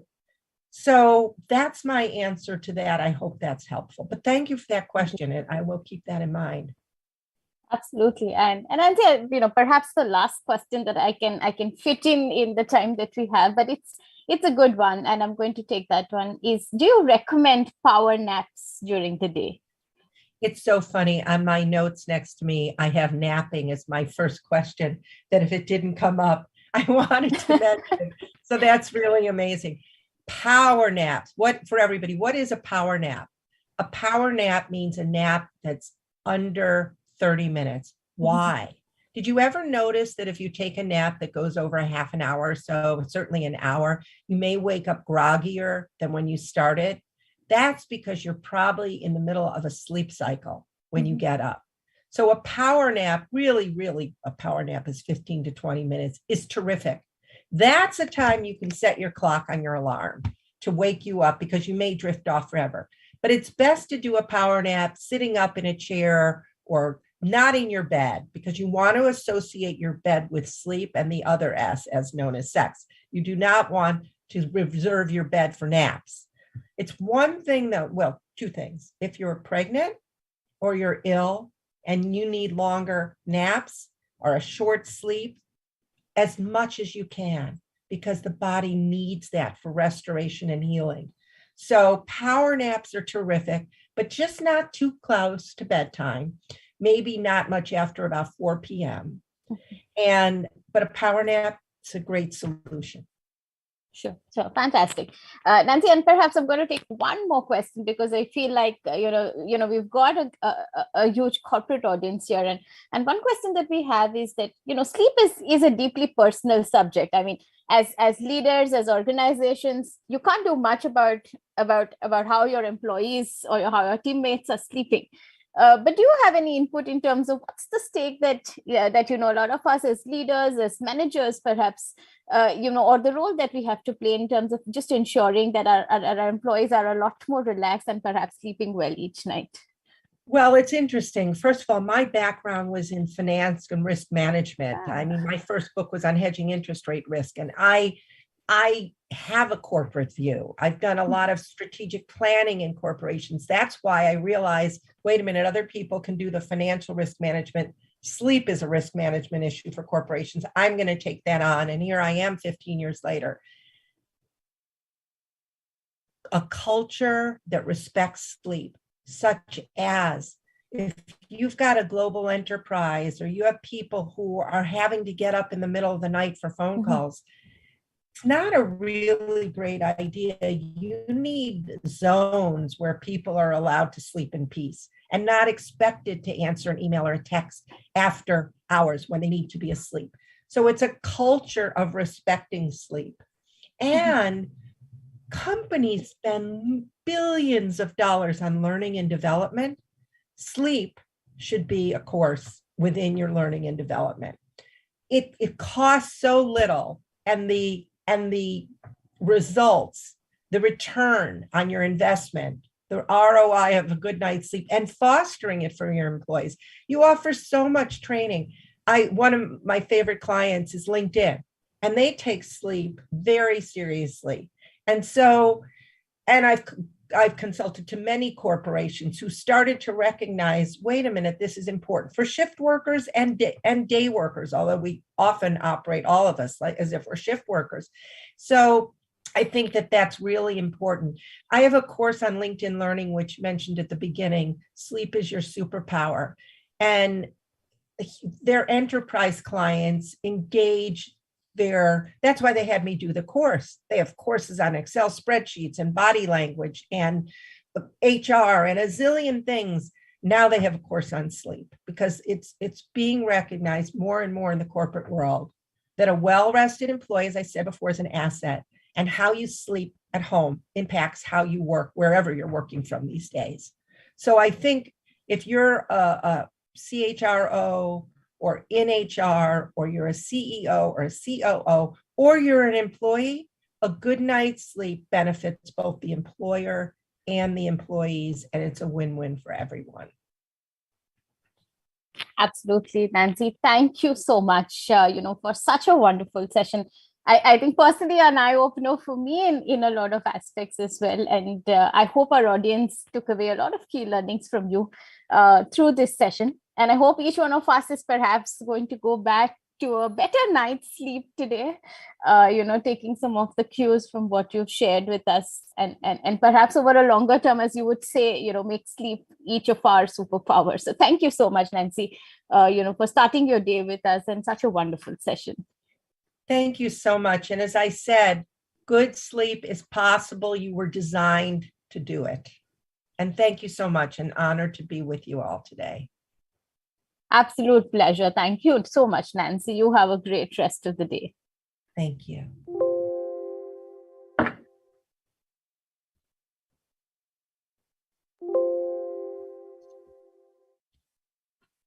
Thank you, Nancy, for this wonderful session and for highlighting the importance of sleep, the impact it has on our lives, and how we can actually sleep a lot better than we do now. I know personally, I'm very excited to go back to sleep tonight. So thank you once again for joining us, and thank you, Delnas, for anchoring this session. A gentle reminder to everybody who hasn't given their feedback yet, please do click on the feedback tab in your navigation bar and provide your candid responses. You've all been a very, very participative audience today, and it's now time for some exciting announcements. We're happy to announce the winners of our trivia and leaderboard. The winners in the first place of the trivia will get a complimentary pass to the upcoming Wellness Masterclass and the book Compassionate Leadership, How to Do Hard Things in a Human Way by Rasmus Hogard. Our winners in the second place of each trivia round will get a signed copy of Grit, The Major Story by Major D.P. Singh. And our winners in the third place of each trivia round will get a signed copy of the book I've Never Been Unhappier by Shaheen Bhatt. So here we go with the winners. For trivia number 1, our top 3 winners in the orders of rank are Amruta Karnal from Beyond Key Systems Private Limited. In the second place, we have Shubha Subramaniam from ST Telemedia Global Data Centers Private Limited. And the third place, we have Mohita Rana from Indus Valley Partners. Congratulations. For trivia question number 2, in the first place, we have Priyanka Hanfude from NBHC. In the second place, we have Bhumika Arora from Pitney Bowes. And in the third place, we have Avni Chomal from AU Small Finance Bank. Congratulations to our trivia question 2 winners. For the third trivia, in the first place, we have Alpani Deshmukh from eClinical Works. And in the second place, we have Neha Anand from Accenture. We do not have a winner in the third place. It was a very difficult question. So congratulations to both Alpani and Neha for answering them correctly. For trivia question number 4, our top 3 winners are Supriya Jain from Bean Suntory, Palash Monga from DHL Express India Private Limited, and in the third place, we have Sai Vaishnavi from Feminine Jobs. Congratulations to all the winners. My apologies in case I've mispronounced any of your names. It is now time to announce our top 3 winners from the leaderboard. Our first place winner is Avni Chomal. Congratulations once again. You have won a complimentary pass to the upcoming masterclass, and you've also won a special fee for your organization for evaluating and benchmarking your wellness practices. In the second place, we have Bhumika Arora. Congratulations once again, Bhumika. You have won a special fee for your organization to evaluate and benchmark their wellness practices. And in the third place, we have Deepa. A hearty congratulations to you, Deepa. You have also won a special fee for your organization to evaluate and benchmark the wellness practices. We will be in touch with all the winners with more details on the prizes. Once again, a hearty congratulations to all of you from our side, and a big thank you to everybody who participated today. As I sign off for the evening, I would like to invite Shambhavi Agarwal from the Health and Wellness team at Great Place to Work India for the closing remarks. Over to you, Shambhavi, and thank you everybody for being such a wonderful audience. Thank you, Asmita. We now have come to the end of the summit, full of meaningful sessions and impactful takeaways. We are incredibly inspired by the work done and commitment shown by so many leaders. I would like to take a moment to thank everyone who has made it possible. Our delegates, for our interactions at the Great Place to Work Health and Wellness Summit. We hope that we were able to live you through your expectations and leave you with a memorable experience of learning. Our speakers, for taking time out to share so much with us and leaving us with a whole lot of learning and ideas to apply at work and in our individual lives. Our platform partners, Dreamcast, and production partners, Branded Events, who brought this virtual event to life with their amazing work. Our strategic partner, HDFC Ergo, for their support and commitment. Finally, just as importantly, our whole team at Great Place to Work India for all their efforts in putting this summit together. Thank you, everyone. Even though the summit is coming to an end, It is just the beginning of all our journey together to drive the movement of making India a healthy place to work for all. We are committed to this vision and look forward to collaborating with you during the year. We truly hope you enjoyed the summit. Thank you for being such an amazing audience. We will see you next year. Before you leave, please do go to the navigation bar and give us your feedback. It will help us ensure that you have a great experience the next time we meet. Until then, as Leigh Hunt says, the groundwork for all happiness is health. So take care and stay healthy. Good night.